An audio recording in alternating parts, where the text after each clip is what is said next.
ಕುಮಾರಸ್ವಾಮಿ ಬರ್ತಾಯಿದ್ದಾರೆ ಅಂದರೆ ಚಂದ್ರೇಶ್ ಅವರು ಮೇನ್ ಕಾರಣ. ಇಲ್ಲಿ ಯುವಕರನ್ನ ತುಂಬ ಬೆಳೆಸಿದ್ದಾರೆ ಸರ್. ತುಂಬ ಸೇವೆ ಸಲ್ಲಿಸ್ತಾರೆ ದೊಡ್ಡಗೌಡ ಚಂದ್ರೇಶ್ ಅವರು. ಚಂದ್ರಶೇಖರ್ಗೆ ಟಿಕೆಟ್ ಕೊಡಬೇಕು. ತುರುವೇಕೆರೆಯ ಜನ ಯಾಕೆ ನಿಮಗೆ ಮತ ಹಾಕಬೇಕು? ಮೇಲ್ಗಟ್ಟೆ ಕಟ್ಟೊಟ್ಟಿಗೆ ಹೋದಾಗ ಕುಡಿಯಕ್ಕೆ ನೀರಿಲ್ಲ, ಮೂಲಭೂತ ಸೌಕರ್ಯಗಳಿಂದ ವಂಚಿತರಾಗಿರುವಂಥದ್ದು. ನಾವೇನು ಮಾಡ್ಬೋದು, ಒಂದು 5-6 ಟ್ಯಾಂಕ್ ನೀರು ಓಡಿಸ್ಕೊಡ್ಬೋದು. ಹಣ ಇದ್ರೆ ಒಂದು ಬೋರ್ವೆಲ್ ಕೊಡಿಸ್ಕೊಡ್ಬೋದು, 1 ಊರಿಗೆ ಕೊಡಿಸ್ಬೋದು, 2 ಊರಿಗೆ ಕೊಡಿಸ್ಬೋದು, 4 ಊರಿಗೆ ಕೊಡಿಸ್ಬೋದು. ಎಲ್ಲ ಊರಿಗೂ ಕೊಡ್ಸೋಕ್ಕಾಗಲ್ಲ ನಮ್ಮ ಶಕ್ತಿ ಅನುಸಾರ.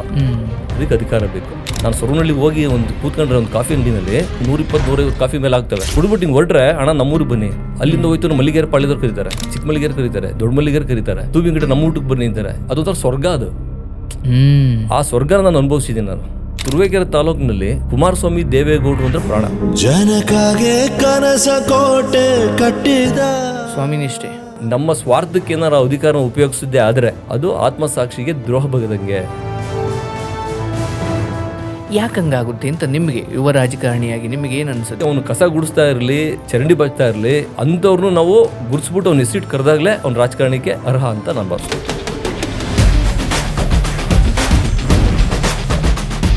ಒಂದು ಪಂಚಾಯತಿಲಿ 5 ಜನ ಇಟ್ಕೊಂಡಿರ್ತಾರೆ ಅಷ್ಟೇ, ಗೆಲ್ಲ ತನಕ ಕಾರ್ಯಕರ್ತರು, ಗೆದ್ದಾದ್ಮೇಲೆ ಗುತ್ತಿಗೆದಾರ. ಕುಮಾರಣ್ಣನವರು ನಿಮ್ಮ ಕನಸಲ್ಲಿ ಬರ್ತಿದ್ರು ಅಂತ ನಾನು ಕೇಳ್ಪಟ್ಟಿದ್ದೀನಿ. ಎವ್ರಿ 15 ಡೇಸ್ ಒನ್ಸು ನನಗೆ ಆಗ್ತಾನೆ ಇರೋದ ಥರ. ನಾನು ಮಲಗಿದ್ರೆ ಗೊತ್ತಿಲ್ಲ ನನಗೆ ಕನಸಿನಲ್ಲಿ ಯಾವ ಥರ ಅಂತಂದರೆ ಜೊತೆಲಿ ಜರ್ನಿ ಮಾಡ್ದಂಗೆ, ಅವ್ರ ಹತ್ರ ಮಾತಾಡ್ತಾ ಇರೋದಂಗೆ, ತುಂಬ ಆತ್ಮೀಯರಾಗಿ ಮಾತಾಡ್ತಾ ಇದ್ದೀನೇನೋ ಅಂತ ಅಂದ್ಬಿಟ್ಟು ಯಾವಾಗಲೂ ಕಂಡುಬಿಟ್ರೆ ಎಲ್ಲ ಕನಸು ಅಂದಾಗ ಸಖತ್ ಬೇಜಾರಾಗೋದು. ಏನೋ ಶುಭ ಸೂಚನೆ ಇರ್ಬೋದು. ಏನೋ ದೇವ್ರದೇ ನನಗೆ ಏನೋ ಒಂದು ಆರೋಗ್ಯವಾಗಿ ಅವ್ರು CM ಆಗಿಬಿಟ್ರೆ ಸಾಕು ನನಗೆ. ಶಾರ್ಟ್ಲಿ ಅಂತ ವಾಕ್ ಮಾಡ್ತಾ ಅವ್ರು ಹೆಂಗೆ ಪರಿಚಯ ಆದರು ಅಂತಲೇ ಗೊತ್ತಾಗಲ್ಲ. ಅಷ್ಟು ಮಟ್ಟಿಗೆ ನಾನು ಅವ್ರಿಗೆ ಕ್ಲೋಸ್ ಆಗ್ತೀನಿ. ಚಂದ್ರಣ್ಣ ನಾನು ನೋಡಿ, ನಾನು ನಮ್ಮ ರೂಮಲ್ಲಿ ಮಲಗೋ ರೂಮಲ್ಲಿ ಒಂದು ಚಿಕ್ಕ ಚಂದ್ರಣ್ಣ ಅಂತ ಹೇಳಿದ್ರು. ಒಂದು ವೇಳೆ ಅಧಿಕಾರ ಸಿಕ್ಕಾಗ ಅವ್ರದ್ದು ಯಾವುದೊಂದು ಗುಣ ಭಾಳ ಶಾಂತಿಯುತವಾಗಿರುವಂಥದ್ದು, ಭಾಳ ತಾಳ್ಮೆ ಆಗಿರುವಂಥದ್ದು, ಜನತಾ ದರ್ಶನ. ಒಂದು ದಿನ ನನಗೂ ಏನೋ ಒಂದು ದಿವಸ ಟಿಕೆಟ್ ಸಿಗಬಹುದು ಏನಿತ್ತು ನಿಮ್ಗೆ ಆರಂಭದಲ್ಲಿ ಈ ಪಕ್ಷಕ್ಕೆ ಬರಬೇಕಾದ್ರೆ ನಿಮ್ಮ ಕನಸು ಏನಿತ್ತು? ಯಾವುದೇ ತಾಲೂಕಲ್ಲಿ ಹೋದರೂ MLA ಸುಪ್ರೀಂ. 2023 ಎಲೆಕ್ಷನ್ಗಿಂತ ಪೂರ್ವಭಾವಿಯಾಗಿ ನನ್ನ ಜೊತೆ ಎಲ್ಲ ಸಿಕ್ತಾಗ ಮಾತಾಡ್ತಾ ಇರ್ಬೇಕಾರೆ, ನನ್ನ ಕೊನೆ ಎಲೆಕ್ಷನ್ ಅಪ್ಪ ಇದು, ನೀನು ಜೋರಾಗಿ ಓಡಾಡು, ನನಗೆ ನಿನ್ನ ಏನೇನಿದೆ ಶಕ್ತಿನ ನಿನ್ನ ಇದಕ್ಕೆ ಅರ್ಪಿಸ್ಕೋ, ನನಗೆ ಸಾಯವಾಗಿ ನಿಂತ್ಕೋ, ಬೆನ್ನೆಲ್ಬಾಗಿ ನಿಂತ್ಕೋ ಅಂತಂದ್ಬಿಟ್ಟು ನೋಡಿ ಶಿವಪ್ಪರೇ ಒಂಚೂರು ಹೇಳಿ ಅವ್ರಿಗೆ ಅಂತಂದ್ಬಿಟ್ಟು ಕೆಲವು ಲೀಡ್ರುಗಳ ಮುಂದೆ ನನ್ನ ಹತ್ರ ಮಾತಾಡ್ತಾರೆ. ಹಾಗಾದರೆ ಬರೋ ವರ್ಷ ನೀವು ತಯಾರಿದ್ದೀರಾ? 100%. ತಾಲೂಕಿನ ಜನ ಪ್ರೀತಿಯಿಂದ ಸೂಚಿಸಿರೋವಂಥವ್ರಿಗೆ ನಾನು ಟಿಕೆಟ್ ಕೊಡೋದು ಅಣ್ಣನ ಮನಸ್ಸಲ್ಲಿರೋದು. ಕೆರ್ದೇಳಿನಲ್ಲಿ ಅವ್ರ ಮನೆಗೆ ಏನೋ ಒಂದು ಫಂಕ್ಷನ್ಗೆ ಹೋಗ್ತೀನಿ, ಆ ಜಾಗ ನೋಡಿದಷ್ಟಿಗೆ ನನಗೆ ಮನಸ್ಸಿಗೆ ಅನ್ಸುತ್ತೆ, ಏನು ಈ ಥರ ಇದೆಯಲ್ಲಪ್ಪ ಇದು ಅಂತ. ಅಣ್ಣ ನಾವೆಲ್ಲ ಎಲ್ಲರ ಹತ್ರನೂ ಕೇಳಿದ್ರು, ಯಾವ ಗ್ರ್ಯಾಂಟ್ಸ್ ಕೊಡಲಿಲ್ಲ, ಇಂಥ ವ್ಯಕ್ತಿ ಹತ್ರ ಹೋಗಿಲ್ಲ ಅನ್ನಂಗಿಲ್ಲ, ಎಲ್ಲರ ಹತ್ರನೂ ಹೋಗಿದ್ದೀವಿ. ಅಜ್ಜಿದ್ರು ವಯಸ್ಸಾದ್ರು ನಡ್ಕೊಂಡು ಹೋಗೋಕ್ಕಾಗಲ್ಲ, ಇಬ್ಬರು ಪ್ರೆಗ್ನೆಂಟ್ ಲೇಡಿನ ಕೂರ್ಸ್ಕೊಂಡು ಹೋಗೋಕ್ಕಾಗಲ್ಲ. ಅವಾಗ JDS ಒಂದು ಶಾಲ್ ಹಾಕೊಂಡು ನಾನು ಅವಾಗ ಅವತ್ತಿಂದ ಸ್ಟಾರ್ಟ್ ಮಾಡ್ತೀನಿ. ನಾನು ಸ್ವಂತ ದುಡ್ಡಲ್ಲಿ 2 ರಸ್ತೆನ ಮಾಡಿಸ್ತೀನಿ, ಕಾಂಕ್ರೀಟ್ ರಸ್ತೆನ. ಅದಕ್ಕೆ ಒಂದು ಕುಮಾರಸ್ವಾಮಿ ರಸ್ತೆ, ಒಂದು ದೇವೇಗೌಡ ರಸ್ತೆ ಅಂತಲೇ ಹೇಳ್ತೀವಿ. ಊರೆಲ್ಲ ಭಾಳ ಖುಷಿ ಆಗ್ತಾರೆ. ಅದಕ್ಕೆ ಖರ್ಚು ಮಾಡಿರೋ ಹಣನೂ ಯಥೇಚ್ಛವಾಗಿ ಖರ್ಚು ಮಾಡಿದ್ದೀನಿ. ಅದನ್ನ ಕೆಲವು ಜನ ಗೊಂದಲ ಅಂತ ಕೆಲವು ಜನ ಮಾತಾಡಿದ್ರು. ನೋಡಪ್ಪ, ಹಣ ಅಷ್ಟೊಂದು ಖರ್ಚು ಮಾಡೋ ಅವಶ್ಯಕತೆ ಇಲ್ಲ, ಸಿಂಪಲಾಗಿ ಮಾಡಿ, ನಮಗೆ ಆ ಜಾಗ ಅದು ಅನುಕೂಲ ಆಗ್ತಾ ಇದೆ. ಅದಕ್ಕೀಗ ಮೂಗಿಂದ ಮೂಗ್ತಿನ ಭಾರ ಅನ್ನಂಗೆ ನೀವು ತಿರ್ಗಿ ಅದಕ್ಕೆ ಬೇರೆ ಒಂದು 10 ಲಕ್ಷ ಖರ್ಚು ಮಾಡೋದು ಬೇಡ. ಏನೇ ಮಾಡಿದ್ರು ಕುಮಾರಸ್ವಾಮಿ ದೇವೇಗೌಡರದು ಸೋಷಿಯಲ್ ಮೀಡಿಯಾದಲ್ಲಿ ಹಾಕ್ಬೇಕಾದ್ರು ಅದು ಫೋಟೋ ಇದ್ದೇ ಇರುತ್ತೆ. ನಾನು ಕೆಲಸ ಮಾಡಬೇಕಾದ್ರು ಒಂದು ಶಾಲ್ ಇದ್ದೇ ಇರುತ್ತೆ. ಭಯ ಇದೆಯಾ ಮುಂದಿನ ಸಾರಿ ಏನೋ ಒಂಚೂರಿಂದ ಆಗ್ಬಿಡ್ಬೋದು? ಎಲ್ಲ ನನ್ನ ಜನ ಅಂತ ಬಂದಾಗ ನಾನು ಆಗಬೇಕು. ನೀವು ರಾಜಕೀಯಕ್ಕೆ ಸೇವೆಗಾಗಿ ಬಂದಿದ್ದೀರಾ ಅಥವಾ ಅಧಿಕಾರಕ್ಕಾಗಿ? ಒಂದು ಸೇವೆ ಮಾಡೋಕ್ಕೆ ಒಂದು ಅಧಿಕಾರ ಬೇಕು. ನನ್ಗೆ ಅಧಿಕಾರ ಸಿಕ್ಕರೆ ಬಹುಶಃ ನಾನು ಅದನ್ನು ಮಾಡಿ ಒಂದು ತುರುವೇಕೆರೆ ಒಂದು ಯಾವ ಥರ ಇರಬೇಕು ಅನ್ನೋದು ನನ್ನ ತಲೆಯೊಳಗಿದೆ. ಬ್ಲೂ ಪ್ರಿಂಟ್ ಇದೆ. ಅದನ್ನ ಯಾವನು ನಾನು ಅದನ್ನು ಕನಸು ಕಾಣ್ತಾ ಇದ್ದೀನಿ. ಯಾವುದೇ ಒಂದು ಕ್ರಿಯೆ ಆಗಬೇಕು ಅಂದ್ರೆ ಆಲೋಚನೆಗಳು ಇಂಪಾರ್ಟೆಂಟ್. ಅದೇ ಮೊದಲ ಒಳ್ಳೆ ಆಲೋಚನೆಗಳು ಒಂದು ಕ್ರಿಯಾ ರೂಪಕ್ಕೆ ಬರ್ತವೆ. ಆಲೋಚನೆಗಳು ಇಲ್ಲ ಅಂದ್ರೆ ಕ್ರಿಯಾ ರೂಪಕ್ಕೆ ಬರಲ್ಲ. ರಾಜಕೀಯದಲ್ಲಿ ಹಣದ ಪ್ರಭಾವವನ್ನು ತಗ್ಗಿಸ್ಲಿಕ್ಕೆ ಆಗಲ್ವಾ? ನಮ್ಮ ತಾಲೂಕಲ್ಲಿ ಇದೆ, ಬೇರೆ ತಾಲೂಕಿಗೆ ನಾನು ಮಾತಾಡೋಕೆ ಹೋಗಲ್ಲ. ನಿಮ್ಮ ವಿರುದ್ಧ ಬಂದ ಒಂದು ದೊಡ್ಡ ಟೀಕೆ ಅಂದ್ರೆ ಏನು ಇಲ್ಲಿವರೆಗಿನ ಜೀವನದಲ್ಲಿ? ನನ್ನ ಗಮನಕ್ಕೆ ಬಂದಿಲ್ಲ. ಓಕೆ, ಅದು ಏನಾರ ಇದ್ರೆ ಹೇಳಿ ಅದಕ್ಕೆ ಆನ್ಸರ್ ಮಾಡಿ. ಪಕ್ಷದ ನಿರ್ಧಾರ ಎಂದೋ ಒಂದು ದಿವಸ ತಪ್ಪು ಅಂತ ಅನಿಸಿದ್ರೆ ಅದನ್ನು ವಿರೋಧಿಸುವಷ್ಟಿದ್ದೀರಾ? ಕುಮಾರಣ್ಣ ಏನು ಹೇಳ್ತಾರೋ ಅದೇ ನನಗೆ ಇದು ವಾಕ್ಯ.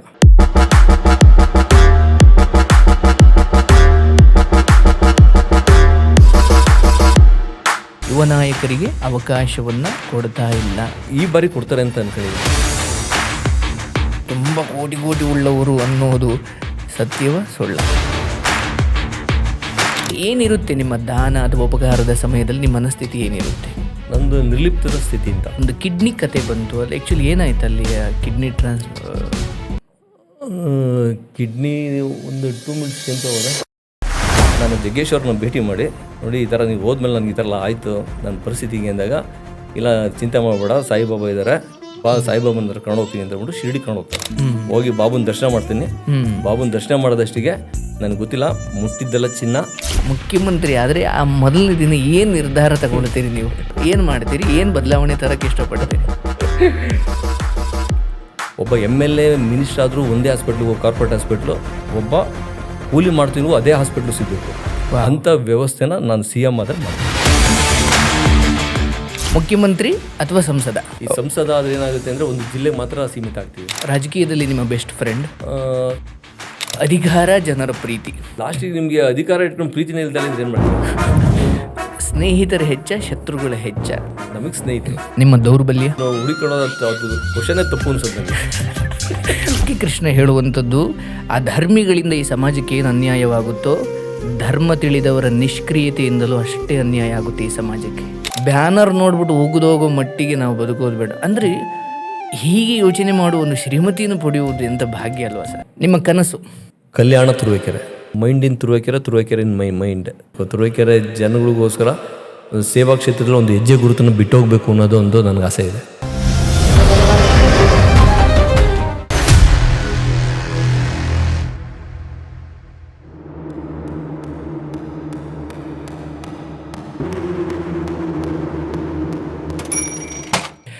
ನಮಸ್ಕಾರ, ಹರೇ ಕೃಷ್ಣ. ಮತ್ತೊಂದು ಪಾಡ್ಕ್ಯಾಸ್ಟ್ಗೆ ನಿಮ್ಮೆಲ್ಲರಿಗೂ ಸ್ವಾಗತ. CCS ಪಾಡ್ಕ್ಯಾಸ್ಟ್ಗೆ ನಿಮ್ಮೆಲ್ಲರಿಗೂ ಸ್ವಾಗತ ಅಂತ ಹೇಳ್ತಾ, ಇವತ್ತು ನಮ್ಮೊಂದಿಗೆ ಒಬ್ಬರು ವಿಶೇಷವಾದ ವ್ಯಕ್ತಿತ್ವ ನಮ್ಮೊಂದಿಗಿದ್ದಾರೆ. ಏನಂದರೆ, ಸಾಮಾನ್ಯವಾಗಿ ಈ ಪಾಡ್ಕ್ಯಾಸ್ಟಲ್ಲಿ ನೀವು ರಾಜಕೀಯಕ್ಕೆ ಸಂಬಂಧಿಸಿದ ವ್ಯಕ್ತಿಗಳನ್ನು ನೋಡಿರೋದು ಬಹಳ ಕಡಿಮೆ. ಆದರೆ ಇವತ್ತು ಸ್ವಲ್ಪ ರಾಜಕೀಯ ವಿಚಾರದ ಜೊತೆಗೆ ಸಮಾಜದಲ್ಲಿ ತಮ್ಮ ಸೇವಾ ಮನೋಭಾವದಿಂದ ಹಾಗೂ ತಮ್ಮ ವ್ಯಕ್ತಿತ್ವದಿಂದ, ಎಸ್ಪೆಷಲಿ ತುಮಕೂರು ಜಿಲ್ಲೆ ತುರುವೇಕೆರೆ ತಾಲೂಕಿನ ಆ ಕ್ಷೇತ್ರದ ಯುವಕರ ಹೃದಯದಲ್ಲಿ ಭಾಳ ದೊಡ್ಡದಾಗಿ ಸ್ಥಾನ ಪಡೆದಿರ್ತಕ್ಕಂತಹ ಒಬ್ಬರು ಮಹನೀಯರಿದ್ದಾರೆ. ಇವರು ದೊಡ್ಡಘಟ್ಟ ಚಂದ್ರೇಶ್ ಅಂತ. ಮೂಲತಃ ಒಂದು ಕೃಷಿ ಕುಟುಂಬದಿಂದ ಬಂದಿರತಕ್ಕಂಥವರು ಹಾಗೂ ತಮ್ಮದೇ ಒಂದು ಸೇವಾ ಟ್ರಸ್ಟನ್ನು ಸ್ಥಾಪನೆ ಮಾಡಿಕೊಂಡು, ಬಹಳ ವಿಶೇಷ ಅಂದರೆ ಸಾಂವಿಧಾನಿಕವಾಗಿ ಯಾವುದೇ ಹುದ್ದೆಯನ್ನು ಹೊಂದಿಲ್ಲದಿದ್ದರೂ ಕೂಡ ಜನರಿಗೆ ಹೇಗೆ ನಾವು ನೆರವಾಗಬಹುದು. ಯಾಕೆಂದರೆ ಸಾಮಾನ್ಯವಾಗಿ ನಮಗೊಂದು ನಂಬಿಕೆ, ಅಧಿಕಾರ ಇರಬೇಕು ಅಥವಾ ರಾಜಕೀಯದಲ್ಲಿ ತುಂಬ ದುಡ್ಡು ಮಾಡಬೇಕು, ಹೆಸರು ಮಾಡಬೇಕು, ಇದೆಲ್ಲದರ ಹೊರತಾಗಿಯೂ ಕೂಡ ನಾವು ಜನರಿಗೆ ಹತ್ತಿರವಾಗಬಹುದು ಅನ್ನೋದಕ್ಕೆ ಒಂದು ಶ್ರೇಷ್ಠ ವ್ಯಕ್ತಿತ್ವ. ಸೊ ಅವ್ರ ಬಗ್ಗೆ ಒಂದಷ್ಟು ವಿಚಾರಗಳನ್ನು ಮಾತಾಡೋದಿದೆ. ಆ್ಯಂಡ್ ರಾಜಕೀಯವಾಗಿಯೂ ಗುರುತಿಸ್ಕೊಂಡಿರತಕ್ಕಂತಹ ಶ್ರೀಯುತರು JDS ರಾಜ್ಯ ಪ್ರಧಾನ ಕಾರ್ಯದರ್ಶಿಯಾಗಿ ಕೂಡ ಕೆಲಸ ಮಾಡ್ತಾ ಇದ್ದಾರೆ. ಹಾಗೂ ಇವರು PWD ಕ್ಲಾಸ್ 1 ಕಾಂಟ್ರಾಕ್ಟರ್ ಆಗಿಯೂ ಕೂಡ ಕೆಲಸ ಮಾಡ್ತಿದ್ದಾರೆ. ಅಂದರೆ ನನ್ನ ಬಹಳ ಮುಖ್ಯವಾದ ಉದ್ದೇಶ, ಒಂದು ಕೃಷಿ ಕುಟುಂಬದಿಂದ ಬಂದಂಥವರು ಇವತ್ತಿಗೆ ಹೇಗೆ ಒಂದು ಸಮಾಜಕ್ಕೆ ಸೇವೆ ಮಾಡಬೇಕು ಅನ್ನೋ ಮಹದ್ ಉದ್ದೇಶವನ್ನು ಹೊಂದಿದ್ದಾರೆ. ನಮಗೆ ಯಾವಾಗಲೂ ಗುರುಗಳು ಹೇಳೋರು, ನೋಡಿ, ಒಂದು ಮನೆಯ ಹಿತದ ಬಗ್ಗೆ ಯೋಚನೆ ಮಾಡೋನು ಮನೆ ಯಜಮಾನ ಆಗ್ತಾನೆ, ಆದರೆ ಒಂದು ಸಮಾಜದ ಹಿತವನ್ನು ಬಯಸೋನು ಒಬ್ಬ ನಾಯಕನಾಗ್ತಾನೆ. ಅಂತಹ ಯುವ ನಾಯಕರೊಬ್ಬರು ಇವತ್ತು ನನ್ನ ಪಾಡ್ಕ್ಯಾಸ್ಟಲ್ಲಿದ್ದಾರೆ. ದೊಡ್ಡಘಟ್ಟ ಚಂದ್ರೇಶ್ ಸರ್, ನಮಸ್ಕಾರ, ಕಾರ್ಯಕ್ರಮಕ್ಕೆ ಸ್ವಾಗತ. ನಮಸ್ತೆ ಸರ್. ನಮಸ್ತೆ. ಚೆನ್ನಾಗಿದ್ದೀರಾ ಸರ್? ಫೈನ್ ಸರ್, ಚೆನ್ನಾಗಿದ್ದೀನಿ. ಆ್ಯಂಡ್ ಈ ಕಾರ್ಯಕ್ರಮಕ್ಕೆ ನಿಮ್ಮನ್ನು ಕರೆಸಬೇಕು ಅನ್ನೋದು ವೈಯಕ್ತಿಕವಾಗಿಯೂ ಆಸೆ ಇತ್ತು. ಆದರೆ ಈ ಪಾಡ್ಕ್ಯಾಸ್ಟ್ನ ನೋಡಿ ನಿಮ್ಮ ಭಾಗದ ಕೆಲವು ಹುಡುಗರು ನನಗೆ ಗೊತ್ತಿರೋರು ಕಮೆಂಟ್ ಮಾಡೋರು, ಮೆಸೇಜ್ ಮಾಡೋರು, ಇವ್ರನ್ನೊಬ್ರನ್ನ ಕರೆಸಿ ಅಂತ. ಬಟ್ ನನಗೆ ಈ ರಾಜಕೀಯದವ್ರನ್ನ ಕರೆಸಿದಾಗ ಒಬ್ಬೊಬ್ಬರು ಒಂದೊಂದು ಥರ ತಗೊಳ್ತಾರೆ, ಯಾಕೆ ಬೇಕು ಅನ್ನೋದು ಒಂದು ಯೋಚನೆ ಇತ್ತು. ಬಟ್ ನಿಮ್ಮ ಪ್ರೊಫೈಲ್ ನೋಡಿದಾಗ ಅನ್ನಿಸ್ತು ಸರ್, ನಿಮಗೆ ವಾಸ್ತವವಾಗಿ ಸದ್ಯಕ್ಕೆ ಯಾವುದೇ ಸಾಂವಿಧಾನಿಕ ಹುದ್ದೆಗಳಿಲ್ಲ, ಅಧಿಕಾರ ಇಲ್ಲ, ಪವರ್ ಇಲ್ಲ. ಅದಾಗಿಯೂ ಇಂಥದ್ದೇನೋ ಜನರ ಕಷ್ಟಕ್ಕೆ ಮಿಡಿತೀರಾ. ಆ ಭಾಗದ ಜನರು ಏನೇ ಕಷ್ಟ ಅಂದರೂ ಚಂದ್ರೇಶ್ ಅವ್ರಿಗೆ ಫೋನ್ ಮಾಡಬೇಕಪ್ಪ ಅನ್ನುವಷ್ಟು ಇದೆ ಅನ್ನೋದು ನನ್ನ ಗಮನಕ್ಕಿರೋದು. ಬಟ್ ಎನಿವೆ, ನಿಮ್ಮ ಹಿನ್ನೆಲೆ ಏನು, ನಿಮ್ಮ ಕುಟುಂಬದ ಪರಿಸ್ಥಿತಿ ಏನಿತ್ತು, ಆ್ಯಂಡ್ ನಿಮ್ಮ ತಂದೆ ತಾಯಿಗಳು ಏನು ಮಾಡಿಕೊಂಡಿದ್ದರು? ಇಲ್ಲ, ಆ್ಯಕ್ಚುಲಿ ನಮ್ಮ ತಾತ ಎಲ್ಲ ಬಂದು ಕೃಷಿ ಮಾಡ್ತಾಯಿದ್ರು. ನಮ್ಮ ತಂದೆ ಬಂದು ತಾಲೂಕ್ ಪಂಚಾಯತ್ ಆಫೀಸಲ್ಲಿ EO ಆಗಿ ರಿಟೈರ್ಡ್ ಆಗಬೇಕಾದ್ರೆ ಎಕ್ಸಿಕ್ಯೂಟಿವ್ ಆಫೀಸರ್ ಆಗಿ ರಿಟೈರ್ಡ್ ಆಗಿದ್ದಾರೆ. ನಮ್ಮ ತಾಯಿ ಇವತ್ತು ತೋಟ ಹೊಲ ಗದ್ದೆ ಎಲ್ಲ ಅವರೇ ನೋಡ್ಕೋತಾ ಇದ್ದಾರೆ. ನನ್ನ ತಮ್ಮ ಬಂದು ಈಗ RTO ಇನ್ಸ್ಪೆಕ್ಟರ್ ಆಗಿದ್ದಾನೆ. ಅವನು ತಮ್ಮ ಮಹೇಶ್ ಅಂತ. ಆಮೇಲೆ ಈಗ ಇವತ್ತು ನನ್ನ ಮಗ ಫೈನಲ್ ಇಯರ್ MBBS ಓದ್ತಾ ಇದ್ದಾನೆ. ಜೊತೆಗೆ ನಾನು ಓದಿರೋದು BSc M.Ed. ಓಕೆ.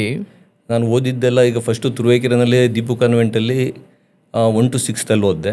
ನೀವು ಓದಿದ್ದೆಲ್ಲ ತುರುವೇಕೆರೆ ಅಂದರೆ ಏನಾಗುತ್ತೆ ಅಂದರೆ ನಮ್ಮ ತಂದೆ ಅವಾಗ ಒಂದು SEO ಅಂತ ಪೋಸ್ಟ್ ಇತ್ತು, ಸೋಷಿಯಲ್ ಎಜುಕೇಷನ್ ಆಫೀಸರ್ ಅಂತ. ಅವ್ರಿಗೆ ಟ್ರಾನ್ಸ್ಫರ್ ಎಲ್ಲಾಗುತ್ತೋ ಅಲ್ಲಿ ಓದ್ತಾ ಇದ್ದು. First Turuvekere 1 to 6th LKG UKG first standard ಎಲ್ಲ 6th ತನಕ ನಾನು ದೀಪು ಕಾನ್ವೆಂಟಲ್ಲಿ ಓದಿದೆ. ಅದಾದ್ಮೇಲೆ ಚಿಕ್ಕನಹಳ್ಳಿಗೆ ಟ್ರಾನ್ಸ್ಫರ್ ಆಯ್ತು ನಮ್ಮ ಫಾದರ್ಗೆ. ಅಲ್ಲಿ ಚಿಕ್ಕನಹಳ್ಳಿಗೆ ಹೋದ್ಮೇಲೆ 7th ಇಂದ 9th ತನಕ ಅಲ್ಲಿ DVP BHS ಅಂತ ಅಂದ್ಬಿಟ್ಟು ಒಂದು ಶಾಲೆಯಲ್ಲಿ ನನ್ನ ಹೈಸ್ಕೂಲ್ ಓದಿದೆ. ಪುನಃ ಅವ್ರು ತುರುವೇಕೆರೆಗೆ ಟ್ರಾನ್ಸ್ಫರ್ ಆಯಿತು. ತುರುವೇಕೆರೆ ಬಂದಾಗ ತಿರುಗಿ SSLC PUC ಎಲ್ಲ ಅಲ್ಲೇ ಓದಿದೆ. ಎಲ್ಲ ಓದ್ಬಿಟ್ಟು ತಿರುಗಿ ಡಿಗ್ರಿಗೆ ನಾನು ಹೊರಗಡೆ ಚನ್ನರಾಯಪಟ್ಟಣ ಹೋದೆ. ಓಕೆ. ಚನ್ನರಾಯಪಟ್ಟಣ ಹೋಗಿ ಅಲ್ಲಿ BSc ಆಗಿ CBZ B.Ed ಮಾಡಿದೆ. ಮೈಸೂರಲ್ಲಿ M.Ed ಮಾಡಿದೆ. ಅಂದರೆ ತಂದೆ ಜೊತೆ ಒಂದು ಅಲೆಮಾರಿ ಜೀವನ ನಿಮಗೂ ಇತ್ತಾ? ಹೌದು. ಅಂದರೆ ನಮ್ಮದು ಮೂಲ ದೊಡ್ಡಘಟ್ಟ. ನಮ್ಮ ತಂದೆ ಊರು ದೊಡ್ಡಘಟ್ಟ, ತಾಯಿ ಊರು ದೊಡ್ಡಘಟ್ಟ. ತುರುವೇಕೆರೆಯಿಂದ 6 ಕಿಲೋಮೀಟ್ರ್. ತುರುವೇಕೆರೆಯಿಂದ 6 ಕಿಲೋಮೀಟ್ರ್. ತುರುವೇಕೆರೆಲ್ಲೇ ಮನೆ ಇದೆ. ಬಟ್ ಅಲ್ಲಿ ಏನಂದರೆ ಅನಿವಾರ್ಯ ಅವರು ಟ್ರಾನ್ಸ್ಫರ್ ಆದಾಗ ನಮ್ಮ ಎಜುಕೇಷನು ಅಲ್ಲೇ ಹೋಯಿತು. ಬಟ್ ನಮ್ಮ ಸಂಬಂಧಿಕರೆಲ್ಲ ಇರೋದೆಲ್ಲ ಫುಲ್ಲು ಮ್ಯಾಕ್ಸಿಮಮ್ ತುರುವೇಕೆರೆಲ್ಲೇ. ತುರುವೇಕೆರೆ. ನಮ್ಮ ತಂದೆ ಸಂಬಂಧಿಕರು, ತಾಯಿ ಸಂಬಂಧಿಕರು ಮೂಲ ಬಂದು ತುರುವೇಕೆರೆ ಇರೋದ್ರಿಂದ ತಾಲೂಕಲ್ಲಿ ಎಲ್ಲ ಕಡೆ ಸಂಬಂಧಿಕರು ಜಾಸ್ತಿ ಇದ್ದಾರೆ. ಆ ಥರ. ಓಕೆ. ಅಂತಿಮವಾಗಿ ಅಂದರೆ ಈ ತಂದೆ ತಾಯಿ ಇವರ ಆರ್ಥಿಕ ಪರಿಸ್ಥಿತಿ ಹೇಗಿತ್ತು? ಓಕೆ, ನಾವೆಲ್ಲ ಮಿಡ್ಲ್ ಕ್ಲಾಸ್ ಫ್ಯಾಮಿಲಿ. ನಮಗೆಲ್ಲ ಏನು ಸುಮಾರು ಒಂದು 10 ಎಕರೆ ಜಮೀನಿದೆ ಅಷ್ಟೇ. ಅದನ್ನೇನು ಜಾಸ್ತಿ ಏನು ಅಮೋಗಿಲ್ಲ. ಅದು 1.5 ಎಕರೆ ಗದ್ದೆ ಇದೆ. ಆಮೇಲೆ ಈಗ ಏನು ಅಂತಂದರೆ ನಮ್ಮ ತಂದೆ ಒಂದು ಸ್ವಲ್ಪ ಎಜುಕೇಷನನ್ನು ಡಾಕ್ಟ್ರ್ ಮಾಡಬೇಕು ಅಂತ ಹೊರಟಿದ್ರು. ನಿಮ್ಮ ತಂದೆಗೆ? ನಮ್ಮ ತಂದೆ ನನ್ನ PUC MBBS ಡಾಕ್ಟ್ರ್ ಮಾಡಬೇಕು ಅಂತ ಹೊರಟಿದ್ರು. ಓಕೆ. ನನಗೆ ಆ್ಯಕ್ಚುಲಿ ಏನಂದರೆ ನನಗೂ MBBS ಡಾಕ್ಟ್ರ್ ಆಗಬೇಕು ಅಂತ ಇಷ್ಟ ಆಯಿತು. ಓಕೆ. ಹಾಗಾಗಿ ನನಗೆ ಅಲ್ಲಿ PUC ಆದಮೇಲೆ ಡಾಕ್ಟ್ರದು ಯಾವುದೋ ಒಂದು ಅಡ್ಮಿಷನ್ ಟೈಮಲ್ಲಿ ಯಾವುದೋ ಕಾರಣಕ್ಕೆ ಮಿಸ್ ಆಯಿತು ನನಗೆ. ಮಿಸ್ ಆದ ನಮ್ಮ ಫಾದರ್ CBZ ತಗೋ, ನೆಕ್ಸ್ಟ್ ನೀವು ಪುನಃ ಡಾಕ್ಟ್ರ್ ಓದಿವೆ ಅಂತ ಅಂದ್ಬಿಟ್ಟು ಡಿಗ್ರಿನಲ್ಲಿ CBZ ಕೊಡಿಸಿದ್ರು. ಬಟ್ ನನಗೆ ಇಲ್ಲಿ ಬೆಂಗಳೂರು ಸಿಟಿಲಿ ಆಲ್ರೆಡಿ ನಾನು ಟ್ರೈ ಮಾಡ್ತಾ ಇದ್ದಾಗ ಅಡ್ಮಿಷನ್ಸ್ ಎಲ್ಲ ಕ್ಲೋಸ್ ಆಗಿಬಿಟ್ಟು ಮೈಸೂರು ಯೂನಿವರ್ಸಿಟಿಗೋಸ್ಕರ ನಾನು ಚನ್ನರಾಯಪಟ್ಟಣ ಹೋದೆ. ಓಕೆ. ಚನ್ನರಾಯಪಟ್ಟಣ ನಾನು ಫಸ್ಟ್ ಇಯರ್ ಡಿಗ್ರಿ ಓದಿದ್ದು 3 ತಿಂಗಳು. ಅದಕ್ಕೊಂದು ಇನ್ಫ್ಲೂಯೆನ್ಸ್ ಮಾಡಿಬಿಟ್ಟು ನಮ್ಮ ಶಿವರಾಜ್ ಅಂತ ಅಂದ್ಬಿಟ್ಟು ಗುಟ್ಟಿಕೆರೆ, ನಮ್ಮ ತುರುವೇಕೆರೆ ತಾಲೂಕರು ಒಬ್ಬರಲ್ಲಿ ಲೆಕ್ಚರರ್ ಇದ್ದರು. ಅವರ ಒಂದು ಇನ್ಫ್ಲೂಯೆನ್ಸಲ್ಲಿ ಹೋಗಿ ಸೇರ್ಕೊಂಡೆ. ಆಮೇಲೆ ಸೆಕೆಂಡ್ ಇಯರು ತಿರ್ಗಾ ಟ್ರೈ ಮಾಡಿದೆ. ಸೆಕೆಂಡ್ ಇಯರು ಆಗಲಿಲ್ಲ. ಸೆಕೆಂಡ್ ಇಯರು ಎಲ್ಲ ಅವಾಗಲೂ ನನಗೆ ಕೈ ತಪ್ಪಿತು. ಅವಾಗಲೂ ಒಂದು 4 months ಡಿಗ್ರಿ ಮಾಡಿದೆ. ಫೈನಲ್ ಇಯರ್ ಮಾತ್ರ ನಾನು full term academic year complete ಮಾಡಿದ್ದು ಫೈನಲ್ ಇಯರ್ ಮಾತ್ರನೇ. ಓಕೆ. ಬಟ್ ಯಾವುದು ಎಲ್ಲದರಲ್ಲೂ ನಾನು ಉತ್ತೀರ್ಣ ಆದೆ. ಒಂದು ಒಳ್ಳೆ ಮಾರ್ಕ್ಸ್ ತಗೊಂಡೆ. ಅಲ್ಲಿ ಡಿಗ್ರಿ ಮುಗೀತು. ಡಿಗ್ರಿ ಮುಗೀತು. ಚನ್ನರಾಯಪಟ್ಟಣ ಡಿಗ್ರಿ ಮುಗೀತು. ಈ ಡಿಗ್ರಿ ಕಾಲೇಜ್ ಹಂತದಲ್ಲಿ ಹುಡುಗರೆಲ್ಲ ಹೋಗಿ ಒಂದು ಓಡಾಡ್ತಾರೆ, ನಿಮ್ದು ಎಂಥದ್ದು ಏನಾರ ಇತ್ತಾ? ಆ ಥರ ಏನಿಲ್ಲ. ಅದು ಇಲ್ಲ, ಆ ಥರ ವ್ಯವಸ್ಥೆ ಏನಿಲ್ಲ. ನೆಕ್ಸ್ಟ್ ನಮ್ಗೇನಂತಂದರೆ ನನಗೊಂದು ಹುಚ್ಚಿತ್ತು. ನನಗೆ ಡಾಕ್ಟ್ರ್ ಆದರೆ ಒಂದು ಸೇವೆ ಮಾಡೋ ವಿಚಾರದಲ್ಲಿ ಸುಮ್ಮನೆ ಒಂದು ಸ್ಟೆಥೋಸ್ಕೋಪ್ ಬಿಟ್ಟು ಆಸ್ಕಲ್ಟ್ ಮಾಡಿದ್ರು ಇವತ್ತೆಲ್ಲ ಜನ ಎಲ್ಲ ದುಡ್ಡನ್ನ ಸಿಕ್ಕಾಬಿಟ್ಟೆ ಬಡವ್ರು ಬಗ್ರುತ್ತವ ಏನೋ ಕೇಳ್ತಾ ಇದ್ದಾರೋ ಅದನ್ನು ಹೊರತುಪಡಿಸಿ ಡಾಕ್ಟ್ರು ಆದರೆ ಒಂದು BP ಚೆಕ್ ಮಾಡೋದಕ್ಕೆ, ಸ್ಟೆಥೋಸ್ಕೋಪ್ ಏನೋ ಒಂದು ಪ್ರಿಸ್ಕ್ರೈಬ್ ಮಾಡೋದಕ್ಕೆ, ಬಡವರಿಗೆ ಸೇವೆ ಮಾಡೋಕ್ಕೆ ಒಂದು ಜಾಗ ಅದು ತುಂಬ ಚೆನ್ನಾಗಿದೆ ಅಂತ ಅಂದ್ಬಿಟ್ಟು ಅಂದ್ಕೊಂಡಿದ್ದೆ. ಜೊತೆಗೆ ನನಗೆ ಈಗಲೂ ಅಷ್ಟೇ ಮೆಡಿಕಲಲ್ಲಿ ನಂಗೆ ಅನಾಟಮಿ, ಫಿಸಿಯಾಲಜಿ ಭಾಳ ನನಗೆ ಇಂಟ್ರೆಸ್ಟು. ಯಾವುದೇ ಒಂದು ಅಂಗಗಳು ಹೇಳಿದ್ರು ಅದ್ರ ಬಗ್ಗೆ ಒಂದು ಮಿನಿಮಮ್ ನಾಲೆಡ್ಜು ನನಗೆ ಅದು ಅವಾಗಲಿಂದ ಆರ್ಟಿಕಲ್ಸ್ ಓದ್ತಾನೆ ಇರುವೆ. ಓಕೆ. ಒಂದು ಸ್ವಲ್ಪ ಭಾಳ ಇಂಟ್ರೆಸ್ಟ್, ಆ ಸಬ್ಜೆಕ್ಟ್ ಬಗ್ಗೆ ಇಂಟ್ರೆಸ್ಟ್ ಇದೆ. ಅವಾಗಲೇ ಎಲ್ಲೋ ಒಂದು ಕಡೆ ಡಾಕ್ಟರ್ ಆಗಿದ್ರೆ ಒಂದು ಸೇವೆ ಮಾಡಬೇಕು ಅನ್ನೋದೊಂದು ಮನಸ್ಸಲ್ಲಿ ತುಂಬ ಇತ್ತು. ಸೇವೆ ಮಾಡೋಕ್ಕೆ ಒಂದು ಅವಕಾಶ ಜಾಸ್ತಿ ಇದೆ ಅದು ಆ ಪ್ರೊಫೆಷನಲ್ಲಿ ಅಂತ ಅಂದ್ಬಿಟ್ಟು ನನಗೆ ಅನಿಸ್ತಾ ಇತ್ತು. ಬಟ್ ಏನೋ ಆಗಲಿಲ್ಲ. ಆಗುವಾಗ ನನ್ನ ಮಗ ಇವತ್ತು ಅದನ್ನು ಫುಲ್ಫಿಲ್ ಮಾಡ್ತಾ ಇದ್ದಾನೆ. ಅವ್ನಿಗೂ ಅದನ್ನ ಹೇಳೋದು, ಸರ್ವಿಸ್ ಸೇವೆ ಮಾಡೋವಂಥದ್ದು ಸ್ವಲ್ಪ ಮೈಗೂಡಿಸ್ಕೋಬೇಕು ಅಂತ ಅವ್ನಿಗೆ ಹೇಳ್ತಾ ಇರ್ತೀನಿ. ಅವನು ಅದು ಪಾಸಿಟಿವ್ ಆಗಿದ್ದಾನೆ. ಓಕೆ. ಈ ಮಾತಿನ ನಡುವೆ ನೀವು ಸೇವೆ ಸೇವೆ ಸೇವೆ ಅಂತ ಇದ್ದೀರಿ. ಈ ಮನಸ್ಥಿತಿ ಬರಲಿಕ್ಕೆ ಅಂದರೆ ಏನು ನೋಡಿರಬೇಕಲ್ಲ. ಈಗ ಬುದ್ಧನಿಗೆ ವೈರಾಗ್ಯ ಬಂದಿದ್ದ ಅವನೊಂದು ಶವ ನೋಡಿದಂತೆ, ಒಂದು ರೋಗಿಗಳನ್ನು ನೋಡಿದಂತೆ, ವಯಸ್ಸಾದವ್ರು ನೋಡಿದಂತೆ ಅವನಿಗೆ ವೈರಾಗ್ಯ ಬಂದಂತೆ. ನಿಮಗೆ ಈ ಸೇವೆ, ಬಡವರು ಜನಗಳಿಗೇನು ಮಾಡಬೇಕು, ಇದು ಯಾರು ಈ ಹುಚ್ಚು ಹೇಗೆ ಶುರುವಾದದ್ದು? ಇದು ಎಲ್ಲದಕ್ಕೂ ಮೂಲ ನಮ್ಮ ತಾಯಿ. ನಮ್ಮ ತಾಯಿ ಇದಾರಲ್ಲ, ಅವ್ರು ಏನು ಅಂದರೆ ಚೆನ್ನಾಗಿ ಓದಬೇಕು, ಮಕ್ಕಳು ಓದಬೇಕು, ಸಮಾಜದಲ್ಲಿ ಗುರುಸ್ಕೋಬೇಕು, ಎಲ್ಲರ ಹತ್ರ ಒಳ್ಳೆಯವರು ಅಂತ ಅನಿಸ್ಕೋಬೇಕು, ಒಂದು ಒಳ್ಳೆ ಚಾರಿತ್ರನ ರೂಪಿಸ್ಕೋಬೇಕು ಮಕ್ಕಳು ಅನ್ನೋದು ನಮ್ಮ ತಾಯಿಲಿ ಮನಸ್ಸಲ್ಲಿ ಅವತ್ತಿಂದನೂ ಇತ್ತದು. ಓಕೆ. ನಮಗೆ ಗೊತ್ತಿಲ್ಲದಲ್ಲೇ ಒಂದು ಕೆಟ್ಟ ಅಭ್ಯಾಸಕ್ಕೆ ಹೋಯ್ತು ಅಂತಂದ್ರೆ ಕರ್ಕೊಂಡು ಹೋಗ್ಬಿಟ್ಟು ದೇವಸ್ಥಾನ ನಮ್ಮ ದೇವ್ರ ಮನೆ ಮುಂದೆ ಅವರು ಎಲ್ಲೋ ಒಂದು ಕಡೆ ಒಂದು ಮಾತು ತಗೊಳ್ಳೋರು, ಇನ್ನೊಂದ್ಸರಿ ಈ ಥರ ಆಡಲ್ಲ ಅಂತೇಳು. ನಾನು ಒಂದ್ಸರಿ ಯಾವುದೋ ಒಂದು ಇದರಲ್ಲಿ ಯುಗಾದಿನಲ್ಲಿ ಕಾರ್ಡ್ಸ್ ಆಡೋಕ್ಕೆ ಅಂತ ಹೋಗಿದ್ದೆ ಚಿಕ್ಕುಡುನಲ್ಲಿ, ಅವ್ರ ಜೊತೆ ಅಂತರ್ಬಾಹರ್. ಹೌದು ನಾವೇನೋ ಒಂದು 50 ರೂಪಾಯಿ ಇಟ್ಕೊಂಡು ಚಿಕ್ಕುಡುನಲ್ಲಿ. ಓಕೆ. ಅವತ್ತು ಅವ್ರು ಮಾತಾಡಿದ್ದು ನನಗೆ ಇನ್ನೂ ಜ್ಞಾಪಕ ಇದೆ. ಅವತ್ತು ಬಿಟ್ಟೋನು ಅವತ್ತು ಆ ಕಡೆ ತಿರುಗಿ ನೋಡಲಿಲ್ಲ. ತಾಯಿ ಮಾತು ತಗೊಂಡಿದ್ರು. ಹೌದು ದೇವಸ್ಥಾನ ದೇವ್ರ ಮನೇಲಿ ತಗೊಂಡಿದ್ರು. ಇನ್ನೊಮ್ಮೆ ಮಾಡಲ್ಲ ಅಂತ ಹೇಳು ಅಂತ ಹೇಳ್ಬಿಟ್ಟು. ಓಕೆ. ಈ ಥರ ಅವರು ಆಮೇಲೆ ಅವ್ರಿಗೆ ಇಂಪಾರ್ಟೆಂಟ್ ಅಂದರೆ ಉತ್ತಮ ಚಾರಿತ್ರ ರೂಪಿಸ್ಕೋಬೇಕು, ಮಕ್ಕಳನ್ನ ಎಲ್ಲ ಜನ ಒಳ್ಳೆಯವರು ಅಂತ ಅನ್ಬೇಕು. ಅದು ಮೇನ್ ಕಾನ್ಸೆಪ್ಟ್ ಇತ್ತು ಅವ್ರಿಗೆ. ಹಾಗಾಗಿ ಅದು ನನಗೆ ತುಂಬ ಚೆನ್ನಾಗಿ ಮನಸ್ಸಿಗೆ ಬಂತು. ಆಮೇಲೆ ನಾನು ಮದುವೆ ಆದಮೇಲೆ ಇಲ್ಲಿ ನಮ್ಮ ಮನೆಯವರು ಸಹ ಅದೇ ಹೇಳ್ತಾರೆ, ನಮ್ಮ ಮಿಸ್ಸಸ್, ನೀವು ಯಾವುದೋ ಒಂದು ರಾಜಕೀಯಕ್ಕೆ ಹೋದ್ರೂ ಒಳ್ಳೆ ಕೆಲಸ ಮಾಡೋದವ್ರು ಹೋಗಿ ಅಷ್ಟೇ. ದುಡ್ಡು ಹಿಂದೆ ಹೋದ್ರೆ ಗ್ರೀಡಿ ಥರ ಹೋಯ್ತು ಅಂದರೆ ಹೋಗೋ ಅವಶ್ಯಕತೆನೇ ಇಲ್ಲ. ಹೌದು. ಅದು ಏನಾಗುತ್ತೆ ಅಂತಂದರೆ ಎಲ್ಲೋ ಒಂದು ಕಡೆ ನೀವು ಸಿಗ್ದಲ್ಲೇ ಒಂದು ಫ್ಲೆಕ್ಸ್ ಹಾಕಿದ್ರು ಜನ ನೋಡ್ಬಿಟ್ಟು ಒಗೆದ್ಬಿಟ್ಟು ಬೈದು ಹೋಗ್ತಾರೆ. ಅಂಥ ಮಟ್ಟಕ್ಕೆ ಹೋಗೋದು ಬೇಡ. ನೀವು ಕೆಲಸ ಮಾಡೋಕ್ಕೆ ಇಂಟ್ರೆಸ್ಟ್ ಇದ್ರೆ ಮಾತ್ರ ಹೋಗಿ ಅಂತಂದ್ಬಿಟ್ಟು ನೆಕ್ಸ್ಟು 2ನೇ ಅಂತ ಇಲ್ಲಿ ಹೇಳ್ತಾ ಇದ್ರು. ಅದು ಹಾಗಾಗಿ ಎಲ್ಲೋ ಒಂದು ಕಡೆ ನನಗೆ ಹಣದ ವ್ಯಾಮೋಹ ಒಂದು ಸ್ವಲ್ಪ ಕಮ್ಮಿ ಆಯಿತು. ದುಡಿಬೇಕು ಅನಿಸುತ್ತೆ, ಬಟ್ ಖರ್ಚು ವೆಚ್ಚದಲ್ಲಿ ಯಾರಿಗೋ ಬಡವರು ಕೊಡಬೇಕು ಅಂತಂದರೆ ಭಾಳ ಖುಷಿಯಾಗಿ ಕೊಡ್ತೀವಿ ಕೈಲಾದಷ್ಟು. ಅದೆಲ್ಲ ಒಂದು ಒಳ್ಳೆ ಕಡೆ ಜಾಗ ತಲುಪ್ತಾ ಇದೆ ಅನ್ನೋ ಒಂದು ಮನೋಭಾವ ನನ್ನಲ್ಲಿದೆ. ಓಕೆ. ಬಟ್ ರಾಜಕೀಯದಲ್ಲಿ ಇದ್ದುಕೊಂಡು ಶುದ್ಧ ಚಾರಿತ್ರ್ಯವನ್ನು ಕಾಪಾಡಿಕೊಳ್ಳೋದು ಎಷ್ಟು ಸವಾಲಿದೆ ನಿಮಗೆ? ಅಲ್ಲ, ಈಗ ಮನುಷ್ಯ ಅಂತ ನಾನು ಏನು ಯೋಚನೆ ಮಾಡ್ತಾ ಇದ್ದೀನಿ ಅಂದರೆ, ಒಬ್ಬ ಆದರ್ಶ ಇರೋವಂಥ ವ್ಯಕ್ತಿ 100 ತಪ್ಪು ಮಾಡಿದ್ರೆ ಆದರ್ಶ ಇಲ್ದನೋ 1000 ತಪ್ಪು ಮಾಡ್ತಾನೆ. ಭಾಳ ಒಳ್ಳೆ ಮಾತು. ಹಾಗಾಗಿ ಒಂದು ಸ್ವಲ್ಪ ಆದರ್ಶ ಇಟ್ಕೊಂಡು ತಪ್ಪು ಮಾಡ್ದಲ್ಲೂ ಯಾರೂ ಇಲ್ಲ. ಮಾನವ ಸಹಜ ಗುಣ ತಪ್ಪು ಮಾಡೋವಂಥದ್ದು. ಬಟ್ ನಾವು ಬೇರೆಯವರಲ್ಲಿ ಏನಾದ್ರು ಒಂದು ಹುಡುಕ್ಬೇಕು ಅಂದ್ರೆ ಅಲ್ಲಿ ವಿಶೇಷ ಗುಣಗಳನ್ನು ನೋಡಿಬಿಟ್ಟು ಆ ಮಾನದಂಡದಲ್ಲಿ ಅವನ್ನ ಸ್ನೇಹ, ಪ್ರೀತಿ, ವಿಶ್ವಾಸದಲ್ಲಿ ಇರಬೇಕು. ಬಿಟ್ಟರೆ ಅದು ತಪ್ಪುಗಳನ್ನ ಹುಡ್ಕೊಂಡು ಹೋಯ್ತು ಅಂದರೆ ಒಳ್ಳೆಯವ್ರು ಯಾರೂ ಸಿಗಲ್ಲ. ಅದನ್ನು ನಾನು ಯೋಚನೆ ಮಾಡಿ ಅದು ಆ ನಿಟ್ಟಿನಲ್ಲಿ ಯೋಚನೆ ಮಾಡಿದಾಗ ನಾವು ಅದ್ರ ಬಗ್ಗೆ ನೆಗೆಟಿವಿಟಿ ಬಗ್ಗೆ ಥಿಂಕ್ ಮಾಡೋ ಅವಶ್ಯಕತೆ ಇಲ್ಲ ಅಂತ ನಂಗೆ ಅನ್ಸುತ್ತೆ. ಓಕೆ. ನೀವೊಂದು ಮಾತು ಹೇಳಿದ್ರೆ, ಆದರ್ಶ ಇಲ್ಲದವನು 1000 ತಪ್ಪು ಮಾಡ್ತಾನೆ, ಆದರ್ಶ ಇರುವವನು 100 ತಪ್ಪು ಮಾಡ್ತಾನೆ. ಅವನು ತಪ್ಪು ಮಾಡ್ತಾನೆ, ಬಟ್ ಕಡಿಮೆ ಮಾಡ್ತಾನೆ. ಹೌದು. ಮತ್ತು ನೀವು ನಿನ್ನೆ ನನ್ನೊಂದಿಗೆ ಸುಮ್ಮನೆ ಹಾಗೆ ಮಾತಾಡಬೇಕಾದ್ರೆ ತಾಯಿ ಬಗ್ಗೆ ಹೇಳ್ತಾ ಇದ್ರಿ. ನನಗನ್ಸುತ್ತೆ ಇವತ್ತಿನ ರಾಜಕೀಯ ಸೇವೆ ಇವೆಲ್ಲವನ್ನು ಹೊರತಾಗಿ ಒಬ್ಬ ವ್ಯಕ್ತಿಯಾಗಿ ನೀವು ಇಷ್ಟು ಪ್ರಬುದ್ಧವಾಗಿ ರೂಪುಗೊಂಡಿರೋದಕ್ಕೆ ಆ ತಾಯಿಯ ಕೊಡುಗೆ ಅಥವಾ ತಾಯಿಯ ಕೊಟ್ಟ ಸಂಸ್ಕಾರ ಆ್ಯಂಡ್ ತಾಯಿ ಕುರಿತಾಗ ನೀವು ತುಂಬ ಚೆನ್ನಾಗಿ ಮಾತಾಡ್ತೀರಿ ಕಾರ್ಯಕ್ರಮಗಳಲ್ಲಿ ನಾನು ನೋಡಿದ್ದೀನಿ. ಇಲ್ಲ, ಈಗ ತಾಯಿ ನಾನು ಸುಮ್ಮನೆ ಜಸ್ಟ್ ನಾನು ಫ್ರೀ ಇದ್ದಾಗ ವಿವೇಕಾನಂದವ್ರ ಬುಕ್ಸ್ ಓದ್ತಾ ಇರ್ತೀನಿ. ವಿವೇಕಾನಂದ, ರಾಮಕೃಷ್ಣ ಪರಮಹಂಸರನ್ನ. ಏನಕ್ಕೆ ಅಂದರೆ ಸ್ವಲ್ಪ ಟ್ರ್ಯಾಕಿಗೆ ಬರಬೇಕು ಅಂತ. ನಾವು ಎಲ್ಲೋ ಒಂದು ಕಡೆ ನಮ್ಮ ಪಂಚೇಂದ್ರಿಯಗಳು ಎಲ್ಲೋ ಒಂದು ಕಡೆ ಹೆಂಗೋ ಜಾರು ಬಿಟ್ಬಿಡ್ತೀವಲ್ಲ, ಅದಕ್ಕೆ ಸ್ವಲ್ಪ ಅಟ್ಲೀಸ್ಟ್ ಒಂದು ರೂಟಲ್ಲಿ ಇರಬೇಕು, ಒಂದು ಒಳ್ಳೆ ಸ್ಥಿತಿಲಿ ಇರಬೇಕು, ನಿರ್ಲಿಪ್ತ ಸ್ಥಿತಿಲಿ ಇರಬೇಕು ಅಂತ ಅಂದ್ಬಿಟ್ಟು ಅದು ನೋಡ್ತಾ ಇರ್ತೀನಿ. ತಾಯಿ ಅಂತಂದರೆ ನಾನು ಓದಿರೋ ಪ್ರಕಾರ ಜೊತೆ ನಾನು ಅಂದ್ಕೊಂಡಿರೋ ಪ್ರಕಾರ ತಾಯಿ ಅಂತಂದ್ರೆ ಹೆಂಗೆ ಅಂದರೆ, ನಾವು ಎಷ್ಟು ಪಾಪಿಗಳಾಗಿದ್ದರೂ, ನಾವು ಎಷ್ಟು ದುರಾತ್ಮರಾಗಿದ್ದರೂ ಸಹ ಅವರಲ್ಲಿ ಕಿಂಚಿತ್ತು ಪ್ರೇಮದ ಚಿಲುಮೆ ಬತ್ತಿ ಹೋಗಲ್ವೋ ಅವಳೇ ತಾಯಿ ಅಂತ. ನಾವೇನು ತಪ್ಪು ಮಾಡ್ತಾ ಇರಲಿ, ಎಷ್ಟೇ ಪಾಪಿಗಳಾಗಿರಲಿ, ಅವರಲ್ಲಿ ಯಾವುದೋ ಥರ ಒಂದು ಅವರಲ್ಲಿರೋ ವಾತ್ಸಲ್ಯ ಒಂದು ಕಿಂಚಿತ್ತು ಕಮ್ಮಿ ಆಗಲ್ಲ. ಅವ್ರನ್ನ ನನ್ನ ತಾಯಿ ಅಂತ ಹೇಳ್ತೀನಿ, ಯಾವುದೇ ಸ್ವಾರ್ಥವಿಲ್ಲದೆ ನಿಸ್ವಾರ್ಥವಾಗಿ. ಆಮೇಲೆ ಜೊತೆಗೆ ಒಂಥರ ಅದಕ್ಕೆ ಕ್ಷಮಾಮೂರ್ತಿ ಅಂತ ಹೇಳ್ಬೋದು, ಸಹಿಷ್ಣುಕ ಮೂರ್ತಿ ಅಂತ ಹೇಳ್ಬೋದು, ವಾತ್ಸಲ್ಯ ಮೂರ್ತಿ ಅಂತ ಹೇಳ್ಬೋದು, ಕ್ಷಮೆಯ ಧರಿತ್ರಿ ಅಂತ ಹೇಳ್ಬೋದು. ಅದು ನಮ್ಮ ತಾಯಿ ಅಂತಲ್ಲ, ಎಲ್ಲ ತಾಯಂದಿರಲ್ಲ ಅಷ್ಟೇ. ಯಾರು ಕೆಟ್ಟ ತಾಯಿ ನಾವು ನೋಡೋಕ್ಕೆ ಆಗಲ್ಲ ಪ್ರಪಂಚದಲ್ಲಿ. ಹಾಗಾಗಿ ತಾಯಿ ಬಗ್ಗೆ ಹೇಳಬೇಕು ಅಂದರೆ ತುಂಬ ಇದೆ. ಅದು ಭಾರತದ ಆದರ್ಶ ಮಹಿಳೆನೇ ತಾಯಿ. ನಿಜ. ಹಾಗಾಗಿ ನಮ್ಮ ಎಲ್ಲೋ ಒಂದು ಕಡೆ ನಮಗೆ, ನನಗೂ ನನ್ನ ತಮ್ಮಂಗಿಬ್ಬರಿಗೂ ನಮ್ಮ ತಾಯಿನೇ ಸರ್ವಸ್ವ, ಅವರೇ ಮಾರ್ಗದರ್ಶನ. ತಾಯಿಯ ಆ ಮಾತುಗಳನ್ನು ನಿಜವಾಗ್ಲೂ ಯಾರು ಅದನ್ನು ಗೌರವದಿಂದ ಕಾಣ್ತಾ ಹೋಗ್ತಾರೆ ಅವನು ಬೀಳಲಿಕ್ಕೆ ಕಾರಣವೇ ಇಲ್ಲ. ಹೌದು. ಬಟ್ ಯಾರು ಅದನ್ನು ಧಿಕ್ಕರಿಸ್ತಾರೆ ಅವ್ರು ಮತ್ತೆ ಮೇಲೆದ್ದು ಹೇಳಲಿಕ್ಕೆ ಆಗೋದಿಲ್ಲ ನನ್ನ ಪ್ರಕಾರ. ಯಾಕಂದರೆ ಹೊರಗಿನ ಯಾವುದೇ 1000 ಸ್ವಾಮೀಜಿಗಳ ಆಶೀರ್ವಾದಕ್ಕಿಂತ ತಾಯಿಯ ಆಶೀರ್ವಾದ ಇದೆಯಲ್ಲ, ಹಿರಿದಾದದ್ದು. ಅಂದರೆ ಈಗ ನವಮಾಸಗಳು ದೇಹದಲ್ಲಿ ಪೋಷಿಸಿ ಅವರ ದೇಹನ ಶುದ್ಧಿಯಾಗಿ ಇಟ್ಕೊಂಡು, ಅವರ ಭಾವನೆಗಳನ್ನ ಶುದ್ಧಿಯಾಗಿ ಇಟ್ಕೊಂಡು, ಅವ್ರ ಮನಸ್ಸನ್ನ ಚಿತ್ತನ ಶುದ್ಧಿಯಾಗಿ ಇಟ್ಕೊಂಡು, ಆಯಿತಾ, ಅಷ್ಟು ಮಗುಗೆ ಏನೋ ಒಂದು ಮುಂದಿನ ದಿನಗಳಲ್ಲಿ ಏನೋ ಒಂದು ಭವಿಷ್ಯನ ರೂಪಿಸಬೇಕು ಅನ್ನೋ ಅವತ್ತಿಂದನೇ ಕನಸು ಕಂಡಿರುವಂಥ ತಾಯಿ. ಅದು ಪೂಜೆಗೆ ಅರ್ಹರು ಅಂದರೆ ತಾಯಿ ಮಾತ್ರ. ನಿಜ. ಸೊ ಇದೆಲ್ಲ ನಡೀತಾ ಇರುತ್ತೆ. ಎಜುಕೇಷನ್ ಆಗುತ್ತೋ, ಡಾಕ್ಟರ್ ಆಗಬೇಕು ಅಂದ್ಕೊಂಡಿದ್ರಿ, ಆಗಲಿಲ್ಲ.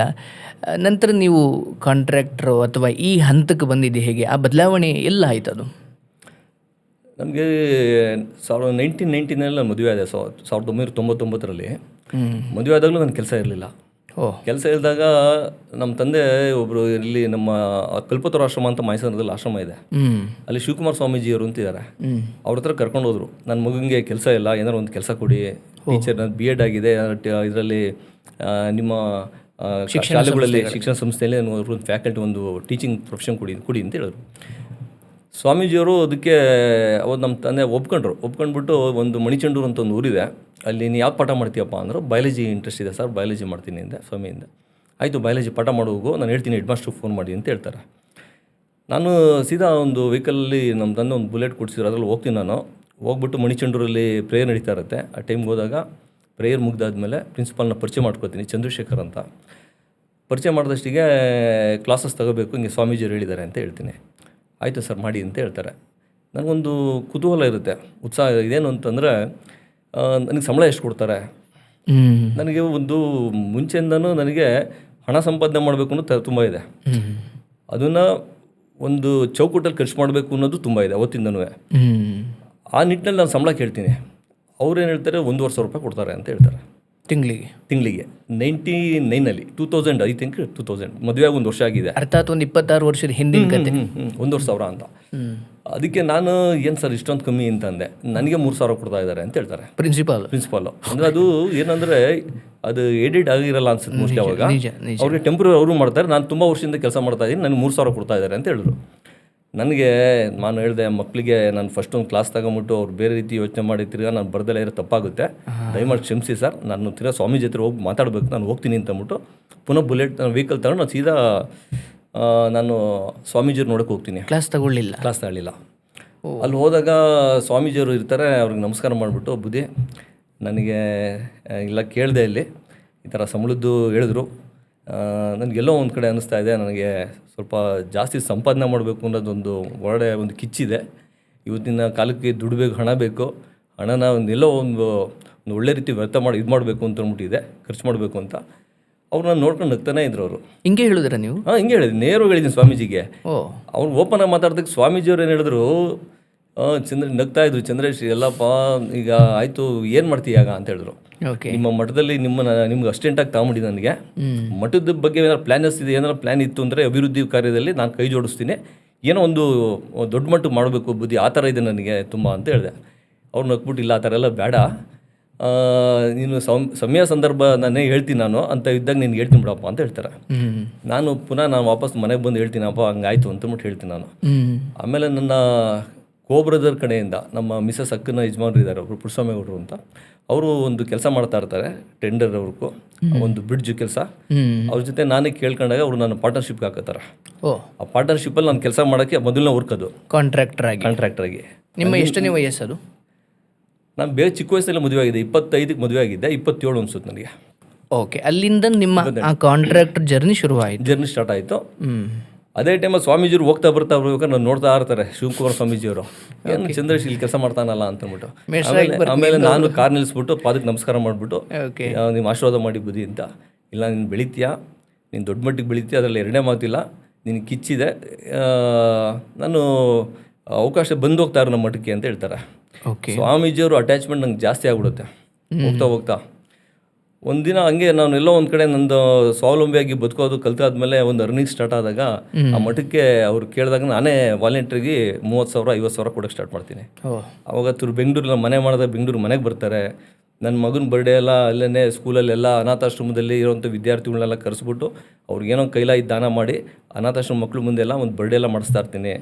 ಇದು ಒಂದು ಸ್ವಾಮೀಜಿಯವರು ತುಂಬ ಅವ್ರ ಪ್ರೀತಿ ಪಾತ್ರನಾಗ್ತೀನಿ ಅವತ್ತು. ಅವರೆಲ್ಲ ವೇದಿಕೆನಲ್ಲೂ ಚಂದ್ರೇಶ್ ಈ ಥರ ಇದೆ, ಇವನು ಬೆಳಿಬೇಕು ನಮ್ಮ ತಾಲೂಕಲ್ಲಿ ಅಂತ ಅವತ್ತಿನ ಆಶೀರ್ವಾದ ಮಾಡ್ತಾ ಇರ್ತಾರೆ. ಬಟ್ ಏನಂದರೆ ನಮ್ಮ ಇವತ್ತು ಸ್ವಾಮೀಜಿಯವರು ಇಲ್ಲ, ತೀರ್ಕೊಂಬಿಟ್ರು.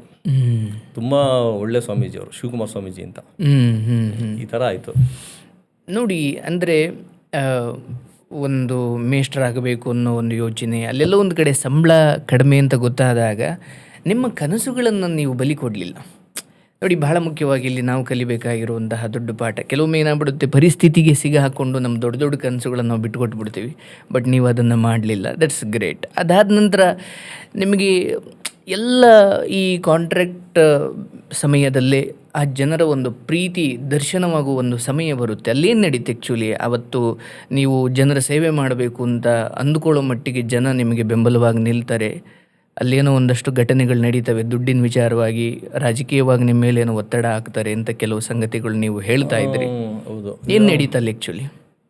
ಆಮೇಲೆ ನಾನು ಕಾಮಗಾರಿಗಳನ್ನ ಸ್ಟಾರ್ಟ್ ಆದಾಗ ನಾನು ನನ್ನದೇ ಒಂದು ಲೈಸೆನ್ಸ್ ಮಾಡಿಸ್ತೀನಿ. ಲೈಸೆನ್ಸ್ ಮಾಡಿದಾಗ ಒಂದು ಟೆಂಡರ್ ನನಗೆ ಒಂದು ಕೆಲಸ ತಗೋತೀನಿ. ಬಟ್ ನೀವು ಪಾರ್ಟ್ನರ್ ಆಗಿ ಇದ್ರಾ? ಪಾರ್ಟ್ನರ್ ಆಗಿ ಅವರು ನನಗೆ ಒಂದು ಪಾರ್ಟ್ನರಲ್ಲಿ ಒಂದೊಂದು ಆಶ್ರಯ ಕೊಡ್ತಾರೆ. ನನಗೊಂದು ಕೆಲಸದ ಬಗ್ಗೆ ಒಂದು ನಾಲೆಡ್ಜ್ ಬೆಳೆಯುತ್ತೆ.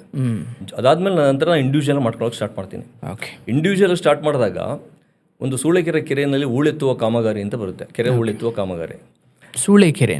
ತುರುವೇಕೆರೆ 1 ಕಿಲೋಮೀಟರ್ ಸೂಳೆಕೆರೆ ದಬೆಘಟ್ಟ ರೋಡಲ್ಲಿ. ಅದನ್ನು ಏನಾಗಿದೆ, ಹೂಳೆತ್ತೋದು ಯಾವ ಥರ ಮಾಡಿದ ಟೆಂಡರ್ ಅಂದರೆ ತುಂಬಿಸ್ಕೊಡೋದಷ್ಟೇ ರೈತರಿಗೆ, ಅವ್ರು ತಗೊಂಡೋಗಂಗಿಲ್ಲ. ಅಂದರೆ ಬಂದು ಅವರೇ ಟ್ರ್ಯಾಕ್ಟರ್ ನಿಲ್ಸ್ಕೊಂಡಿದ್ರೆ ತುಂಬಿಕೊಡೋದು ಅವ್ರ ತೋಟಕ್ಕೆ ತಗೊಂಡು ಫ್ರೀನೇ. ಓಕೆ. ಬಟ್ ಏನಂದರೆ ರೈತರು ಎಲ್ಲರ ತೊಗೊಂಡು ಟ್ರ್ಯಾಕ್ಟರ್ ಇರಬೇಕಲ್ಲ. ಹೌದು. ಈಗ ಒಬ್ಬರು ಇರುತ್ತೆ ಒಬ್ರು ಇರಲ್ಲ. ಅವಾಗ ಏನಾಗುತ್ತೆ, ಸರ್ಕಾರ ತಿರ್ಗಾ ಪುನಃ ಅದನ್ನು ಪುನರ್ ಪರಿಶೀಲನೆ ಮಾಡಿ ಪುನಃ ಅದಕ್ಕೆ ಲೀಡ್ ಕೊಡ್ತಾರೆ 1 ಕಿಲೋಮೀಟ್ರ್. 1 ಕಿಲೋಮೀಟ್ರ್ ಲೀಡ್ ಕೊಟ್ಟಾಗ ಏನು ಮಾಡ್ತೀನಿ ನಾನು, ಅವ್ರಿಗೆಲ್ಲರಿಗೂ ಎಲ್ಲರ ತೋಟಕ್ಕೆ ಮಣ್ಣು ಏನು ತೆಗಿತೀವೋ ಆ ಮಣ್ಣನ್ನ ಎಲ್ಲರ ತೋಟಕ್ಕೂ ಮಣ್ಣು ಹೊಡೆಯುವಂಥ ಒಂದು ಕಾಮಗಾರಿ ಎಲ್ಲರಿಗೂ ಮಣ್ಣು ಹೊಡ್ಕೊಡ್ತೀನಿ ನಾನು. ಆ ಕೆರೆ ಮಣ್ಣು, ಗೋಲ್ಡ್ ಮಣ್ಣನ್ನು ಹೊಡ್ಕೊಡ್ತಾ ಇರ್ಬೇಕಾದ್ರೆ ಅದು ಎಲ್ಲ 1 ಕಿಲೋಮೀಟ್ರ್ ರೇಡಿಯಸ್ಸಲ್ಲೇ ಇರಲ್ಲ ತೋಟಗಳು. ಸುತ್ತಮುತ್ತ 3 ಕಿಲೋಮೀಟ್ರ್ ಇರುತ್ತೆ, 5 ಕಿಲೋಮೀಟ್ರ್ ಇರುತ್ತೆ. ಯಾರೊಬ್ಬ ಬಡವ ಒಂದು ಗದ್ದೆ ಇರುತ್ತೆ ಅಲ್ಲಿ, ಎಲ್ಲೋ ಒಂದು 6 ಕಿಲೋಮೀಟ್ರ್ ದೂರದಲ್ಲಿರುತ್ತೆ. ಅಣ್ಣ ನನಗೂ ಬೇಕು ಮಣ್ಣು ಅಂತಾನೆ. ಅಂಥವ್ರು ನಾವೇನು ಇದು ಮಾಡೋದು, ಎಲ್ಲರಿಗೂ ಆಗ್ತಾ ಇರ್ತೀನಿ. ಇದು ಏನು ಅವ್ರು ಕೆಲಸ ಮಾಡ್ತಾ ಇರ್ಬೇಕಾದ್ರೆ, ಈ ಕೆಲಸ ಮಾಡೋಕ್ಕಿಂತ ಮುಂಚೆ ನಾನು ನಮ್ಮ ತಾಲೂಕಲ್ಲಿ ಒಬ್ಬರು ನಾಯಕರು, ನಮ್ಮ ಜಗ್ಗೇಶ್ ಅವ್ರಿಗೆ ನಾನು ಅವರ ಒಂದು ಸೆಲೆಬ್ರಿಟಿ ವ್ಯಕ್ತಿತ್ವ ನೋಡಿ ಅವ್ರಿಗೆ ನಾನು ನನ್ನ ಕೈಲಿ ಆದ ಮಟ್ಟಿಗೆ ಅದೊಂದು ಸಹಕಾರನ ಕೊಟ್ಟಿರ್ತೀನಿ ರಾಜಕೀಯವಾಗಿ. ಅಂದರೆ ಅವ್ರು ಗೆಲ್ಲೋ ವಿಚಾರದಲ್ಲಿ ನೀವು ವಿಚಾರದಲ್ಲಿ ಅವರು ಯಾವಾಗ ಕರೆಕ್ಟ್ ಅವರು ಎಲೆಕ್ಷನ್ ನಿಂತ್ಕೊಂಡಾಗ ಅವ್ರಿಗೆ ನಾನು ಒಂದು ಸ್ವಲ್ಪ ಬಲವಾಗಿ ನಿಂತಿರ್ತೀನಿ ಆ ಸುತ್ತಮುತ್ತ ಹಳ್ಳಿಗಳಲ್ಲಿ. ಹೌದು. ಅವರು ಯಾವಾಗ ಅವ್ರು ಪುನಃ ಅದು ರೆಸಿಗ್ನೇಷನ್ ಕೊಡ್ತಾರ, ರಾಜೀನಾಮೆ ಕೊಟ್ಬಿಟ್ಟು ಆ ಪಕ್ಷಕ್ಕೆ ರೀಎಲೆಕ್ಷನ್ ಆಗಿ ತಿರ್ಗಾ JDS ಅಂದರೆ ಒಂದು ಪುನಃ ನಮ್ಮ MT ಕೃಷ್ಣಪ್ಪರೇ ಗೆಲ್ತಾರೆ ಅವಾಗ, ತುಂಬ ಹಿಂದೆ. ಅವಾಗ ಏನು ಮಾಡ್ತಾರೆ, ನಾನು ಆ ನಿಟ್ಟಲ್ಲಿ ಹೋದಾಗ ನನಗೆ ಅವ್ರು ಹೋದ್ಮೇಲೆ ನಾನು ಕೆಲಸ ಮಾಡ್ತಾ ಇರ್ಬೇಕಾದ್ರೆ ರಾಜಕೀಯವಾಗಿ ನನ್ನ ಮೇಲೆ ಒಂದು ಭಾಳ ಒತ್ತಡಗಳು ಬೀಳ್ತವೆ. ಓಕೆ. ಅಂದರೆ ಜಗ್ಗೇಶ್ ಅವ್ರು ರಿಸೈನ್ ಮಾಡಿ ಹೋದ್ಮೇಲೆ ನಿಮ್ಗೆ ಅವ್ರ ಬೆಂಬಲ ಇಲ್ಲ ಅನ್ನೋ ಅರ್ಥ ಆದಮೇಲೆ ಇಲ್ಲಿ ಯಾರೋ ಹೊಸಬರು ಬರ್ತಾರೆ. ಹೌದು. ಅವಾಗ ನಿಮ್ಮ ಮೇಲೆ ಅದು ಒತ್ತಡ ಬರುತ್ತೆ. ಹೌದು. ಅದು ಒಬ್ಬರು ಥರ ಅಲ್ಲ, ಎಲ್ಲ ಎಷ್ಟೊಂದು ಜನ ರಾಜಕಾರಣಿಗಳು. ಆಮೇಲೆ ಈವನ್ ಅಲ್ಲಿ ವಿಧಾನಸೌಧದಲ್ಲಿ ಆ ಸುತ್ತಮುತ್ತ ಒಬ್ಬರು ಕೆಲಸ ಮಾಡ್ತಾ ಇರ್ತಾರೆ, ದೇವಿಹಳ್ಳಿಲಿ ಒಬ್ರು ಯಾರೋ ಒಬ್ಬರು ವ್ಯಕ್ತಿ, ಅವರು ಪರ್ಸನಲಾಗಿ ನನಗೆ ಹೇಳ್ಬಿಟ್ಟು ನನಗೆ ನಮ್ಮ ತೋಟಕ್ಕೆ ಇಷ್ಟು ಮಣ್ಣು ಹೊಡಿಲೇಬೇಕು, ಇಲ್ಲ ಅಂತಾರೆ ನಾನು ಒಂದು ಅರ್ಜಿ ಸಮಿತಿಲಿ ಒಂದು ಅರ್ಜಿ ಹಾಕ್ತೀನಿ ಅಂತ ಹೇಳ್ತಾರೆ. ನಾನು ಎಲ್ಲಿ ಸರ್, ಎಲ್ಲ ಪಾಪ ಎಲ್ಲ ಇಷ್ಟೊಂದು ಜನ ಇದ್ದಾರೆ, ಒಬ್ರಿಗೆ ಎಲ್ಲಿ ಟಾರ್ಗೆಟ್ ಮಾಡಬೇಕಾಗುತ್ತೆ, ಒಬ್ರಿಗೆ ಎಲ್ಲಿ ಏನೋ ಒದಗಿಸೋಕ್ಕಾಗುತ್ತೆ ಅಂದಾಗ ಅವರು ಬೇರೆ ರೀತಿ ಮಾತಾಡ್ತಾರೆ. ಆ ಇದಕ್ಕೋಸ್ಕರ ಅವರು ಒಂದು ಬೇಸರಕ್ಕೋಸ್ಕರ ತಿರ್ಗಿ ಅರ್ಜಿ ಸಮಿತಿಲಿ ಒಂದು ಅರ್ಜಿ ಹಾಕಿ ಅವ್ರನ್ನೂ ಇನ್ಸ್ಪೆಕ್ಷನ್ ಕರ್ಕೊಂಬರ್ತಾರೆ. ಇನ್ನೊಬ್ರು ಲೋಕಾಯುಕ್ತಕ್ಕೆ ಬರೀತಾರೆ, ಇನ್ನೊಬ್ರು ಬಂದು ಒತ್ತಡ ಹಾಕ್ಬಿಟ್ಟು ಕ್ಯಾನ್ಸಲ್ ಮಾಡಿ ಅಂತ ಬರ್ತಾರೆ. ಇಷ್ಟು ಒತ್ತಡಗಳು ಒಟ್ಟಿಗೆ ಆಗ್ತವೆ. ಆವಾಗ ನಾನೇನು ಮಾಡ್ತೀನಿ, ನನಗೆ ಗೊತ್ತಿಲ್ಲ, ನನಗೆ ಎಲ್ಲರಿಗೂ ಗುರುತಿಸ್ಬಿಟ್ಟು ಒಬ್ಬ ಮಡುವಾಡ್ರಿರ್ಬೋದು, ಲಿಂಗಾಯತರಿರ್ಬೋದು, ಒಕ್ಕಲಿಗರಿರ್ಬೋದು, ವೀರಶೈವರಿರ್ಬೋದು, ತುಂಬ ಬಡವ, ಜಾತ್ಯತೀತವಾಗಿ ವರ್ಗಾತೀತವಾಗಿ ಎಷ್ಟು ಅವ್ರಿಗೆ ಒಂದು 5 ಕುಂಟೆ ಜಮೀನಿರಲಿ ಅವ್ರಿಗೆಲ್ಲ ಸಫಿಷಿಯೆಂಟಾಗಿ ಮಣ್ಣು ಹೊಡ್ಕೊಡ್ಬೇಕು ಅನ್ನೋ ದೃಷ್ಟಿಯಲ್ಲಿ ಎಲ್ಲರಿಗೂ ಮಣ್ಣು ಹೊಡಿತಾ ಇರ್ತೀನಿ. ಯಾವಾಗ ಅವರೆಲ್ಲ ಬರ್ತಾರೋ ಅವತ್ತು ಇಡೀ ಊರು ಒಗ್ಗಟ್ಟಾಗಿ ನನ್ನ ಜೊತೆ ನಿಂತ್ಕೊಳ್ಳುತ್ತೆ. ಅಂದರೆ ನೀವು ಯಾರ್ಯಾರಿಗೆ ಟ್ಯಾಕ್ಟ್ರಿ ಕಳಿಸಿ ಊರು ಇಡೀ ಟೋಟಲ್ ಊರು ಒಬ್ಬರನ್ನೂ ಬಿಟ್ಟಿಲ್ಲ ನಾನು. ಆ ಸುತ್ತಮುತ್ತ ಹಳ್ಳಿನಲ್ಲಿ ಗೋಣಿ ತುಮಕೂರು ಇರ್ಬೋದು, ದೇವಿಹಳ್ಳಿ ಇರ್ಬೋದು, ಸೂಳೆಕೆರೆ ಇರ್ಬೋದು, ಎಲ್ಲರಿಗೂ ಹೊಡ್ಕೊಟ್ಟಿದ್ದೀನಿ. ಅದರಲ್ಲಿ ಮೇನ್ ಸೂಳೆಕೆರೆ ಜನ ಏನು ಗ್ರಾಮಸ್ಥರಿದ್ದಾರೋ ಅವ್ರು ನನಗೆ ಬಲವಾಗಿ ನಿಂತ್ಕೋತಾರೆ. ಎಷ್ಟು ಬಲವಾಗಿ ನಿಂತ್ಕೋತಾರೆ ಅಂತಂದರೆ ನನಗೆ ಊಹಿಸೋಕ್ಕೂ ಆಗಲ್ಲ. ಒಬ್ಬ ಕಂಟ್ರಾಕ್ಟ್, ಒಬ್ಬ ಗುತ್ತಿಗೆದಾರನ ಪರವಾಗಿ ಸ್ಟ್ರೈಕ್ ಮಾಡ್ತಾರೆ, ತುರುವೇಕೆರೆಲ್ಲ ಸ್ಟ್ರೈಕ್ ಮಾಡ್ತಾರೆ. ಸೂಪರ್ ಇಂಜಿನಿಯರ್ ಆಫೀಸ್ಗೆ ಹೋಗ್ಬಿಟ್ಟು ಅಲ್ಲೇ ಅಡುಗೆ ಮಾಡ್ಕೊಂಡು ಅವರು ಮಂಜುನಾಥ್ ಅಂತ ಇರ್ತಾರೆ, ಅವರಿಗೆ ಒಂದು ರಿಕ್ವೆಷನ್ ಕೊಡ್ತಾರೆ, ಚಂದ್ರಶೇಖರ್ ಪೇಮೆಂಟ್ ಮಾಡಿ ಅಂತ. ಯಾರು ರಾಜಕಾರಣಿಗಳು ನನ್ನ ಬಗ್ಗೆ ಮಾತಾಡೋವಂಥವ್ರಿಗೆಲ್ಲ ಅವ್ರ ಉತ್ತರ ಅವರೇ ಕೊಡ್ತಾರೆ. ಆಮೇಲೆ ಲೋಕಾಯುಕ್ತರು ಬಂದಾಗ ತೃಪ್ತಿಕರವಾಗಿದೆ ಅಂತ ಅಂದ್ಬಿಟ್ಟು ಅವರೇ ಬೋರ್ಡ್ ಮಾಡಿಸ್ಬಿಟ್ಟು ಎಲ್ಲ ಅವ್ರ ತೋಟಕ್ಕೆ ಹೋಗ್ಬಿಟ್ಟು ತೋರಿಸ್ತಾರೆ, ತೃಪ್ತಿಕರವಾಗಿದೆ ಅಂತ. ಈ ನೋಡಿದಾಗ ಏನಾಗ್ತಂದ್ರೆ, ಈ ಜನಸಮೂಹ ನಾನು ನೋಡ್ಬಿಟ್ಟು ನನಗೆ ಆಶ್ಚರ್ಯ ಆಗೋಯ್ತು, ಏನಕ್ಕೆ ಇಷ್ಟೊಂದು ಜನ ನನ್ನ ಈ ಥರ ಪರವಾಗಿ ನನ್ನ ಸಪೋರ್ಟ್ ಮಾಡ್ತಾ ಇದ್ದಾರೆ ಅಂತಂದ ಒಂದು ಹಿಂದಕ್ಕೆ ಆಲೋಚನೆ ಮಾಡಿದಾಗ ಅವರ ಜವಾಬ್ದಾರಿ ನಾನು ತೆಗೆದುಕೊಂಡಿರೋದಕ್ಕೆ ಅವರೆಲ್ಲ ಊರೆಲ್ಲ ಸೇರ್ಕೊಂಡು ನನ್ನ ಜವಾಬ್ದಾರಿ ತಗೊಂಡ್ರು. ಎಲ್ಲೋ ಒಂದೊಂದು ಕಡೆ ಒಂದು ಲೀಡರ್ಶಿಪ್ ಕ್ವಾಲಿಟೀಸ್ ನನಗಿದೆ, ನಾನು ಇಷ್ಟಪಡ್ತಾ ಇದ್ದಾರೆ ಜನ ತುರುವೇಕೆ ಇಲ್ಲಿ ಅಂತ ಅಂದ್ಬಿಟ್ಟು. ನನಗೆ ಲಾಭ ಲಾಸ್ ಬಗ್ಗೆ ನೋಡಲಿಲ್ಲ, ಜನದ ಬಗ್ಗೆ ಅವ್ರಿಗೆ ಏನು ಕೊಟ್ಟರು ತೀರ್ದು, ಏನು ಮಾಡಿದ್ರು ತೀರ್ದು. ನಮ್ಮ ಲೈಫ್ ನಮ್ಮ ಚಿರಋಣಿಯಾಗಿರ್ಬೇಕು ಆ ಸೂಳೆಕೆರೆ ಕೆರೆ ಗ್ರಾಮಸ್ಥರಿಗೆ ಮಾತ್ರ. ದೊಡ್ಡಾಗಟ್ಟೆ ಹೆಂಗೋ ಸೂಳೆಕೆರೆ ಗ್ರಾಮಸ್ಥರು ಹಂಗೆ, ನಮ್ಮೂರು ಹೆಂಗೋ ಆ ಥರ ಇದೆ. ಇವತ್ತು ಅದೇ ಥರ, ಅದೇ ಪ್ರೀತಿ, ಅದೇ ವಿಶ್ವಾಸ ನನಗೆ. ಅದಾದಮೇಲೆ ನಾನು ವೀರಭದ್ರೇಶ್ವರ ಸ್ವಾಮಿ ದೇವಸ್ಥಾನದಲ್ಲಿ ಅಲ್ಲೇ ಪೂಜೆ ಮಾಡಿಸಿ ನಂದೆಲ್ಲ ಕೆಲಸನೂ ತುಂಬ ಸುಗಮವಾಯಿತು. ಯಾರ್ಯಾರು ರಾಜಕಾರಣಿಗಳು ನಂಗೆ ಸಮಸ್ಯೆ ಮಾಡ್ತೀವಿ ಅದಕ್ಕೆಲ್ಲ ಉತ್ತರ ಅವರೇ ಕೊಟ್ಟರು. ಸಲೀಸಾಗಿ ನಾನೇನು ಮಾಡಿದೆ, ಕೈ ಮುಗಿದ್ಬಿಟ್ಟು ನನ್ನ ಹತ್ರ ಇದ್ದಿದ್ದ ಕಾಮಗಾರಿಗಳನ್ನೆಲ್ಲ ಕೆಲಸಗಳನ್ನೆಲ್ಲ ನನ್ನ ಸ್ನೇಹಿತರಿಗೆಲ್ಲ ಇಂಟ್ರೆಸ್ಟ್ ಮಾಡಿ ನನ್ನ ಮಗನ ಓದಿಸೋದಕ್ಕೂ ಆಗುತ್ತೆ. ನಾನು ಬೆಂಗಳೂರಿಗೆ ಹೋಗ್ಬಿಟ್ಟು ನನ್ನ ಮಗನ ಎಜುಕೇಷನ್ನು ಜೊತೆಗೆ ಒಂದು ಏನು ಇಲ್ಲಿ ತುರುವೇಕೆರೆ ತಾಲೂಕು ಇನ್ಮೇಲೆ ಕೆಲಸ ಮಾಡಿಕೊಡ್ದು. ಈಗ ಯಾಕೆಂದರೆ ಹೊರಗಡೆಯಿಂದ ಬಂದಿರೋರಿಗೆಲ್ಲ ಜಾಗ ಮಾಡಿಕೊಡ್ತಾರೆ. ಈ ಪೂರ್ವಗ್ರಹ ಪೀಡಿತರಾಗಿ ಈ ಥರ ಒತ್ತಡ ಹಾಕಿ ನಮ್ಮನ್ನೆಲ್ಲ ಒಂದು ತೇಜೋವಧೆ ಮಾಡೋಂಥ ಎಲ್ಲರೂ ಯಾರು ಸಹಿಷ್ಣುಕ್ಕೆ ಕಮ್ಮಿ ಇರ್ಬೋದು ರಾಜಕಾರಣಿಗಳಿಗೆ ಅನ್ನೋ ಥರ ಯೋಚನೆ ಮಾಡ್ತೀನಿ ನಾನು. ಹೋಗಿ ಅದನ್ನು ಬೆಂಗಳೂರಲ್ಲಿ ಕೆಲಸ ಮಾಡಬೇಕು, ಸಣ್ಣ ಪುಟ್ಟ ಕೆಲಸ ಮಾಡಬೇಕು ಅಂತ ಬೆಂಗಳೂರಿಗೆ ಬಂದು ಒಂದು ಚಿಕ್ಕ ಮನೆ ಮಾಡ್ಕೊಂಡು. ನೀವು ಅಷ್ಟು ಬೆಂಬಲ ನೋಡಿ ಆದಮೇಲೂ ಹಂಗೆ ನಿರ್ಧಾರ ಮಾಡಿದ್ರು? ಹೌದು. ಅವಾಗ ನನಗೆ ಒಂದು ಆತ್ಮತೃಪ್ತಿ ಆಯ್ತು ಅಷ್ಟೇ. ಬಟ್ ನನ್ನ ಹತ್ರ ರಾಜಕೀಯವಾಗಿ ಯೋಚನೆ ಮಾಡಲಿಲ್ಲ, ಯಾಕೆಂದರೆ ಹಣ ಇಲ್ಲ. ಬಟ್ ಕೋಪ ಇದ್ದಿದ್ದು ವ್ಯವಸ್ಥೆ ಮೇಲೆ, ಜನಗಳ ಮೇಲಲ್ಲ. ಹಾಂ, ಅದೇ ಹೇಳ್ತಾ ಇರೋದು. ಈಗ ಅವರೆಲ್ಲ ನನ್ನ ಜನ ಸಪೋರ್ಟ್ ಮಾಡಿದ್ರಲ್ಲ, ಅವ್ರ ಜನಕ್ಕೆ ಒಂದು ಎಲ್ಲರಿಗೂ ಒಂದು ಥ್ಯಾಂಕ್ಸ್ ಹೇಳ್ಬಿಟ್ಟು ನಾನು ಅವತ್ತು ಕೇವಲ 1 ತಿಂಗಳಿಗೆ ನಾನು ಬೆಂಗಳೂರಿಗೆ ಬರ್ತೀನಿ. ಬೆಂಗಳೂರಿಗೆ ಬಂದು ಒಂದು ಬಸವೇಶ್ವರದ ಮನೆ ಮಾಡಿ ನಾನು ಜಗ್ಗೇಶ್ವರನ ಭೇಟಿ ಮಾಡಿ, ನೋಡಿ ಈ ಥರ ನೀವು ಹೋದ್ಮೇಲೆ ನನಗೆ ಈ ಥರ ಎಲ್ಲ ಆಯಿತು ನನ್ನ ಪರಿಸ್ಥಿತಿಗೆ ಅಂದಾಗ, ಇಲ್ಲ ಚಿಂತೆ ಮಾಡಬೇಡ, ಸಾಯಿಬಾಬಾ ಇದ್ದಾರೆ, ಬಾ ಸಾಯಿಬಾಬನ ಹತ್ರ ಕರ್ಕೊಂಡು ಹೋಗ್ತೀನಿ ಅಂತ ಹೇಳ್ಬಿಟ್ಟು ಶಿರಡಿ ಕರ್ಕೊಂಡು ಹೋಗ್ತಾರೆ. ಶಿರಡಿ ಕರ್ಕೊಂಡು ಹೋದ್ಮೇಲೆ ನಾನು ಶಿರಡಿ ಸಾಯಿಬಾಬು ನೋಡೇ ಇರಲಿಲ್ಲ. ಮೊದಲನೇ ದಿನ ಫ್ಲೈಟಲ್ಲಿ ಹೋಗಿದ್ದು, ಅವರೇ ಕರ್ಕೊಂಡು ಹೋಗಿದ್ದು. ಹೋಗಿ ಬಾಬುನ ದರ್ಶನ ಮಾಡ್ತೀನಿ. ಬಾಬುನ ದರ್ಶನ ಮಾಡೋದಷ್ಟಿಗೆ ನನಗೆ ಗೊತ್ತಿಲ್ಲ, ಮುಟ್ಟಿದ್ದೆಲ್ಲ ಚಿನ್ನ. ಬಂದಷ್ಟಿಗೆ ನಾನು ಯಾವ ಕಾಮಗಾರಿಗಳು ನಾನು ಏನೇನು ಹಾಕಿದ್ದು, ಕೆಲವು ಟೆಂಡರ್ಸ್ಗಳು ನಿಂತ್ಕೊಂತು. ನನಗೆ ಗೊತ್ತಿಲ್ಲದಂಗೆ ಸ್ವಲ್ಪ ನನ್ನ ಹಣಕಾಸಿನ ಪರಿಸ್ಥಿತಿ ಸುಧಾರಿಸ್ತು. ಆಮೇಲೆ ಇಂಪ್ರೂವ್ ಆಯಿತು. ತುಂಬ ಚೆನ್ನಾಗಿ ಕೆಲಸಗಳಲ್ಲಿ ಒಳ್ಳೆ ಕೆಲಸಗಳು ಸಿಕ್ಕಿದ್ವು ನನಗೆ. ಆಮೇಲೆ ಇಲ್ಲೆಲ್ಲ ಅಫಿಷಿಯಲ್ಸ್ಗಳೆಲ್ಲ ನನಗೆ ತುಂಬ ಚೆನ್ನಾಗಿ ಪರಿಚಯ ಆದರು. ಒಂದು ಮಟ್ಟಕ್ಕೆ ಬಂದೆ ಬೆಂಗಳೂರಿಗೆ ಬಂದಾಗ. ಅವ್ರು ಒಂದ್ಸರಿ ಬಾಬುನ ದರ್ಶನ ಆದಮೇಲೆ ಇವೆಲ್ಲ ನನಗೆ ಒಳ್ಳೇದಾಯಿತು, ಸಾಯಿಬಾಬನ ದರ್ಶನ ಆದಮೇಲೆ ಅಂತ ನಾನು ಅಂದ್ಕೊಂಡಿದ್ದೇನೆ. ಸೊ ನೀವು ಬೆಂಗಳೂರಿಗೆ ಬಂದಾದಮೇಲೆ ಈ ಕಾಂಟ್ರಾಕ್ಟರ್ ಕೆಲಸ, ಈ ನಡುವೆ ನೀವು ಬಹುಶಃ ಆ ಮಟ್ಟಿಗೆ ಇನ್ನೂ ಸಮಾಜ ಸೇವೆಯಲ್ಲಿ ತೊಡಗಿರಲಿಲ್ಲ ಅಂತ ಅಂದ್ಕೊಳ್ತೀನಿ. ಬಟ್ ರಾಜಕೀಯಕ್ಕೆ ಹೋಗಬೇಕು ಅಂತ ಅನಿಸಿದ್ದು ಮತ್ತು ಅಫಿಷಿಯಲಾಗಿ ಹೆಜ್ಜೆ ಇಟ್ಟಂತಹ ಸಮಯ ಏನದು? ನಾನು ನಮ್ಮ ತಂದೆಯವ್ರಿಗೆ ಇನ್ನೇನು ರಿಟೈರ್ಡ್ ಆಗೋ ಟೈಮಲ್ಲಿ ಅವ್ರಿಗೆ ಡ್ಯೂ ಟು ಡಯಾಬಿಟಿಕ್ ರೆಟಿನೋಪತಿ ಅಂತ ಆಗುತ್ತೆ. ಅವ್ರಿಗೆ ಒಂದು ವಿಟ್ರಾಕ್ಟಮಿ ಅಂತ ಒಂದು ಸರ್ಜರಿನೂ ಮಾಡಿಸ್ತೀವಿ. ಬಟ್ ಆದರೂ ಸಹ ಕಣ್ಣು ಕಾಣಲ್ಲ ಅವ್ರಿಗೆ. ಸುಮಾರು ಒಂದು 15-16 ವರ್ಷ ಅವ್ರಿಗೆ ಕಣ್ಣು ಕಾಣದಲ್ಲೇ ಇರ್ತಾರೆ. 15 ಇಯರ್ಸ್. ಅದು ನನಗೆ ಅವ್ರದ್ದು. ಬಟ್ ಅವರು ಆದರೂ ಅದನ್ನು ಯಾವತ್ತೂ ಅವ್ರು ಎಕ್ಸ್ಪ್ರೆಸ್ ಮಾಡಲಿಲ್ಲ, ನನಗೆ ಕಷ್ಟ ಆಗ್ತಾಯಿದೆ, ಇನ್ನೊಂದು ಆಗ್ತಾಯಿದೆ ಅಂತ. ಅದು ನಾನು ನೋಡಿದ್ದೀನಿ ಹತ್ರದಲ್ಲಿ. ಈಗ ನಮ್ಮಲ್ಲಿ ಏನಾಗಿದೆ, ಎಲ್ಲ ನಮ್ಮ ತುರುವೇಕೆರೆ ತಾಲೂಕಿನೆಲ್ಲ ಎಲ್ಲ ಕಡೆನೂ ಈಗ ಕಣ್ಣಿನಲ್ಲಿ ಪೊರೆ ಬರೋದಿದೆಯಲ್ಲ, ಕ್ಯಾಟ್ರಾಕ್ಟ್ ಆಪ್ರೇಷನ್ ಮಾಡ್ತಾರಲ್ಲ, ಹಳ್ಳಿಗಳಲ್ಲಿ ಸ್ವಲ್ಪ ಕೆಲವು ಜನ ನಾಲೆಡ್ಜ್ ಇರಲ್ಲ. ಈಗ ಎಲ್ಲರಿಗೂ ಈಗ ನಾಲೆಡ್ಜ್ ಇದೆ. ಆ ಪೊರೆ ಬಂದ್ಬಿಟ್ಟು ಕೆಲವು ವಿಷನ್ಗಳು ಕ್ಲೀನ್ ಕಾಣ್ತಾ ಇರಲ್ಲ. ಅವಾಗ ಇವತ್ತು ಎಷ್ಟೊಂದು ಸಂಸ್ಥೆಗಳು ಅದ್ರ ಪರವಾಗಿ ವರ್ಕ್ ಮಾಡ್ತಾ ಇದೆ. ಅವಾಗ ನಾನೇನು ಮಾಡಿದೆ, ಅವಾಗ ನನ್ನ ಹತ್ರ ಒಂದು ಸ್ವಲ್ಪ ಏನೋ ಒಂಚೂರು ಹಣ ಬಂತು ಅಂದಷ್ಟಿಗೆ ಒಂದು ತುರುವೇಕೆರೆ ತಾಲೂಕು ಏನೋ ಒಂದು ಸೇವೆ ಮಾಡಬೇಕು ಕಣ್ಣಿನ ಸಂಬಂಧಪಟ್ಟಂಗೆ ಅಂತ ಒಂದು ಸಂಕಲ್ಪ ಮಾಡ್ಕೊಂಡೆ. ಅದು ಇನ್ನು ನಾನು ಬರ್ಡೇ ದಿನ, ನಾನು ಹುಟ್ಟಿದ ದಿನ ಏನು ಮಾಡಿದೆ, ಒಂದು ದೊಡ್ಡಘಟ್ಟ ಚಂದ್ರೇಶ್ ಸೇವಾ ಟ್ರಸ್ಟ್ ಅಂತ ಅಂದ್ಬಿಟ್ಟು ಒಂದು ಏಜೆನ್ಸಿ, ಅದು ಅದ್ರ ವತಿಯಿಂದ ಮಾಡಬೇಕು ಅಂತ ಒಂದು ಸೇವಾ ಟ್ರಸ್ಟ್ ಮಾಡ್ಕೊಂಡೆ. ಒಂದು ಆ್ಯಂಬ್ಯುಲೆನ್ಸು ಫ್ರೀಯಾಗಿ ಕೊಟ್ಟೆ ತಾಲೂಕಿನ ಜನತೆಗೆ. ಒಂದು ಆ್ಯಂಬ್ಯುಲೆನ್ಸು ಎಮರ್ಜೆನ್ಸಿಗೆ ಕಾಲ್ ಮಾಡಿದ್ರೆ ಇದನ್ನು ಫ್ರೀಯಾಗಿ ನೀವು ತೊಗೊಂಡೋಗ್ಬೋದು ಅಂತ.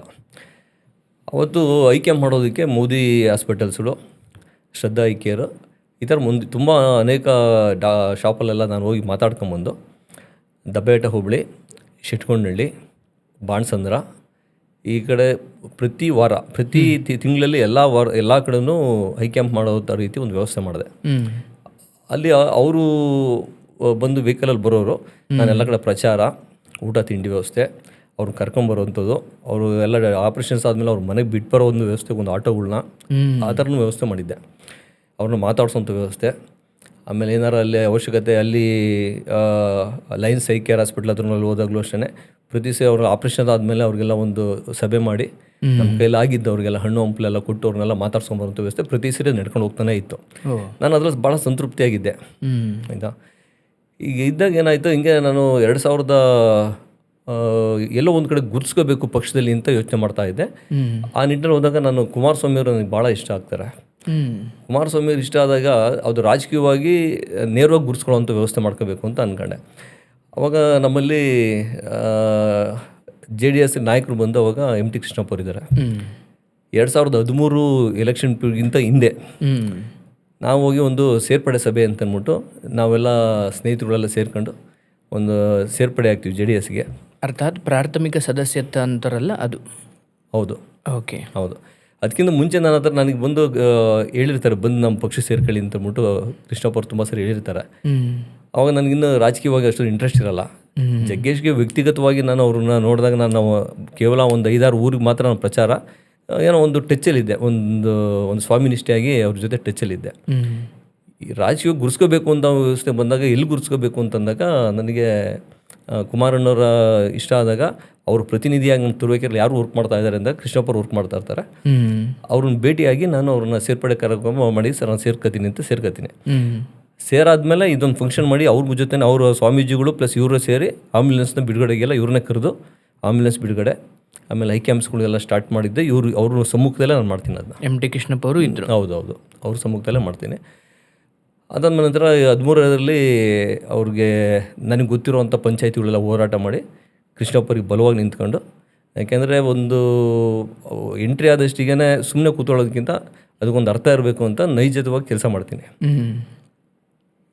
ಈ ರೀತಿ ನನ್ನ ರಾಜಕೀಯ ಪ್ರವೇಶ ಅಂದು. ಬಟ್ ಕುಮಾರಣ್ಣನವರು ನಿಮ್ಮ ಕನಸಲ್ಲಿ ಬರ್ತಿದ್ರು ಅಂತ ನಾನು ಕೇಳ್ಪಟ್ಟಿದ್ದೀನಿ. ಬಟ್ ಅದು ಆ ಟಚ್ ಹೇಗೆ ಶುರುವಾಯ್ತು? ಅದು 2013ರಲ್ಲಿ ಇವ್ರು ಗೆಲ್ತಾರೆ, ಕೃಷ್ಣಪ್ಪ MT ಕೃಷ್ಣಪ್ಪ ಗೆಲ್ತಾರೆ. ಗೆದ್ದಾದ್ಮೇಲೆ ಇಲ್ಲಿ ನಾವು ಒಂದು ಹೋಟೆಲ್ 8ನೇದಲ್ಲಿ ಅವಾಗ ಬಂದು ಅವ್ರಿಗೆಲ್ಲರಿಗೂ ಒಂದು ಊಟದ ವ್ಯವಸ್ಥೆ ಮಾಡಿ ನಾನು ಒಂದು ಊಟನೂ ಕೊಡಿಸ್ತೀನಿ. ಅವರೆಲ್ಲ ಹಿಂಬಾಲಕರಿಗೆ, ಕೃಷ್ಣಪ್ಪ ಅವ್ರಿಗೆ, ಸ್ನೇಹಿತರಿಗೆ ಎಲ್ಲರಿಗೂ ಗೆದ್ದಿದ್ದ ಖುಷಿಗೆ. ನಂತರ ನನಗೆ ನಾಯಕರುಗಳನ್ನ ನಮ್ಮ ಯಾರು ಕುಮಾರಣ್ಣವ್ರನ್ನ ಏನಕ್ಕೆ ಇಷ್ಟ ಆಗ್ತಾ ಇರ್ತಾರೆ, ತುಂಬ ಇಷ್ಟ ಆಗ್ತಿರ್ತಾರೆ. ನಾನು ಮಲಗಿದ್ರೆ ಗೊತ್ತಿಲ್ಲ ನನಗೆ ಕನಸಿನಲ್ಲಿ ಯಾವ ಥರ ಅಂತಂದರೆ ಜೊತೆಲಿ ಜರ್ನಿ ಮಾಡ್ದಂಗೆ, ಅವ್ರ ಹತ್ರ ಮಾತಾಡ್ತಾ ಇರೋದಂಗೆ, ತುಂಬ ಆತ್ಮೀಯರಾಗಿ ಮಾತಾಡ್ತಾ ಇದ್ದೀನಿ ಏನೋ ಅಂತ ಅಂದ್ಬಿಟ್ಟು ಯಾವಾಗಲೂ ಅವ್ರೇನೋ ಕೇಳ್ದಂಗೆ ಹಿಂಗೆಲ್ಲ ಚಂದ್ರಣ್ಣ ಅಂದೇನೋ ಮಾತಾಡ್ತಾ ಇರೋದಂಗೆ ಹಿಂಗೆ ಬೀಳ್ತಾನೆ ಇರೋದು. ಬೆಳಗ್ಗೆ ಎದ್ದಷ್ಟಿಗೆ ನನಗೆ ಕಂಡುಬಿಟ್ರೆ ಎಲ್ಲ ಕನಸುಂದಾಗ ಸಖತ್ ಬೇಜಾರಾಗೋದು. ಏನಪ್ಪ ಇದು ಈ ಥರ ಆಗ್ತಾಯಿದೆ, ನನಗೆ ಪರಿಚಯ ಯಾಕೋ ಒಂಥರ ಮನಸ್ಸಲ್ಲೆಲ್ಲ ಅವರೇ ತುಂಬ್ಕೊಂಬಿಟ್ಟಾರಲ್ಲ ಅಂತ ಅನ್ಸೋದು. ಎವ್ರಿ 15 days ಒನ್ಸು ನನಗೆ ಆಗ್ತಾನೆ ಇರೋದು ಥರ. ಅದೇನೋ ಗೊತ್ತಿಲ್ಲ. ನೆಕ್ಸ್ಟು ಚೆನ್ನಿಂಗಪ್ಪ ಅವರು ಇವತ್ತಿಲ್ಲ, ಅವರು ಚೆನ್ನಿಂಗಪ್ಪ ಫಾರೆಸ್ಟ್ ಮಿನಿಸ್ಟರ್ ಆಗಿದ್ದರು. ಅವ್ರ ಸಂಪರ್ಕ ಎಲ್ಲೋ ಒಂದು ಕಡೆ ನಾನು ಗುರುತಿಸ್ತಾರೆ. ಅವರು ಹಂಗೆ ಮಾತಾಡ್ತಾ ಇದ್ದಾಗ ಅಣ್ಣವ್ರನ್ನ ಕುಮಾರಣ್ಣವ್ರನ್ನ ಪರಿಚಯ ಮಾಡ್ಕೋಬೇಕು ಅಂತ ನಾನು ಕೇಳ್ಕೊತೀನಿ. ಅವರು ನನಗೆ ಕುಮಾರಣ್ಣವ್ರ ಪರಿಚಯ ಮಾಡಿಸ್ತಾರೆ. ಓಕೆ, ಕುಮಾರಸ್ವಾಮಿ ಪರಿಚಯ ಮಾಡಿಸಿದಾಗ ಹೋಗಿ ನಮಸ್ಕಾರ ಮಾಡ್ಕೊಂಡು ಬರ್ತಾ ಇರ್ತೀನಿ. ಬಟ್ ಕನಸಂತೂ ಬೀಳ್ತಾನೆ ಇರುತ್ತೆ ಯಾವಾಗಲೂ. ಒಂದು ಎಷ್ಟು ಸರಿ ಬಿದ್ದಿದೆ ನನಗೆ ಗೊತ್ತಿಲ್ಲ. ಅವ್ರ ಜೊತೆ ಈಗಲೂ ಅಷ್ಟೇ ಏನಾರು ತುಂಬ ಗ್ಯಾಪ್ ಆಯಿತು ಅಂತಂದರೆ 1 ತಿಂಗಳು 1.5 ತಿಂಗಳು ಅವ್ರನ್ನೇನಾರು ನೋಡಿ ಮಾತಾಡ್ಸ್ತಲೇ ಇತ್ತು ಅಂತಂದರೆ 100ಕ್ಕೆ 100 ಭಾಗ ಕನಸಲ್ಲಿ ಬೀಳ್ತಾರೆ. ಅದು ನನಗೆ ಏನಕ್ಕೆ ಅಂತ ಗೊತ್ತಿಲ್ಲ. ಅದು ಒಂಥರ ಅಟ್ಯಾಚ್ಮೆಂಟ್ಗೆ ಆ ಥರ ಬೀಳ್ತಾ ಇದ್ದಾರೋ ಅದೆಲ್ಲ ಮಿಸ್ ಆಗ್ತಾ ಇದ್ದಾರೋ ಏನೋ ಒಂದು ಒಟ್ಟಾಗಿ ಒಂದು ಕನಸಲ್ಲಂತೂ ಯಾವಾಗಲೂ ಬೀಳ್ತಾ ಇರ್ತಾರೆ. ಏನೋ ಶುಭ ಸೂಚನೆ ಇರ್ಬೋದು. ಏನೋ ದೇವ್ರದ್ದು ನನಗೆ ಏನೋ ಅವ್ರ ಒಂದು ಆರೋಗ್ಯವಾಗಿ ಅವ್ರು CM ಆಗಿಬಿಟ್ರೆ ಸಾಕು ನನಗೆ, ಬೇರೆ ಏನೂ ಬೇಡ. ಅವ್ರು CM ಆಗಬೇಕು. ಜೊತೆಗೆ ಅದು ಈಡೇರುತ್ತೆ ಶಾರ್ಟ್ಲಿ ಅಂತ ಮಾಡ್ತಾ ಅವ್ರು ಹೆಂಗೆ ಪರಿಚಯ ಆದ್ರು ಅಂತಲೇ ಗೊತ್ತಾಗಲ್ಲ. ಓಕೆ, ಅಷ್ಟು ಮಟ್ಟಿಗೆ ನಾನು ಅವ್ರಿಗೆ ಕ್ಲೋಸ್ ಆಗ್ತೀನಿ. ನಾನು ಗುರುತಿಸೋದ್ರಿಂದ ಹಿಡಿದು ನನ್ನ ಕಷ್ಟಕ್ಕೆಲ್ಲ ಸ್ಪಂದಿಸೋದ್ರಿಂದ ಹಿಡಿದು ನನಗೆ ಎಲ್ಲ ರೀತಿಯೂ ನನಗೊಂದು ಸಹಕಾರ ಕೊಟ್ಟಿರೋಂಥ ವ್ಯಕ್ತಿ. ಓಕೆ, ಬಟ್ ಅವ್ರ ಜೊತೆ ಸಮಯ ಕಳಿಬೇಕಾದ್ರೆ ಏನು ಮಾತಾಡಿದ್ರು ನಿಮ್ಮ ಜೊತೆ, ಅಥವಾ ಅವ್ರು ನಿಮಗೇನಾದರೂ ಬದುಕಿನ ಕುರಿತು, ರಾಜಕೀಯ ಕುರಿತು ಏನಾದರೂ ಹೇಳಿದ್ರ? ನಾವು ಇಲ್ಲಿ ಬಿಡದಿ ತೋಟದಲ್ಲಿ ಅಣ್ಣವರು ಸ್ವಲ್ಪ ಜಾಸ್ತಿ ಫ್ರೀಯಾಗಿ ಅಲ್ಲಿರೋ ತೋಟದಲ್ಲಿ ಅಲ್ಲಿ ಹೋಗ್ತಾ ಇರುವೆ. ಅಲ್ಲಿಗೆ ಹೋದಾಗ ಒಂದಿನ ಹೇಳಿದ್ರು, ಅವ್ರ ಜೊತೆನೇ ಊಟ ಮಾಡಿದೆ, ಎಲ್ಲ ಮಾಡಿದೆ. ನಾನು ಅವ್ರ ತಂದೆ ತಾಯಿ ಬಗ್ಗೆ ಹಿಂಗೆ ಮಾತಾಡ್ತಾ ಇರ್ಬೇಕಾರೆ, ಚಂದ್ರಣ್ಣ ನಾನು ನೋಡಿ, ನಾನು ನಮ್ಮ ರೂಮಲ್ಲಿ ಮಲಗೋ ರೂಮಲ್ಲಿ ಒಂದು ಚಿಕ್ಕ ಗಣಪತಿ ಇಟ್ಕೊಂಡಿದ್ದೀನಿ. ನಾನು ಪ್ರತಿದಿನ ಆ ಗಣಪತಿಗೆ ನಾನು ಕೈ ಮುಗಿತೀನಿ. ನಾನು ಕೇಳೋದು ಒಂದೇ, ನಮ್ಮ ತಂದೆ ತಾಯಿಗೆ ಆರೋಗ್ಯ ಕೊಡಪ್ಪ, ಆಯಸ್ಸು ಕೊಡಪ್ಪ ಅಂತ ಕೇಳ್ತೀನಿ, ಬಿಟ್ಟರೆ ನಾನು ಏನೂ ಕೇಳಲ್ಲ ಚಂದ್ರಣ್ಣ ಅಂತ ಹೇಳಿದ್ರು. ಅವ್ರು ಯಾವುದು ನನಗೆ ಒಂಥರ ಭಾಳ ಒಂದು ವೈಬ್ರೇಷನ್ ಬಂತು ಅವಾಗ. ಅವ್ರು ಯಾವುದೇ ಅಧಿಕಾರ ಆಸೆ ಇಲ್ಲ, ಇನ್ನೊಂದಿಲ್ಲ. ಅವ್ರ ತಂದೆ ತಾಯಿ ಇವತ್ತು ಚೆನ್ನಾಗಿದ್ದಾರೆ, ತುಂಬ ಅದೊಂದು ಖುಷಿ ನಮಗೆ. ನಾನು ಅವ್ರನ್ನ ರಾಮಕೃಷ್ಣ ಪರಮಹಂಸರು, ಶಾರದಾ ದೇವಿಗೆ ಹೋಲಿಸ್ತೀನಿ ನಾನು ಯಾವಾಗಲೂ. ಅವರಿಬ್ಬರು ಅಷ್ಟು ಆದರ್ಶವಾಗಿದ್ದಾರೆ. ದೇವೇಗೌಡರು, ಚೆನ್ನಮ್ಮ ದೇವೇಗೌಡರು, ಅದನ್ನು ಅವ್ರಿಗೆ ಹೇಳ್ಬಿಟ್ಟು ಬಂದೆ ನಾನು. ಅವರು ಭಾಳ ಸರಳತೆ ಜಾಸ್ತಿ ಕುಮಾರಣ್ಣವರು. ಅವರು ಇಂಥವ್ರು ಅಂಥವ್ರನ್ನಲ್ಲ, ಅವ್ರನ್ನ ಭಾಳ ಅವ್ರನ್ನ ಐಸೋಲೇಟ್ ಮಾಡ್ಬೋದು. ಅಂದರೆ ಆ ಥರ ವ್ಯಕ್ತಿ ನಮಗೆ ಮುಂದೇನೋ ಗೊತ್ತು, ಇವತ್ತು ಅವ್ರ ಪರಿಚಯ ಇರೋದೇ ನಮ್ಮ ಪುಣ್ಯ, ನಮ್ಮ ಭಾಗ್ಯ, ನಾವೇ ಧನ್ಯರು ಅಂತ ನಾನು ಭಾವಿಸ್ತೀನಿ. ಓಕೆ, ಬಟ್ ಅವರ ಯಾವ ಗುಣ ನಿಮಗೆ ಭಾಳ ಇನ್ಸ್ಪೈರ್ ಆಗುವಂಥದ್ದು? ಮೊದಲನೇದು ಇಷ್ಟು ನಮ್ಮ ಈ ಜನ್ರೇಷನಲ್ಲಿ ಎಷ್ಟೊಂದು ಜನ ಸಿ ಎಮ್ ನೋಡಿದ್ದೀವಿ ನಾವು. ಅವ್ರ ಮಾತಿನ ಶೈಲಿ ವೈಖರಿ ಹೆಂಗಿದೆ ಅಂತಂದರೆ, ಅವ್ರ ಮಾತು ಸೌಮ್ಯತೆ, ಸಾತ್ವಿಕತೆ, ಸುಮ್ಮನೆ ಅಬ್ಸರ್ವ್ ಮಾಡಿ. ಕುಮಾರಣ್ಣ ಮಾತಾಡೋದು ಅಬ್ಸರ್ವ್ ಮಾಡಿ, ಎಲ್ಲರನ್ನೂ ಬ್ರದರ್ ಅಂತಲೇ ಕರೆಯೋದು, ಬ್ರದರ್ ಅನ್ನೋದು ಬಿಟ್ಟು ಬೇರೆ ಕರೆಯಲ್ಲ, ಆಯಿತಾ. ಒಂದು ಭ್ರಾತೃತ್ವ, ಒಂಥರ ವಿಶ್ವ ಭ್ರಾತೃತ್ವನ ಹೊಂದಿರೋವಂಥವ್ರು ಕುಮಾರಣ್ಣ. ಓಕೆ, ಆಮೇಲೆ ಅವ್ರು ಮಾತಾಡ್ತಾ ಇರ್ಬೇಕಾದ್ರೆ ಅಂಥವ್ರು ಇಂಥವ್ರು ಅನ್ನೋದಿಲ್ಲ, ತುಂಬ ಎಷ್ಟು ಸೌಮ್ಯ ಅಂತಂತಂದರೆ, ಈಗ ಬೇರೆ ಗದರಿಸ್ದಾಗ ಮಾತಾಡ್ತಿರೋ ಅವ್ರಿಗೂ ಇವ್ರಿಗೂ ವ್ಯತ್ಯಾಸ ತುಂಬ ನಾವು ನೋಡ್ತೀವಿ. ಅದು ನನಗೆ ಭಾಳ ಇಷ್ಟ ಆಯಿತು. ಆಮೇಲೆ ಅಸೀಮ ಸಹನೆ ಅಂತ ಹೇಳ್ತಾರಲ್ಲ, ಸಹನೆ ಅನ್ನೋದು, ತಾಳ್ಮೆ ಅನ್ನೋದು ಉತ್ತುಂಗ. ಆ ಥರ ಇರೋಕ್ಕಾಗೋದೇ ಇಲ್ಲ. ನಿಜ ನಿಜ ನಿಜ. ಒಂದು ಎರಡನೇದೇನು ಅಂತಂದರೆ ನಿರ್ಭಯತೆ ಇದೆ, ಭಯ ಇಲ್ಲ ಅವ್ರಿಗೆ. ಭಯ ಅನ್ನೋದು ಅವ್ರ ಮನಸ್ಸಲ್ಲಿ ಒಂದು ಕಿಂಚಿತ್ತೂ ಇಲ್ಲ. ಒಳ್ಳೆ ಕೆಲಸ ಮಾಡ್ಕೊಂಡು ಹೋಗ್ತೀವಿ. ಆಮೇಲೆ ಅರ್ಪಿಸ್ಕೊಳ್ಳೋವಂಥದ್ದು, ಸಮರ್ಪಣಾ ಭಾವನೆ, ಅರ್ಪಿಸ್ಕೊಳ್ಳೋ ಮನೋಭಾವನೆ ತುಂಬ ಇದೆ. ರೈತರು ಅರ್ಪಿಸ್ಕೊಂಡ್ಬಿಟ್ಟಿದ್ದಾರೆ ಸಾರ್ವಜನಿಕ ಜೀವನಕ್ಕೆ, ಅವ್ರ ಹಿತಾಸಕ್ತಿಗೋಸ್ಕರ ಅವ್ರ ಜೀವನವನ್ನೇ ಅರ್ಪಿಸ್ಕೊಂಡಿದ್ದಾರೆ. ಓಕೆ, ಆ ಅರ್ಪಿಸ್ಕೊಂಡಿರೋವಂಥ ವಿಚಾರ. ಆಮೇಲೆ ಇನ್ನೊಂದು ಹೇಳಬೇಕು ಅಂದರೆ ನೈತಿಕ ಧೈರ್ಯ ಅಂತ ಹೇಳ್ಬೋದು. ನಾನು ಹೇಳ್ತಾ ಇರ್ತೀನಿ ನೈತಿಕ ಧೈರ್ಯದ ಬಗ್ಗೆ. ನೈತಿಕ ಧೈರ್ಯ ಅಂತಂದರೆ, ಎಷ್ಟೇ ವಿರೋಧಗಳಿರಲಿ ನ್ಯಾಯಯುತವಾಗಿರೋದನ್ನ ಎತ್ತಿಡಿಯುವಂಥದ್ದು, ಒತ್ತಡಕ್ಕೊಳಗಾಗದೆ ಅದನ್ನು ಎತ್ತಿಡಿಯುವಂಥದ್ದು, ಅದು ನೈತಿಕ ಧೈರ್ಯ ಅಂತೀವಿ. ಅದು ಬೇಕು ಅಂತಂದರೆ ಆ ಮನುಷ್ಯನಲ್ಲಿ ಮೌಲ್ಯನಿಷ್ಠೆ ಇರಬೇಕು, ದೃಢ ನಿರ್ಧಾರ ಇರಬೇಕು, ಆತ್ಮವಿಶ್ವಾಸ ಇರಬೇಕು. ಈ ಮೂರು ಇರೋದ್ರಲ್ಲಿ ಮಾತ್ರ ಅವ್ರಿಗೆ ನೈತಿಕ ಧೈರ್ಯ ಇರೋಕ್ಕೆ ಸಾಧ್ಯ. ಭವಿಷ್ಯದ ಕುರಿತು ಸ್ಪಷ್ಟತೆ ಇರುತ್ತೆ ಅವರಿಗೆ. ಹಿಂಗಾದ್ರೆ ಈ ನಿರ್ಧಾರ ತಗೊಂಡ್ರೆ ಹಿಂಗಾಗುತ್ತೆ, ಅವರ ಅನುಭವ ಅವ್ರಿಗೆ ಕಲಿಸ್ಬಿಟ್ಟಿರುತ್ತೆ. ಅದು ತುಂಬ ಹೇಳಿದಲ್ಲ, ನೈತಿಕ ಧೈರ್ಯ ಅನ್ನೋದು ಇವೆಲ್ಲ ಭಾಳ. ಆಮೇಲೆ ಜೊತೆಗೆ ಇವತ್ತು ಪ್ರತಿದಿನ ಏನು JP ನಗರದ ಮನೆಗೆ ಕಡಿಮೆ ಅಂದರೆ 500 ಜನ, ಜಾಸ್ತಿ ಅಂದರೆ 1000 ಜನ ಪ್ರತಿದಿನ ಅವ್ರ ಮನೆ ಹತ್ರ ಇರ್ತಾರೆ. ಅಧಿಕಾರ ಇರಲಿ ಬಿಡಲಿ, ಅವ್ರಿಗೆಲ್ಲ ಬಂದವ್ರಿಗೆ ತಿಂಡಿ ವ್ಯವಸ್ಥೆ, ಅವ್ರ ಕಷ್ಟಸುಗಳಿಗೆ ಸ್ಪಂದಿಸೋವಂಥದ್ದು. ಅದು ಯಾವ ಥರ ಮಾಡಿದ್ರು, ಎಷ್ಟು ಜನ ಅಂತಂದ್ರೆ ಕ್ಯೂ ನಿಂತಿರ್ತಾರೆ ಮನೆ ಜನತಾ ದರ್ಶನ ನೋಡಬೇಕು ಅವ್ರ ಮನೆದು. ಡೆಲ್ಲಿಗೆ ಹೋದ್ರು ಅಷ್ಟೇ. ಡೆಲ್ಲಿಗೆ ಹೋದರೆ ನಮ್ಮ ಏನು ಕರ್ನಾಟಕದಲ್ಲಿ ಯಾರೇ ಟೂರ್ ಬಂದರೂ ಅವ್ರಿಗೆಲ್ಲರಿಗೂ ಬಂದು ಅವ್ರಿಗೊಂದು ಗ್ರೂಪ್ ಫೋಟೋ, ಅವ್ರ ತಿಂಡಿ ವ್ಯವಸ್ಥೆ, ಅವ್ರದ್ದು ಕುಶಲೋಪಚಾರಿ, ಅವ್ರ ಪಾರ್ಲಿಮೆಂಟ್ ನೋಡೋಕ್ಕೊಂದು ವ್ಯವಸ್ಥೆ, ಅವ್ರ ಕಷ್ಟನ ಸ್ಪಂದಿಸುವಂಥದ್ದು. ಇನ್ನೊಬ್ಬರು ಅವ್ರ ಕೆಳಗಡೆ ಒಬ್ಬರು IAS ಆಫೀಸರ್ ಒಬ್ರು ಇದ್ದಾರೆ, ಕೃಷ್ಣಯ್ಯ ಅವರು ಅಂತ. ಅವ್ರ ಪರವಾಗಿ ಯಾರೇ ಬಡವರು ಬಂದರು ಅವರು ತಾಳ್ಮೆಯಿಂದ ಆ ಮನುಷ್ಯನು ಎಲ್ಲರಿಗೂ ಕೆಲಸ ಮಾಡ್ಕೊಳ್ತಾರೆ. ಇವೆಲ್ಲ ಅವ್ರಿಗೆ ಒಂದು ಒಳ್ಳೆ ಹೆಸರು ತರುವಂಥದ್ದು. ಇದು ನಮಗೆ ಕುಮಾರಸ್ವಾಮಿ ಅವ್ರ ಹತ್ರ ಭಾಳ ಇಷ್ಟವಾದಂಥ ಕೆಲವು ಅವರ ವ್ಯಕ್ತಿತ್ವ. ನಾಳೆ ದಿನ ನಿಮಗೊಂದು ಅಧಿಕಾರ ಸಿಕ್ಕಾಗ ಅವರ ಈ ಯೋಜನೆಯನ್ನು ನಾನು ಇನ್ನೂ ಬಲಪಡಿಸಬೇಕು ಅಥವಾ ಅವರ ಈ ಒಂದು ಯಾವುದೋ ಕೆಲಸವನ್ನು ನಾನು ಮಾಡಬೇಕು ಅಂತ ಅನಿಸೋದಾದರೆ ಅವ್ರದ್ದು ಯಾವುದೊಂದು ಕೆಲಸ ಅಥವಾ ಅವ್ರದ್ದು ಯಾವುದೊಂದು ಗುಣ ಒಂದು ವೇಳೆ ಅಧಿಕಾರ ಸಿಕ್ಕಾಗ? ಭಾಳ ಶಾಂತಿಯುತವಾಗಿರುವಂಥದ್ದು, ಭಾಳ ತಾಳ್ಮೆ ಆಗಿರುವಂಥದ್ದು. ಜನತಾ ದರ್ಶನ ಏನಿದೆಯಲ್ಲ ಅದನ್ನು ನಾವೆಲ್ಲ ಒಂದು ಪಂಚಾಯತಿ ವೈಸ್ ನಾವೇ ಪಂಚಾಯತಿಗೆ ಕೆಲವು ಎಲ್ಲ ಅಧಿಕಾರಿಗಳು ಕರ್ಕೊಂಡು ಆ ಪಂಚಾಯತಿಲಿ ಇರುವಂಥ ಎಲ್ಲ ಬಡವ್ರ ಬಗ್ಗೆ ಎಲ್ಲರೂ ಅವರ ಸಮಸ್ಯೆಗಳನ್ನ ಅವ್ರನ್ನ ಕೇಳಿ ಅದು ಪರಿಹರಿಸೋಕ್ಕೆ ನಮ್ಮದೊಂದು ಪ್ರಾಮಾಣಿಕವಾದ ಪ್ರಯತ್ನ ಮಾಡುವಂಥದ್ದು ಆ ಗುಣ ಅದು ಭಾಳ ಇಷ್ಟ. ಓಕೆ, ಇನ್ನು ನಾನು ತಾಲೂಕಿಗೆ ಬರ್ತೀನಿ. ಸೊ ಇಲ್ಲಿವರೆಗೆ ರಾಜಕೀಯದ ಎಷ್ಟು JDS ಒಂದಿಗೆ ಎಷ್ಟು ವರ್ಷದ ಸೇವೆ ಇದೆ ನಿಮಗೆ ಇಲ್ಲಿವರೆಗೂ? ನಾನು 3 ಟರ್ಮ್ ಎಲೆಕ್ಷನ್ ಮಾಡಿದ್ದೀನಿ. 3 ಟರ್ಮ್ 2013, 18, 23 JDSಲ್ಲಿ ಕೂರಿಸ್ಕೊಂಡಿರುವಂಥದ್ದು. ಈಗ ಅವೆಲ್ಲ 23, ಈಗ 26 ಆಗಿದೆ. ಹಿಂಗೆ ಪ್ರಯಾಣ ನಡೀತಾ ಇದೆ. ಈಗ ನನಗನ್ನಿಸೋದು ಅಲ್ಲಿನ ಕ್ಯಾಂಡಿಡೇಟ್ ಇದ್ದಾರೆ MT ಕೃಷ್ಣಪ್ಪ ಅವರು, ಅವ್ರಿಗೆ ನೀವು ತುಂಬ ಸಪೋರ್ಟಿವ್ ಆಗಿ ನಿಂತಿದ್ದೀರಿ. ಸೊ ಒಂದು ದಿನ ನನಗೂ ಏನೋ ಒಂದು ದಿವಸ ಟಿಕೆಟ್ ಸಿಗಬಹುದು ಅನ್ನುವ ಯೋಚನೆ ನಿಮ್ಗೆ ಆರಂಭದಲ್ಲಿ ಇದ್ದುಕೊಂಡೇ ನೀವು ಶುರು ಮಾಡಿದ್ದ? ಏನಿತ್ತು ನಿಮ್ಗೆ ಆರಂಭದಲ್ಲಿ ಈ ಪಕ್ಷಕ್ಕೆ ಬರಬೇಕಾದ್ರೆ ನಿಮ್ಮ ಕನಸು ಏನಿತ್ತು? ಇಲ್ಲ, ನನಗೆ ತಾಲೂಕಲ್ಲಿ ಒಂದು ಸೇವೆ ಮಾಡಬೇಕು ಅಂದರೆ ಒಂದು ಅಧಿಕಾರ ಬೇಕು ಅಂತ ನನಗೆ ಅನ್ನಿಸ್ತು. ಓಕೆ, ಅದು ಅಧಿಕಾರ ಅಂತಂದಾಗ ನಾನು ಫಸ್ಟು ಜಿಲ್ಲಾ ಪಂಚಾಯತಿ ಒಂದು ಕಸಬಾದಲ್ಲಿ ಜಿಲ್ಲಾ ಪಂಚಾಯತಿ ಎಲೆಕ್ಷನ್ಗೆ ಅಂತಂದ್ಬಿಟ್ಟು ತಯಾರಿ ಆಗ್ತಾಯಿದ್ದೆ. ಮುಂದಿನ ಇನ್ನೊಂದು ಇದನ್ನು ನೋಡ್ತಾ ಇದ್ದೆ, ನಮ್ಮ ಅಬ್ದುಲ್ ಕಲಾಂ ಅವ್ರ ಕೋಟ್ ನೋಡ್ತಾ ಇದ್ದೆ. ಯಾವತ್ತು ಯುವಕರಿಗಾಗಲೇ ಜನಕ್ಕೆ ಒಂದು ಫೋಕಸ್ ಮಾಡೋ ಸ್ಟ್ರಾಂಗ್ ಇರೋದು ಫೋಕಸ್ ಮಾಡಬೇಕು ಅಂತ. ನಿಮ್ಮ ಇದು ಫೋಕಸ್ ದೊಡ್ಡದಕ್ಕೆ ಫೋಕಸ್ ಮಾಡಿ, ಕನಸು ದೊಡ್ಡದಾಗಿರಲಿ ಅಂತ ಅದನ್ನು ನಮ್ಮ ಯಾವಾಗಲೂ ಆಕ್ಸಿಸ್ ಬ್ಯಾಂಕಲ್ಲಿ ಒಂದು ದೊಡ್ಡದಾಗಿ ಹಾಕಿದ್ದಾರೆ ನಮ್ಮ ಫ್ರೆಂಡು. ಜೊತೆಗೆ ಏನು ಅನ್ನಿಸ್ತು, ನಾವು ಜಿಲ್ಲಾ ಪಂಚಾಯತಿ ಮೆಂಬರ್ ಆಗಿಬಿಟ್ಟು ನಾನು ಕೆಲಸ ಮಾಡೋಕ್ಕೆ ಹೋಯ್ತು ಅಂದರೆ ಕೊಟ್ಟಿರೋ ಗ್ರ್ಯಾಂಟ್ಸ್ನಲ್ಲಿ ಯಾವುದೇ ತಾಲೂಕಲ್ಲಾದರೂ MLA ಸುಪ್ರೀಂ. MLAನ ಹೊರತುಪಡಿಸಿ ನಾವು ಯಾರೂ ಏನು ಮಾಡೋಕ್ಕಾಗಲ್ಲ.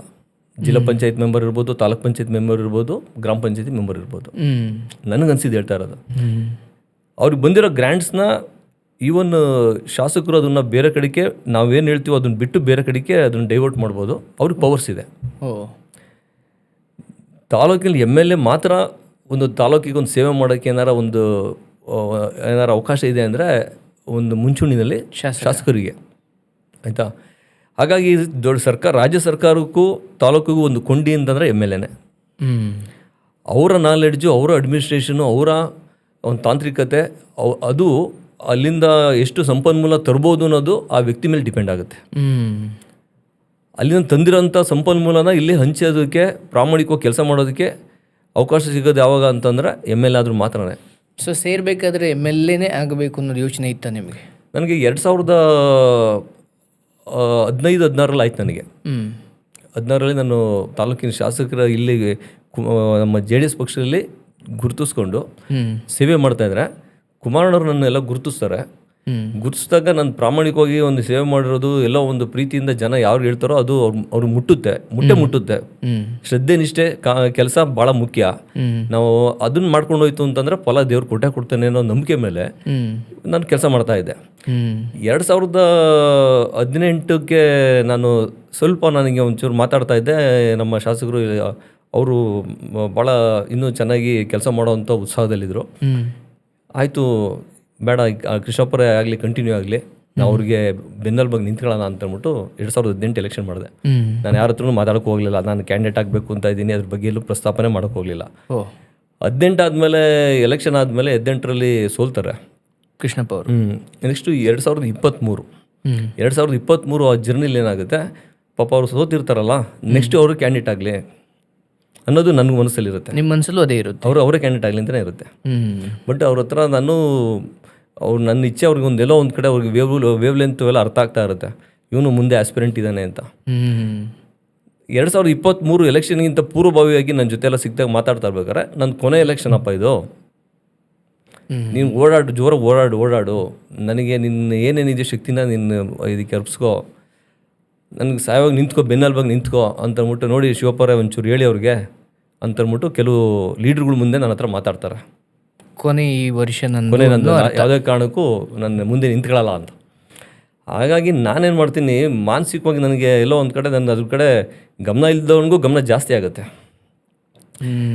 ಆಯಿತು ಸರ್, ನಾವು ಮಾಡೋಣ ಅಂತಂದ್ಬಿಟ್ಟು ನಮಗೆ ತನುಮನ ಧನನ ಎಲ್ಲ ನನ್ನ ಕಸಬ ಇರ್ಬೋದು, ಎಲ್ಲ ನನಗೆ ಗೊತ್ತಿರೋ ಜಾಗದಲ್ಲೆಲ್ಲ ಪ್ರಾಮಾಣಿಕವಾಗಿ ನೈಜವಾಗಿ ಕೆಲಸ ಮಾಡಿ ಅವರ ಗೆಲುವಿಗೆ ನಾನು ಒಬ್ಬ ಸಹಕಾರ ನಿಂತ್ಕೊತೀನಿ.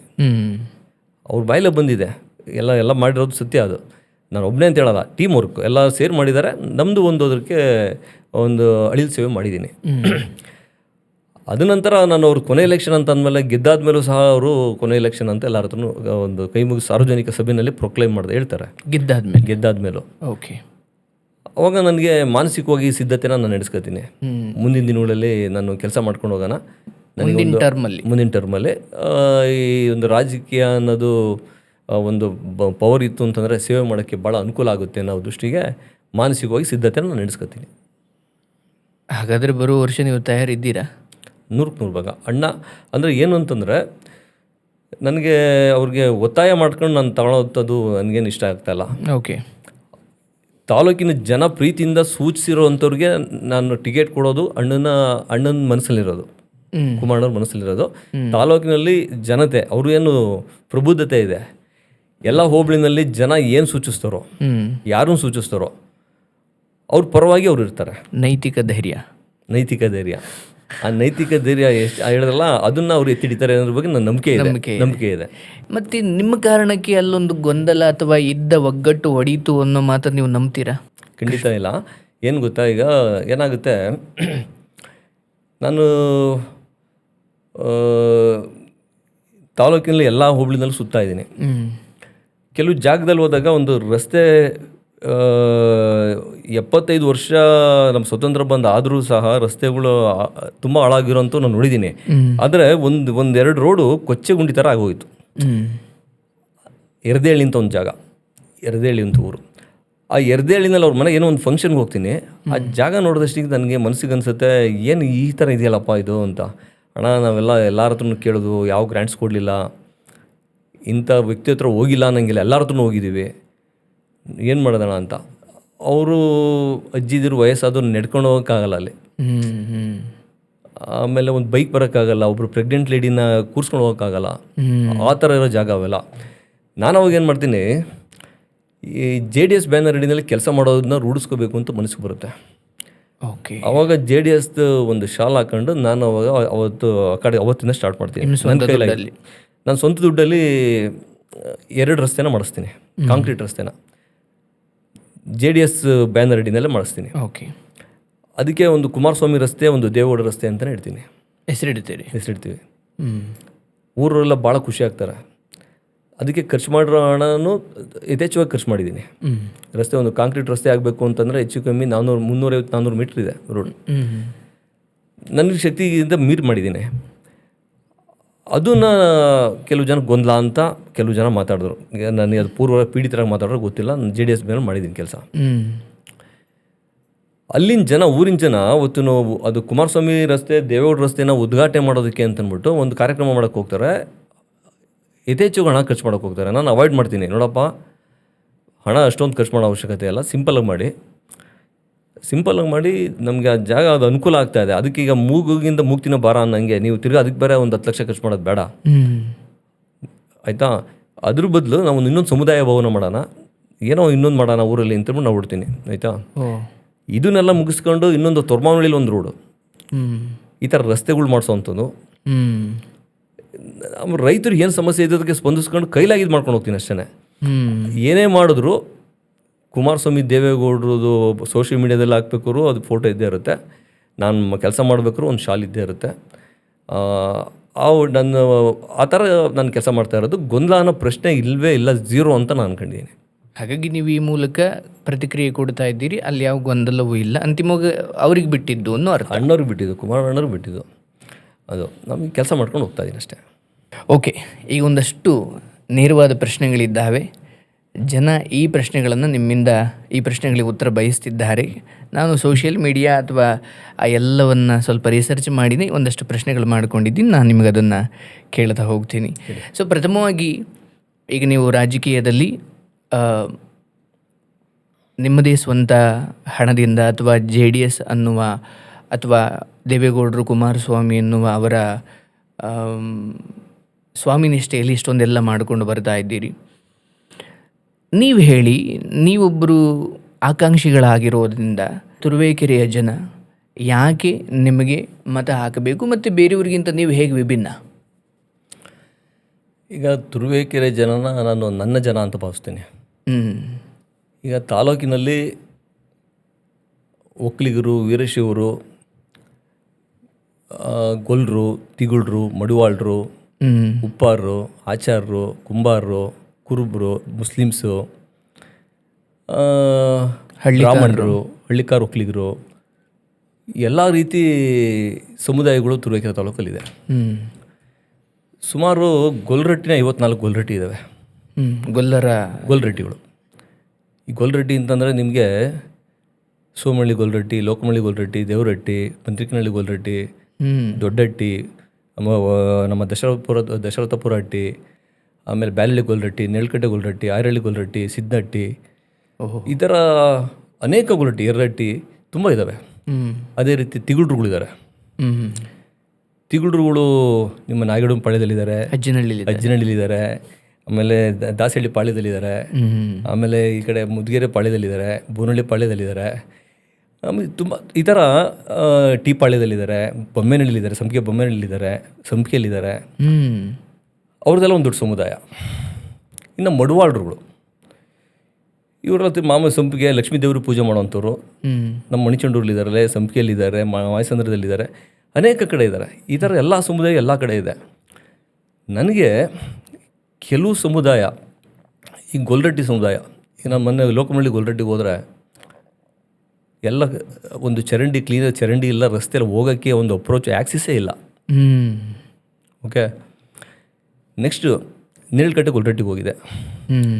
ನೇಳ್ಕಟ್ಟೆ ಗೊಲ್ರಟ್ಟಿಗೆ ಹೋದಾಗ ಕುಡಿಯೋಕ್ಕೆ ನೀರಿಲ್ಲ, ಮೂಲಭೂತ ಸೌಕರ್ಯಗಳಿಂದ ವಂಚಿತರಾಗಿರುವಂಥದ್ದು. ತಕ್ಷಣ ನಾನು ಏನು ಮಾಡಬೇಕು ಅಂತ ಗೊತ್ತಾದಾಗ ಅವ್ರಿಗೆ ಪಿ ಡಿ ಒ ಫೋನ್ ಮಾಡಬೇಕಷ್ಟೆ. ಪಿ ಡಿ ಒ ಫೋನ್ ಮಾಡಿ ಅದನ್ನು ಮರ್ಜರ್ ಮಾಡಿಸಿ ಅದನ್ನು ರೂರಲ್ ವಾಟರ್ ಸಪ್ಲೈ ಅವರಿಗೆ ಹೇಳಿ, ಆಶ್ರಮ ಅಂತ ಇದ್ದಾರೆ, ಅವ್ರಿಗೆ ಹೇಳ್ಬಿಟ್ಟು ನೆಕ್ಸ್ಟ್ ಬೋರ್ವೆಲ್ ಕುರಿಬೇಕು. ಆ ವ್ಯವಸ್ಥೆ ಆಗಬೇಕು. ಊರವ್ರ ಜೊತೆ ಸೇರ್ಕೊಂಡು ನಾವೇನು ಮಾಡ್ಬೋದು, ಒಂದು 5-6 ಟ್ಯಾಂಕ್ ನೀರು ಓಡಿಸ್ಕೊಡ್ಬೋದು. ಇಲ್ಲ ಒಂದು ಹಣ ಇದ್ದರೆ ಒಂದು ಬೋರ್ವೆಲ್ ಕೊರಿಸ್ಕೊಡ್ಬೋದು. 1 ಊರಿಗೆ ಕೊರಿಸ್ಬೋದು, 2 ಊರಿಗೆ ಕೊರಿಸ್ಬೋದು, 4 ಊರಿಗೆ ಕೊರಿಸ್ಬೋದು. ಎಲ್ಲ ಊರಿಗೂ ಕೊರ್ಸೋಕ್ಕಾಗಲ್ಲ ನಮ್ಮ ಶಕ್ತಿ ಅನುಸಾರ. ಅದಕ್ಕೆ ಅಧಿಕಾರ ಬೇಕು. ಈ ನಿಟ್ಟಿನಲ್ಲಿ ಯೋಚನೆ ಮಾಡಿದಾಗ ಹಳ್ಳಿಯವ್ರ ಜೊತೆ ಯಾವಾಗ ನಾನು ಸ್ಪಂದಿಸ್ತಾ ಮಾತಾಡ್ತಾ ಹೋಗ್ತಾ ಇರ್ತೀನೋ, ಆ ಜನ ನಮ್ಮದು ನಮ್ಮ ಚಂದ್ರೇಶ್, ನಮ್ಗೆ ಬೇಕು ಚಂದ್ರೇಶ್ ಅನ್ನೋದು ಆ ವೇವ್ಲೆಂತು ಭಾವನೆಗಳಲ್ಲಿ ನನಗೆ ಗೊತ್ತಾಗುತ್ತೆ. ಅದು ಪ್ರತಿಷ್ಠೆನಲ್ಲ, ಅದು ನನಗೆ ಅವರು ಎಕ್ಸ್ಪ್ರೆಸ್ ಮಾಡೋ ಅಷ್ಟು ಒಂದು ಅಭಿಮಾನದಲ್ಲಿ ನನ್ನ ಹತ್ರ ಮಾತಾಡ್ತಾರೆ. ನಾನು ಸೊರವನಹಳ್ಳಿಗೆ ಹೋಗಿ ಒಂದು ಕೂತ್ಕೊಂಡ್ರೆ ಒಂದು ಕಾಫಿ ಅಂಗಡಿನಲ್ಲಿ, ಅಲ್ಲಿ ತೂಬಿಂಗೇಟವ್ರು ಬರ್ತಾರೆ, ಕೆರವರಿಳವ್ರು ಬರ್ತಾರೆ, ಕೋಡಿನಾಗ್ಸರ್ದವ್ರು ಬರ್ತಾರೆ, ಈ ಕಡೆಯಲ್ಲಿ ಸೊರವನಹಳ್ಳಿ ಗೊಲ್ರಟ್ಟವ್ರು ಬರ್ತಾರೆ, ತಿಗಡೂರುಪಾಳ್ಯದವ್ರು ಬರ್ತಾರೆ, ಎಲ್ಲ ಬರ್ತಾರೆ. ಎಲ್ಲ 120-150 ಕಾಫಿ ಮೇಲೆ ಆಗ್ತವೆ. ಕುಡಿದ್ಬಿಟ್ಟು ಹಿಂಗೆ ಹೊರಟ್ರೆ ಅಣ್ಣ ನಮ್ಮೂರಿಗೆ ಬನ್ನಿ, ಯಾರು ಸೊರವನಹಳ್ಳಿ ಗೊಲ್ರಟ್ಟವರು, ಅಲ್ಲಿಂದ ಹೋಯ್ತು ಮಲ್ಲಿಗೆರೆ ಪಾಳ್ಯದವ್ರು ಕರೀತಾರೆ, ನಮ್ಮೂರಿಗೆ ಬನ್ನಿ ಅಂತಾರೆ, ಚಿಕ್ಕ ಮಲ್ಲಿಗೆರೆ ಕರೀತಾರೆ, ದೊಡ್ಡ ಮಲ್ಲಿಗೆರೆ ಕರೀತಾರೆ, ತೂಬಿಂಗೇಟ ನಮ್ಮ ಊಟಕ್ಕೆ ಬನ್ನಿ ಅಂತಾರೆ. ಅದೊಂಥರ ಸ್ವರ್ಗ. ಅದು ಆ ಸ್ವರ್ಗನ ನಾನು ಅನುಭವಿಸಿದ್ದೀನಿ ನಾನು.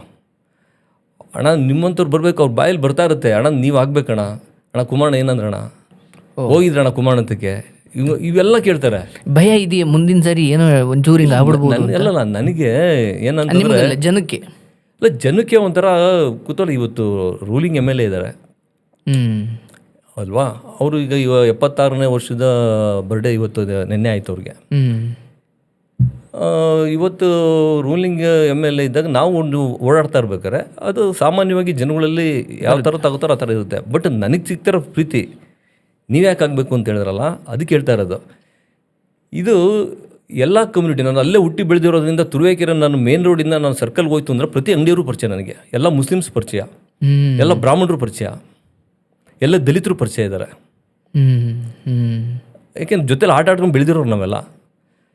ಜೊತೆಲಿ ಅವ್ರಿಗೆ ಏನೇ ಒಂದು ವಿಚಾರ, ಒಂದು ಆಸ್ಪತ್ರೆ ವಿಚಾರ ಆಗ್ಬೋದು, ಇನ್ನೊಂದು ವಿಚಾರ ಆಗ್ಬೋದು ಹೇಳಿದ್ರೆ ನಮ್ಮ ಕೈಲಾಗಿ ನಾವು ಮಾಡ್ಕೊಂಡು ಹೋಗ್ತಾ ಇರ್ತೀವಲ್ಲ. ಇವತ್ತೇನಾಗಿದೆ, ಎಲ್ಲರಿಗೂ ಒಂದು ಸೋಷಿಯಲ್ ಮೀಡಿಯಾ ನೋಡ್ತಾರೆ, ಇವತ್ತೆಲ್ಲ ಎಲ್ಲ ಪ್ರಜ್ಞಾವಂತರಿದ್ದಾರೆ ಜನ. ಪ್ರಜ್ಞಾವಂತರಿರೋದ್ರಿಂದ ಒಳ್ಳೇದನ್ನ ಕೈ ಹಿಡಿತಾರೆ, ಕುಮಾರಣ್ಣನ ಯಾವುದೋ ಒಂದು ಶಕ್ತಿ ತುಂಬ್ತಾರೆ ಅನ್ನೋದೊಂದು ನಂಬಿಕೆ, ಭರವಸೆ ಅವರಲ್ಲಿದೆ. ಹೌದು. ಆ ನಿಟ್ಟಿನಲ್ಲಿ ಯೋಚನೆ ಮಾಡಿದಾಗ ಈಗ ನನ್ನ ಜನ ಅಂತ ಬಂದಾಗ ನಾನು ಆಗಬೇಕು, ಒಂದು ಸೇವೆ ಮಾಡೋಕ್ಕೆ ಒಂದು ಅಧಿಕಾರ ಬೇಕು ಅನ್ನೋ ಒಂದು ಮನಸ್ಥಿತಿ ನನಗೆ ಬಂದಿದೆ. ಗ್ರೇಟ್. ಮುಂದಿನದಾಗಿ ನೀವು ರಾಜಕೀಯಕ್ಕೆ ಸೇವೆಗಾಗಿ ಬಂದಿದ್ದೀರಾ ಅಥವಾ ಅಧಿಕಾರಕ್ಕಾಗಿಯಾ? ಅಲ್ಲ, ಈಗ ರಾಜಕೀಯದಲ್ಲಿ ಏನು ಅಂತಂದರೆ ಒಂದು ಸೇವೆ ಮಾಡೋಕ್ಕೆ ಒಂದು ಅಧಿಕಾರ ಬೇಕು. ಸೇವೆ ಅಧಿಕಾರ 2 sides of the same coin. ನೀವು ಅಧಿಕಾರ ಇಲ್ಲ ಅಂದರೆ ಸೇವೆ ಮಾಡೋದು ಕಮ್ಮಿ ಆಗುತ್ತೆ, ಸೀಮಿತ ಆಗುತ್ತೆ. Okay, limited. ಇವತ್ತಿಗೆ ಹೇಳಿದೆ ನಿಮಗೆ, ಈಗ ತಾಲೂಕಿನಲ್ಲಿ ಒಂದು 8 ಜನಕ್ಕೆ ಬೋರ್ವೆಲ್ ಕೊಡಿಸ್ಕೊಡ್ಬೋದು ಈಗ ನಾವು ಕೈಯಿಂದ ಕೊಟ್ಟರೆ. ಹೌದು. ಈಗ ಸರ್ಕಾರದಿಂದ ಮಾಡ್ತಿರೋದು ಅಷ್ಟೇ, 8 ಜನಕ್ಕೆ ಕೊಡ್ತಾ ಇದ್ದಾರೆ. ಒಂದು ಗೊಲ್ರಟ್ಟಿಗೆ ನೀರಿಲ್ಲ ಅಂತ. ಈಗ ಮೊನ್ನೆ ಸಿದ್ದಂಟಿಗೆ ಹೋಗಿದ್ದೆ. ಸಿದ್ದಂಟಿ ಹೇಳೋಣ, ಬೇಸಿಗೆ ನಮ್ಗೆ ನೀರು ಎಲ್ಲ ಮಿಸ್ ಹೊಡಿತಾ ಇದೆ, ನೀರೇ ಬರ್ತಾ ಇಲ್ಲ ಅಂತ ಹೇಳಿದ್ರು. ತಕ್ಷಣ PDO ಹೇಳ್ಬಿಟ್ಟು ಅದು ಮೋಜರ್ ಮಾಡಿಸ್ದೆ. ಮಾಡಿಬಿಟ್ಟು ರೂರಲ್ ವಾಟರ್ ಸಪ್ಲೈ ಆಶ್ರಮವ್ರಿಗೆ ಫೋನ್ ಮಾಡಿದ್ರೆ, ಸರ್ ಇನ್ನು CO ಇಂದ ಅಪ್ರೂವ್ ಮಾಡ್ಸ್ಕೊಂಬರ್ಬೇಕು ಸರ್ ಅಂತ ಹೇಳ್ತಾರೆ. ಚೀಫ್ ಎಕ್ಸಿಕ್ಯೂಟಿವ್ ಆಫೀಸರಿಂದ ತುಮಕೂರಿಂದ ಅಪ್ರೂವ್ ಮಾಡಿಸೋಕ್ಕೆ ನಾವು ನೆಕ್ಸ್ಟ್ ಮಾಡೋಕ್ಕಾಗಲ್ಲ ಅಂತ ಹೇಳ್ತಾರೆ. ಅವಾಗ ನಾವು ಏನು ಮಾಡ್ಬೋದು, ಸಾಮಾನ್ಯ ಮನುಷ್ಯನಾಗಿ, ಸಾಮಾನ್ಯ ಕಾರ್ಯಕರ್ತನಾಗಿ ನಾನು ಯಾವ ಥರ ಸೇವೆ ಮಾಡ್ಬೋದು? ನಿಮಗೆ ನೀರನ್ನ ಒಡಿಸ್ಕೊಡ್ಬೋದು ಅಷ್ಟೇ. ನಾವು ಬೋರ್ವೆಲ್ ಕೊರ್ಸೋಕ್ಕೆ ದೊಡ್ಡ ಮಟ್ಟಕ್ಕೆ ಆಗಲ್ಲ. ಅವಾಗ ಅಧಿಕಾರ ಇತ್ತು ಅಂತಂದರೆ ಆ ಜಾಗದಲ್ಲಿ ನಾನು MLAನೇ ಆಗಿದ್ದರೆ ಒಂದು ಫೋನ್, ನಾನು ಇಲ್ಲಿ ಒಂದು ಫೋನು CEO ಹೋಗ್ಬಿಟ್ಟು ಅವ್ರು ಮಾತಾಡಿಸಿ ಪರಿಸ್ಥಿತಿನ ಹೇಳಿ ಇದು ಸರ್ಕಾರದ ಗಮನಕ್ಕೆ ತಂದು ಏನೋ ಒಂದು ಮಾಡೋದಕ್ಕೆ. ಈಗ ಹಂಗಂದಷ್ಟಿಗೆ ಅವ್ರು ಯಾರೋ ಇಂದ ಮಾಡ್ತಾ ಇಲ್ಲ ಅಂತ ಹೇಳ್ತಿಲ್ಲ. ಈಗ ನನ್ನ ಬಗ್ಗೆ ನಾನು ಮಾತಾಡ್ತಾ ಇದ್ದೀನಿ ಅಷ್ಟೇ, ಆಯಿತಾ? ನನ್ನ ಸ್ಥಿತಿ ನಾನೇನಾರು ಆ ಜಾಗದಲ್ಲಿ ಇದ್ದಿದ್ರೆ, ಯಾಕೆಂದರೆ ನನ್ನ ಹೃದಯ ಮಿಡಿಯುತ್ತೆ ಅದಕ್ಕೆಲ್ಲ. ಅದರಲ್ಲಿ ನೋ ಡೌಟ್. ನನಗೆ ಆ ಥರ ನಾನು ಕುಮಾರಣ್ಣನ ನೋಡಿ ಅರ್ಪಿಸ್ಕೊಂಬಿಟ್ಟಿದ್ದೀನಿ.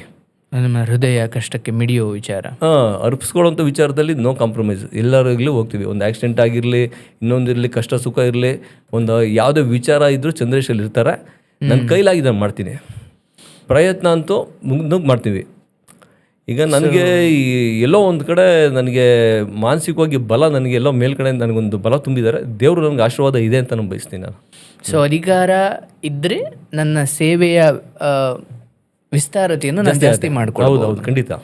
ಸೊ ಹಾಗಾಗಿ ನಾನೇನು ಅಧಿಕಾರಕ್ಕೆ ಬಂದಿಲ್ಲ ಸಹ ಅಂತ ಏನು ಹೇಳೋಕ್ಕಾಗಲ್ಲ. ಅಧಿಕಾರ ಇದ್ದರೆ ನಾನು ಎಷ್ಟು ಕೆಲಸ ಮಾಡ್ಬೋದು ಅನ್ನೋ ಅರಿವು ನಿಮಗಿದ್ದೇ ಇದೆ. ಹೌದು, ಗ್ರೇಟ್. ಸೊ ನಿಮಗೆ ತಿಳಿದ ಹಾಗೆ ತುರುವೇಕೆರೆ ಕ್ಷೇತ್ರದ ಆ ಜನರ ಬಹಳ ದೊಡ್ಡ ಸಮಸ್ಯೆ ಅಥವಾ ಅಲ್ಲಿನ ಸಮಸ್ಯೆ ಮುಖ್ಯವಾದದ್ದೇನು, ಅಥವಾ ಶೈಕ್ಷಣಿಕವಾಗಿ ಆರ್ಥಿಕವಾಗಿ ಅವರು ಯಾವ ಸ್ಥಿತಿಲಿದ್ದಾರೆ ಆ ಭಾಗದ ಜನ? ಶಿಕ್ಷಕರು ಚೆನ್ನಾಗಿದ್ದಾರೆ, ಆರ್ಥಿಕವಾಗೂ ಚೆನ್ನಾಗಿದ್ದಾರೆ. ಇವತ್ತೆಲ್ಲ ಕೊಬ್ಬರಿ ರೇಟ್ ಒಳ್ಳೆ ಚೆನ್ನಾಗಿದೆ, ಸ್ವಾವಲಂಬಿಗಳಿದ್ದಾರೆ, ಯಾರು ಪರಾವಲಂಬಿಲಿ ಯಾರೂ ಇಲ್ಲ. ನಮ್ಮ ತಾಲೂಕಿನ ಜನ ತುಂಬ, ನನ್ನ ಜನ ಮಾತ್ರ ಹೆಂಗೆ ಅಂತಂದರೆ ಮೋಸ್ಟ್ಲಿ ರಾಜ್ಯದಲ್ಲಿ ಎಲ್ಲೂ ಇಲ್ವೇನೋ ಅಂಥ ಜನ ನಮ್ಮ ತಾಲೂಕಲ್ಲಿದ್ದಾರೆ. ಯಾಕೆ ಅಂದರೆ ಹಿಂದೆ ಎಲೆಕ್ಷನ್ ನೋಡಿದಾಗ ಯಾವುದೇ ಹಣ ಬಲ ಇಲ್ದಲೇ ನಮ್ಮ JDSನ ಗೆಲ್ಲಿಸಿದ್ದಾರೆ.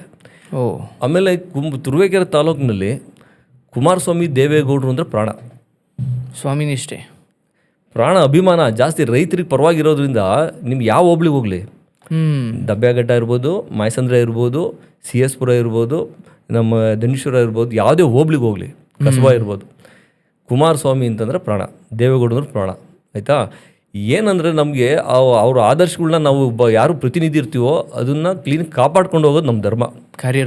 ಕಾರ್ಯರೂಪಕ್ಕೆ ಅನುಷ್ಠಾನಕ್ಕೆ ತರೋದು ಅದು ನನ್ನ ಧರ್ಮ. ನಾವು ಅದು ಮಾಡಲೇಬೇಕು. ಅದನ್ನೇನಾರ ನಾವು ಕೈ ಚೆಲ್ಲಿದ್ರೆ ನಂಬಿಕೆ ಕಳ್ಕೊಳ್ತಾರೆ ಜನ. ಆತ್ಮದ್ರೋಹ ಮಾಡ್ದಂಗೆ, ಆತ್ಮಸಾಕ್ಷಿಗೆ ದ್ರೋಹ ಮಾಡ್ದಂಗೆ. ನಮ್ಮ ಸ್ವಾರ್ಥಕ್ಕೆ ಏನಾರ ಅಧಿಕಾರ ಉಪಯೋಗಿಸಿದ್ದೆ ಆದರೆ ಅದು ಆತ್ಮಸಾಕ್ಷಿಗೆ ದ್ರೋಹ ಬಗದಂಗೆ. ಒಂದು ಆತ್ಮನ ತೃಪ್ತಿ ಬೇಕು ಅಂತಂದರೆ ಕುಮಾರಸ್ವಾಮಿ ದೇವೇಗೌಡರು ನೋಡಿ ಏನು ಓಟ್ ಹಾಕಿದಾರೋ ಆ ಪ್ರತಿನಿಧಿಗೆ, ನಾವಾಗಲಿ ಇನ್ನೊಬ್ಬರಾಗಲಿ, ಅದನ್ನು ಅವ್ರ ಆದರ್ಶಗಳನ್ನ ಎತ್ತಿಡಬೇಕು, ಸೇವೆನ ಮುಂಚೂಣಿಲಿ ಮಾಡಬೇಕು, ಅವ್ರಿಗೆ ಹೆಸರು ತರೋವಂಥ ಕೆಲಸ ನಾವು ಮಾಡಬೇಕು. ನಡೀತೈತೆ ಅಂತ ನಿಮ್ಗೆ ಅನ್ಸುತ್ತಾ? ಮಾಡ್ತಾ ಇದ್ದಾರೆ. ನನಗೇನು ಅವ್ರ ಬಗ್ಗೆ ಯಾಕೆಂತ ಏನಾಗುತ್ತೆ ಅಂತಂದರೆ, ಒಬ್ಬ ವಿರೋಧ ಪಕ್ಷದ ನಾಯಕನ ಬಗ್ಗೆ ನಾವು ಮಾತಾಡೋಕ್ಕೆ ಹಲವಾರು ಇಟ್ಕೋಬೋದು. ನಮ್ಮ ನಾಯಕರು, ದಟ್ಸ್ ಗ್ರೇಟ್, ಅದು ನಿಮ್ಮ ದೊಡ್ಡತನ. ಆದರೂ ಇಂಥದ್ದೊಂದು ಸಮಸ್ಯೆ ಇದೆ. ನನಗೆ ಅಧಿಕಾರ ಸಿಕ್ಕರೆ ಬಹುಶಃ ನಾನು ಅದನ್ನು ಮಾಡಿ ಒಂದು ಸಮಸ್ಯೆ ಇದೆ. ಏನೇ ಸುಭಿಕ್ಷವಾಗಿದ್ದರೂ ಕೂಡ ಏನೋ ಒಂದು ಇರುತ್ತೆ. ಏನು ನಿಮ್ಮ ಕಣ್ಣಿಗೆ ಕಂಡಿರೋದು ಅಂಥದ್ದೇನು? ಅಲ್ಲ, ಕಣ್ಣಿಗೆ ಕಂಡಿರೋದಕ್ಕಿಂತ ನಾನು ಮುಂದೆ ನಮಗೆ ಒಂದು ತುರುವೇಕೆರೆ ಒಂದು ಯಾವ ಥರ ಇರಬೇಕು ಅನ್ನೋದು ನಂಗೆ ತಲೆಯೊಳಗಿದೆ. ಹೌದಾ? ಮುಂದೆ ತುರುವೇಕೆರೆ ಯಾವ ಥರ ನಮ್ಮ ಜನ ಹೆಂಗಿರಬೇಕು ಅನ್ನೋದು ಭಾಳ ಬ್ಲೂ ಪ್ರಿಂಟ್ ಇದೆ. ಓಕೆ, ಅದನ್ನ ಯಾವಾಗಲೂ ನಾನು ಅದೊಂದು ಕನಸು ಕಾಣ್ತಾ ಇದ್ದೀನಿ. ಅದು ಯಾಕೆಂದರೆ ಯಾವುದೇ ಒಂದು ಕ್ರಿಯೆ ಆಗಬೇಕು ಅಂದರೆ ಆಲೋಚನೆಗಳು ಇಂಪಾರ್ಟೆಂಟ್. ಹೌದು, ಅದೇ ಮೊದಲ ಒಳ್ಳೆ ಆಲೋಚನೆಗಳು ಒಂದು ಕ್ರಿಯಾರೂಪಕ್ಕೆ ಬರ್ತವೆ. ಆಲೋಚನೆಗಳು ಇಲ್ಲ ಅಂದರೆ ಕ್ರಿಯಾರೂಪಕ್ಕೆ ಬರಲ್ಲ, ಸಾಧ್ಯತೆ ಇಲ್ಲ. ನಾವು 100 ಇಟ್ಕೊಂಡ್ರೆ ಅದರಲ್ಲಿ ಒಂದು 40 ಮಾಡಿದ್ರು ಸಾಕು. ನಿಜ ಅಲ್ವಾ? ನಮ್ಗೊಂದೆಲ್ಲ ಒಂದು ಖುಷಿ ಆಗುತ್ತೆ. ಬರೀ ಖಾಲಿ ಇದ್ದು ಬರೀ ನಾನೇನು ಮಾಡ್ಕೋಬೇಕಪ್ಪ MLA ಆದಮೇಲೆ ಅಂತ ಯೋಚನೆ ಮಾಡ್ತಿದ್ರೆ ಬರಲ್ಲ. ಅವು ತುಂಬ ದೀರ್ಘಕಾಲ ಉಳಿಯೋಕ್ಕಾಗದೇ ಅಲ್ವಾ? ಹಾಗಾಗಿ ನಂದೇ ಆದಂಥ ಕನಸಿದೆ. Great, fine. ಮತ್ತು ಟು ಬಿ ಆನೆಸ್ಟ್, ರಾಜಕಾರಣಿಗಳ ಮೇಲೆ ಜನ ನಂಬಿಕೆ ಕಳ್ಕೊಳ್ತಿರೋದು ನಮಗೆ ಬೇರೆ ಬೇರೆ ಕಡೆ ಕಾಣ್ತಾ ಇದೆ. ಯಾಕೆ ಹಂಗಾಗುತ್ತೆ ಅಂತ ನಿಮಗೆ, ಯುವ ರಾಜಕಾರಣಿಯಾಗಿ ನಿಮಗೇನು ಅನಿಸುತ್ತೆ? ಯಾಕೆ ಜನ ಬಾಯಿಗೆ ಬಂದಂಗೆ ಬೈಯೋಷ್ಟು ರೋಷ ಯಾಕಿದೆ, ಅಥವಾ ರಾಜಕಾರಣಿಗಳು ಎಲ್ಲಿ ಎಡವುತ್ತಾ ಇದ್ದಾರೆ?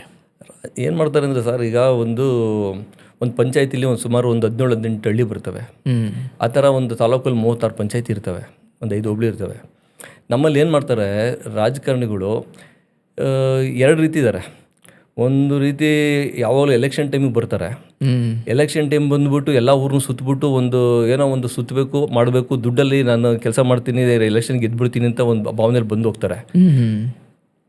ಏನೋ ದೇವೇಗೌಡರು ದೊಡ್ಡವ್ರು ನೋಡ್ಬಿಟ್ಟು ಕೆಲವ್ರನ್ನ ಗೆಲ್ಲಿಸಿದ್ರೆ ಆದರೆ ಅಲ್ಲಿ ಒಂದು ಪಂಚಾಯತಿಲಿ ಯಾವ್ಯಾವ ಹಳ್ಳಿ ಬಂದಿರುತ್ತೆ ಅಂತ ಅವ್ರಿಗೆ ಹಳ್ಳಿಗಳ ಹೆಸರೇ ಗೊತ್ತಿರಲ್ಲ. ಆಮೇಲೆ ಒಂದು ಹೋಬ್ಳಿಗೆ 5 ಜನ ಲೀಡ್ ಇಟ್ಕೋತಾರೆ. 5 ಜನ ಲೀಡ್ ಇಟ್ಕೊಂಡ್ಬಿಟ್ಟು ಎಲ್ಲರಿಗೂ ಸೇವೆ ಮಾಡೋಕ್ಕಾಗಲ್ಲ. ಒಂದು ಬೂತಲ್ಲಿ 50ರಿಂದ 60 ಜನ ಅವ್ರನ್ನ ಗುರುತಿಸ್ಬೇಕು. ಆ ಕೆಲಸ ಮಾಡಬೇಕು. ಡೈರೆಕ್ಟಾಗಿ ಅವನು ಕಸ ಗುಡಿಸ್ತಾ ಇರಲಿ, ಚರಂಡಿ ಬಾಚ್ತಾ ಇರಲಿ, ಅಂಥವ್ರನ್ನೂ ನಾವು ಗುರುತಿಸ್ಬಿಟ್ಟು ಅವ್ನ ಹೆಸರಿಟ್ಟು ಕರೆದಾಗಲೇ ಅವ್ನ ರಾಜಕಾರಣಕ್ಕೆ ಅರ್ಹ ಅಂತ ನಾನು ಭಾವಿಸ್ತೀನಿ. ಅಂದರೆ ಎಲ್ಲರನ್ನು ಗುರುತಿಸುವ ಆ ಬುದ್ಧಿ ಇರಬೇಕು. ಖಂಡಿತ. ಎಲ್ಲೋ ವರ್ಷಕ್ಕೊಮ್ಮೆ ಎಲೆಕ್ಷನ್ ಟೈಮಲ್ಲಿ ಬಂದು ಹೋಗುವ, ಈವನ್ ವರ್ಷಕ್ಕೊಂದ್ಸರಿ ಹೋಗೋರ್ದು ಅದೇ ತಾನೆ. ಆಮೇಲೆ 4-5 ವರ್ಷ ಇರ್ತಾರೆ, ಅಲ್ಲೇ ಇರ್ತಾರೆ, ಇದ್ರೂ ಸಹ ಅದೇ ಕೆಲಸ ಮಾಡ್ತಾರೆ. ಜನರ ಕೈಗೆ ಸಿಗಲ್ಲ. ಜನ ಕೈ ಸಿಗತ್ತಲ್ಲ, ಸಿಗ್ತಾರೆ. ಒಂದು ಪಂಚಾಯತಿಲಿ 5 ಜನ ಇಟ್ಕೊಂಡಿರ್ತಾರೆ ಅಷ್ಟೇ. ಇನ್ನು ಬಿಕ್ಕವ್ರು ಮಾತಾಡ್ಸೋಕ್ಕೆ ಹೋಗಲ್ಲ. ಆ ಥರದವು ಇರ್ತಾರೆ. ಅವ್ರು ಮಿಕ್ತಾರೆ, ಅವ್ನ 5 ಜನ ಕರ್ಕೊಂಡು ಹೋಗ್ಬೇಕು. ಅವ್ನು ಬೇರೆ ರೀತಿ ಆಡ್ತಾ ಇರ್ತಾನೆ. ಆ ಥರ ಒಂದು. 3ನೇದು ಗೆಲ್ಲ ತನಕ ಕಾರ್ಯಕರ್ತರು, ಗೆದ್ದಾದ್ಮೇಲೆ ಗುತ್ತಿಗೆದಾರರು.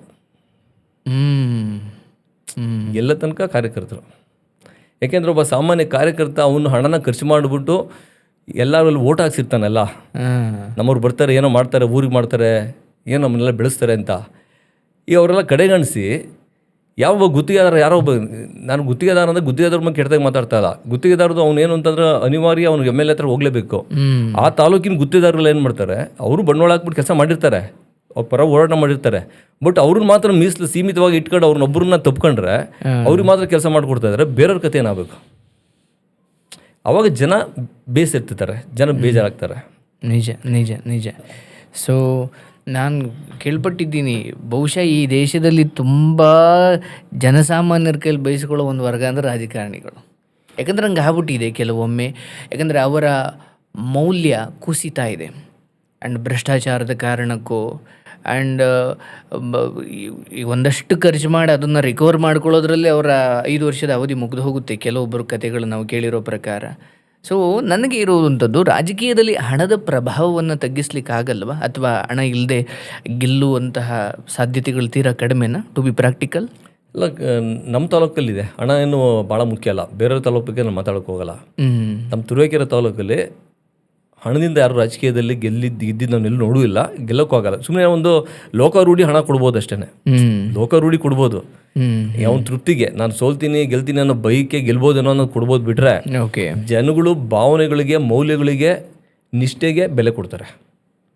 ವ್ಯಕ್ತಿ ಆ ಮೌಲ್ಯ ನಿಷ್ಠೆ ಅನ್ನೋದಿದೆಯಲ್ಲ, ಮೌಲ್ಯಗಳಿಗೆ, ಗುಣಕ್ಕೆ ಬೆಲೆ ಕೊಡ್ತಾರೆ, ಗುಣಕ್ಕೆ ಬೆಲೆ. ಆಮೇಲೆ ಒಂದು ಎರಡನೇದು, ರಾಜಕೀಯನ ಯಾವುದೇ ಜಾತಿ ಆಧಾರದ ಮೇಲೆ ಕಟ್ಟೋದಲ್ಲ, ಮೌಲ್ಯಗಳ ಮೇಲೆ ಕಟ್ಟಬೇಕು. ಒಬ್ಬ ಮನುಷ್ಯನ ಮಾನವೀಯತೆ ಅದಕ್ಕೆ ಬೆಲೆ ಕೊಡಬೇಕು. ಅವನು ತಿಗಡಿರ್ಬೋದು, SC ಇರ್ಬೋದು, ST ಇರ್ಬೋದು, ಸಿದ್ಧಾಂತಗಳಿರ್ಬೇಕು. ಅವನ ಮೌಲ್ಯಗಳಿಗೆ, ಅವನು ಹ್ಯುಮ್ಯಾನಿಟಿಗೆ, ಅವನ ಮನುಷ್ಯತ್ವಕ್ಕೆ ಬೆಲೆ ಕೊಡಬೇಕು. ಜಾತಿ ಅಥವಾ ಸಮುದಾಯದ ಆಧಾರದ ಮೇಲೆ, ಅದ್ರ ಮೇಲೆ ಅದಕ್ಕೆ ರಾಜಕೀಯ ಸೌಧನ ಅದ್ರ ಮೇಲೆ ಕಟ್ಟುವಂಥದ್ದು. ಅದಕ್ಕೆ ಭಾಳ ದೀರ್ಘ ಆಯಸ್ಸಿದೆ, ಅದಕ್ಕೆ ಬೆಲೆ ಇದೆ. ಹೌದು. ಈಗ ಏನಾಗುತ್ತೆ, ಎಲ್ಲ ಅವನು ಎಷ್ಟು ಒಳ್ಳೆಯವ್ರಿರ್ತಾರೆ, ಎಲ್ಲ ಸಮುದಾಯದಲ್ಲೂ ತುಂಬ ಒಳ್ಳೆಯವರಿದ್ದಾರೆ. ನಾನು ನೋಡ್ತಾ ಇದ್ದೀನಲ್ಲ, ಭಾಳ ಖುಷಿಯಾಗುತ್ತೆ. ಅವ್ರ ಮನೆಗೆ ಹೋಗಿ ಊಟ ಮಾಡ್ಕೊಂಡು, ಸೊಪ್ಪಿನ ಸಾರಲ್ಲಿ ಊಟ ಮಾಡ್ಕೊಂಡು, ಅವ್ರು ಕರೆಯೋದು ಆತಿಥ್ಯ, ನಮ್ಮ ನೆಲ ಮೇಲೆ ಕೂತ್ಕೊಳ್ಳಿ, ಅಷ್ಟು ಚೆನ್ನಾಗಿ ನಮ್ಮನ್ನೆಲ್ಲ ಭಾವಿಸ್ತಾರೆ. ನಿಜ, ಅದು ಸ್ವರ್ಗ ಅದು ನನಗೆ. ಆಯಿತಾ, ನಾವು ಈಗ ಒಕ್ಕಲಿಗನಾಗಿದ್ರೂ ಎಲ್ಲ ಸಮುದಾಯದವರು ನನಗೆ ನಮ್ಮ ಜಾತಿ ಮೇಲೆ ಅಷ್ಟು ಇಷ್ಟ ಇದ್ದು, ಎಲ್ಲ ಇದ್ದು, ಅವ್ರು ಕೊಡೋ ಪ್ರೀತಿ ಇವೆಲ್ಲ ಇದಾವಲ್ಲ, ಅವೆಲ್ಲ ಒಂಥರ ಪರಾಕಾಷ್ಠೆ. ಅದು ಒಂಥರ ಭಾಳ ಪೀಕ್. ಅದು ಕೂಡ ಪ್ರೀತಿ. ಆ ಪ್ರೀತಿಗೆ ಮತ್ತೊಂದು ಯಾವುದೂ ಇಲ್ಲ. ಸೊ ನೀವು ಹೇಳ್ತಾ ಇದ್ದೀರಿ, ಹಣದ ಹೊರತಾಗಿಯೂ ಎಲೆಕ್ಷನ್ ಗೆಲ್ಲಿಕ್ಕೆ ನಮ್ಮ ಗುಣ ಹಾಗೂ ನಮ್ಮ ಮೌಲ್ಯ 100% ಇದೆ. ಸೊ ನಮ್ಮ ಒಳಗೊಳ್ಳುವಿಕೆ, ಎಲ್ಲರೊಳಗೊಂದು ಹಾಗೂ ಮಂಕುತಿಮ್ಮ ಅನ್ನೋ ಹಾಗೆ ನಾವು ಅವ್ರ ಜೊತೆ ಬೆರೆಸ್ಕೋಬೇಕು, ಮುಂದೊಂದು ದಿನ ಅದು ಕೈ ಹಿಡಿಯುತ್ತೆ ಅಂತ. ಈಗ ನನಗೆ ಪರ್ಸ್ನಲ್ ಹೇಳಬೇಕು ಅಂತಂದರೆ, ಯಾವುದೇ ಹಳ್ಳಿ ಒಂದು ಕಡೆ ಹೋಯ್ತು ಅಂತಂದರೆ ನಾನು ಜಪ ಮಾಡ್ತಾ ಇರ್ತೀನಿ. ಫಸ್ಟು ಆ ಊರುಗಳು ಹಳ್ಳಿಗೆ ಹೋಗ್ತೀನಿ. ಹಳ್ಳಿಗೆ ಹೋದ್ಮೇಲೆ ಎಲ್ಲ ಹೆಸ್ರುಗಳು ಮಾತಾಡಿಸ್ತೀನಿ. ಆ ಫೋಟೋ ಹೊಡ್ಕೊಂಡಾಗ ಆ ಫೋಟೋದಲ್ಲಿ ಅವ್ರನ್ನ ಮುಖ ನೋಡ್ತಾ ಇರ್ತೀನಿ. ಅವ್ರದ ಮುಖ ನೋಡ್ಬಿಟ್ಟು ಇವ್ರದ್ದು ಇದೆ ಅಲ್ವಾ, ಇವನು ರೋಹಿತ್, ಇವನು ಕಿರಣ್, ಈ ಥರ ಹಿಂಗೆ ನೋಡ್ಕೊಂಡು ಹೋಗ್ತಾ ಇರ್ತೀನಿ. ಅವ್ನಿಗೊಂದು ಕಾಲ್ ಮಾಡ್ತೀನಿ. ನೆಕ್ಸ್ಟ್ ಅವ್ನಿಗೊಂದು ಭಾಳ ಇಷ್ಟಪಡ್ತಾನೆ, ಆಮೇಲೆ ತಿರ್ಗಿ ಅವನೇ ಫೋನ್ ಮಾಡ್ತಾನೆ. ಹಂಗೆ ಒಂದು ಬಾಂಧವ್ಯ, ಕಿನ್ಶಿಪ್, ಬಂಧುತ್ವ ಅನ್ನೋದು ನಡ್ಕೊಂಡು ಹೋಗ್ತಾ ಇರುತ್ತೆ. ನಿಜ. ಅದ್ರ ನಂತರ ನನಗೆ ಅದು ರೂಢಿ ಮಾಡ್ಕೊಂಡ್ಬಿಟ್ಟಿದ್ದೀನಿ ನನಗೆ. ಯಾಕೆಂದರೆ ಅವ್ರ ಪ್ರೀತಿ ಬೇಕು ನನಗೆ. ನನ್ನ ಗೆಳೆಯನ ಕೇಳ್ತಾ ಇದ್ದೆ, ನೀವು ಪ್ರಕಾಶ ನಿಮ್ಮ ಜೊತೆ ಯಾವಾಗಲೂ ಇರುತ್ತೆ, ಹೆಂಗಯ್ಯ ನೀನು ಗುರುತಿಸಿದ್ರು ಅಂತ ಅವ್ರ ಬಗ್ಗೆ ಹೇಳ್ತಾ ಇದ್ದೆ. ನೀವು ಸಾಮಾನ್ಯ ಆತ ಏನಿದ್ದಾನೆ? ನನಗೆ ಪರಿಚಯ, ನನಗೆ ತುಂಬ ಆತ್ಮೀಯ ಹುಡುಗರ ಹೆಸರು ನೀವು ಹೇಳ್ತಾ ಇರ್ತೀರಿ. ಆ ಸ್ಟೇಜ್ ಮೇಲೂ ನಾನು ನೋಡ್ತಾ ಇದ್ದೆ, ಅಜ್ನಲ್ಲಿ ನೀವು ಭಾಷಣ ಮಾಡ್ತಿದ್ರಿ. ನೀವು ಕಾರಿಂದ ಇಳಿದ ತಕ್ಷಣ ನಾವೆಲ್ಲ ಇಲ್ಲಿ ಸಿನಿಮಾ ರಿಪೋರ್ಟರ್ ಆಗಿ ಇದ್ದಿದ್ದರಿಂದ ನೋಡಿದ್ವಿ, ಒಬ್ಬ ನಟ ಬಂದರು, ಎಲ್ಲ ಸಿಳ್ಳೆ ಚಪ್ಪಾಳೆ ಪಟಾಕಿಯಿಂದ. ನೀವು ಬಂದಾಗ ಆ್ಯಕ್ಚುಲಿ ರಿಯಲಿ ಹೇಳ್ಬೇಕು, ನಾವು ನೋಡೇ ಇರಲಿಲ್ಲ ಅಲ್ಲಿವರೆಗೂ ನಿಮ್ಮನ್ನು, ಬಿಕಾಸ್ ನಾನು ಆ ಕ್ಷೇತ್ರದಲ್ಲಿ ಅಷ್ಟಿರಲ್ವಲ್ಲ, ಹಾಗಾಗಿ. ಬಟ್ ನೀವು ಭಾಷಣದ ಸಮಯದಲ್ಲಿ ನಾನು ಗಮನಿಸಿದ್ದು, ನೀವು ಒಬ್ಬೊಬ್ಬರ ಹೆಸರನ್ನೂ ಹೇಳ್ಕೊಂಡು ಬರ್ತಾಯಿದ್ರಿ. ನನಗನ್ನಿಸ್ತು ಇದು ನಿಜವಾದ ನಾಯಕನ ಗುಣ ಅಂತ. ನನಗೆ ಹೋಬ್ಳಿ ವೈಸ್ ನಮ್ಮ ಮೈಂಡ್ ಸೆಟ್ಟಲ್ಲಿ ನನಗೆ ಆ ಥರ ಫಿಕ್ಸ್ ಆಗಿಬಿಟ್ಟಿದೆ. ನೋಡಿ, ಈ ಮಾಯಸಂದ್ರ ಕಡೆ ಹೋಯ್ತು ಅಂದರೆ ಚಟ್ನಳ್ಳಿ, ಮಗ್ಗುದಪಾಳ್ಯ, ಸೀಗೆಹಳ್ಳಿ, ಎರ್ದೇಹಳ್ಳಿ, ಇಟ್ಟಿಗೆಹಳ್ಳಿ, ಬಾನಿಪಾಳ್ಯ, ತೂಲಳ್ಳಿಪಾಳ್ಯ, ಮಲ್ಲೂರು, ಇತ್ಲುಕೊಪ್ಪ, ಗೈನಾಪುರ, ನಾಗೇಡುಂಪಾಳ್ಯ, ಅಜ್ಜನಹಳ್ಳಿ, ನಾಗೇಡುಂಬ್ಯಾಲ, ಆರ್ ಎಸ್ ಪಾಳ್ಯ, ಈ ಕಡೆ ಬಂದರೆ ದೊಡ್ಡಮಾರ್ಗನಹಳ್ಳಿ, ಸೊಂಡಮಾರ್ಗನಹಳ್ಳಿ ಆಯ್ತಲ್ಲ. ನೆಕ್ಸ್ಟ್ ಅಂಗಡಿ ಈಗ ಕೋಡಿಹಳ್ಳಿ ಇದೆ, ಬ್ಯಾಲಹಳ್ಳಿ ಇದೆ, ಬ್ಯಾಲಹಳ್ಳಿ, ಗೊಲ್ರಟ್ಟಿ, ನೇಳುಕಟ್ಟೆ, ಐರಹಳ್ಳಿ, ತಾಳ್ಕೆರೆ. ಈ ಕಡೆ ಬಂದರೆ ಹೊರಾಸಂದ್ರ, ದುಮ್ನಹಳ್ಳಿ. ಈ ಕಡೆ ಬಂದರೆ ನಮ್ಮ ಬೈತೂರು ಸೈಡ್ ಕಡೆ ಬಂತು ಅಂತಂದರೆ ಚಿಕ್ಕಬಿರಿಂಕೆರೆ, ದೊಡ್ಡಬಿರಿಂಕೆರೆ, DB ಹಟ್ಟಿ, ರಾಮಸಾಗರ, ಆಮೇಲೆ ಕಾವಲ್ಲು. ಈ ಕಡೆ ಬಂದರೆ ಸೊರವನಹಳ್ಳಿ, ತೂಬಿಂಕಟ್ಟೆ, ಕೆರವರ್ಗೆರಳ್ಳಿ, ಕೋಡಿನಾಗಸಂದ್ರ. ಈ ಥರ ಮಣಿಚಂಡೂರ್ ಹತ್ರ ಗುಡ್ಡೇನಹಳ್ಳಿ ಅಂತ ಒಂದಿದೆಯಲ್ಲ, ಗುಡ್ಡೇನಹಳ್ಳಿ, ಮಲ್ಲೂರೆಲ್ಲ ಗೊತ್ತಲ್ಲ. ನಿಮ್ಗೆ ಯಾವ ಊರು ಹೋದ್ರೂ ನೋಡಿ ಎಷ್ಟು ಚೆನ್ನಾಗಿ ಹೇಳ್ಬಿಟ್ರಿ ಅಲ್ಲ. ಸುಮಾರು ಎಲ್ಲ ಈ ಕಡೆ ನಾವು ಸ್ಟಾರ್ಟಿಂಗ್ ಬಂದಷ್ಟಿಗೆ ನಿಮ್ಗೆ ನೋಡ್ಬೋದು. ನಮಗೆ ಇವರು ಯಾರಪ್ಪ ತೂಲಳ್ಳಿ ಪಾಳ್ಯ ಇದಾರಲ್ಲ, ಎಲ್ಲ ತಿಗುಡ್ರು ಎಷ್ಟು ಇಷ್ಟಪಡ್ತಾರೆ ಅಂದರೆ ಅದಕ್ಕೆ ಬೆಲೆ ಕಟ್ಟಕ್ಕಾಗಲ್ಲ. ಇನ್ನು ನಿಮ್ಗೆ ದೊಡ್ಡೇರಿ, ನಿಮ್ಗೆ ದೊಡ್ಡೇರಿ ಗೊತ್ತು, ದೊಡ್ಡೇರಿ ಗೊಲ್ರಟ್ಟಿ ಗೊತ್ತು, ಎಲ್ಲ ಕಡೆ ಸುತ್ತಮುತ್ತ ಎಲ್ಲ ಇರೋರು ಎಲ್ಲ ಹಳ್ಳಿಕಾರ್ ಇದಾರಲ್ಲ. ಈ ಶಿಂಷಾ ವ್ಯಾಲಿ ಬಿಟ್ಬಿಟ್ಟು ಆ ಕಡೆ ಎಲ್ಲ ಹಳ್ಳಿಕಾರು. ಹೌದು, ಆ ಹಳ್ಳಿಕಾರ್ ಇದಾರಲ್ಲ ಸರ್, ಅವರೆಲ್ಲ ಹೆಂಗೆ ಯಾವ ಥರ ಅಂದರೆ ಒಂದ್ಸರಿ ನಂಬಿಟ್ರೆ ಅವರು ನಮ್ಮ ಕೈ ಬಿಡಲ್ಲ. ನಿಜ ನಿಜ. ಆ ಹುಡುಗರಲ್ಲಿ ಇರೋ ಶಕ್ತಿನೂ ಹಂಗೆ ಇದೆ. ಆಮೇಲೆ ನಮ್ಮ KM ನಾಗರಾಜ್ ಇದಾರಲ್ಲ, ಅವ್ರನ್ನೂ ಅಷ್ಟು ಗೌರವಿಸ್ತಾರೆ. ಅವ್ರನ್ನ ಏನಕ್ಕೆ ಅವ್ರು ನಾಗರಾಜ್ ಗೌರವಿಸ್ತಾರೆ ಅಂದಷ್ಟು ಅವ್ರು ಅಷ್ಟು ರೆಸ್ಪಾನ್ಸಿಬಿಲಿಟಿ, ಜವಾಬ್ದಾರಿ ಅವ್ರನ್ನ ತಗೊಂಡಿದ್ದಾರೆ. ಹೌದು ಹೌದು. ಆಯಿತಾ. ನಮಗೆ ನಿಮ್ಮ ಹಳ್ಳಿಕಾರ ಜನಾಂಗನೂ ನನಗೆ ಎಲ್ಲ ಜನಾಂಗನೂ ನನ್ನ ಕೈ ಹಿಡಿಯುತ್ತೆ. ಅದು ನಂಗೆ ಭಾಳ ನಂಬಿಕೆ ಇದೆ. ಎಲ್ಲ ಹುಡುಗರು ನನ್ನ ಜೊತೆ ಇದ್ದಾರೆ. ಗ್ರೇಟ್. ಅವ್ರ ಪ್ರೀತಿ ವಿಶ್ವಾಸಿಗೆ ಇದು ಮಾಡ್ತಾ ಇದ್ದೀನಿ. ಈಗ ಮೊನ್ನೆ ಪಾಪ ಅವನು ನಮ್ಮ ಬ್ಯಾಲಲ್ಲಿ ಒಬ್ಬ ಹೇಮಂತ್ ಅಂತ ಹುಡುಗ, ಅವನು ಆಕ್ಸಿಡೆಂಟ್ ಆಗಿತ್ತು, ಮೊನ್ನೆ ಈಗ ರಿಕವರಿ ಆಗ್ತಾ ಇದ್ದಾನೆ. ಭಾಳ ಮನಸ್ಸಿಗೆ ಬೇಜಾರಾಯಿತು. ಭಾಳ ಬಡತನ, ತುಂಬ ಬಡತನದಲ್ಲಿರೋರು.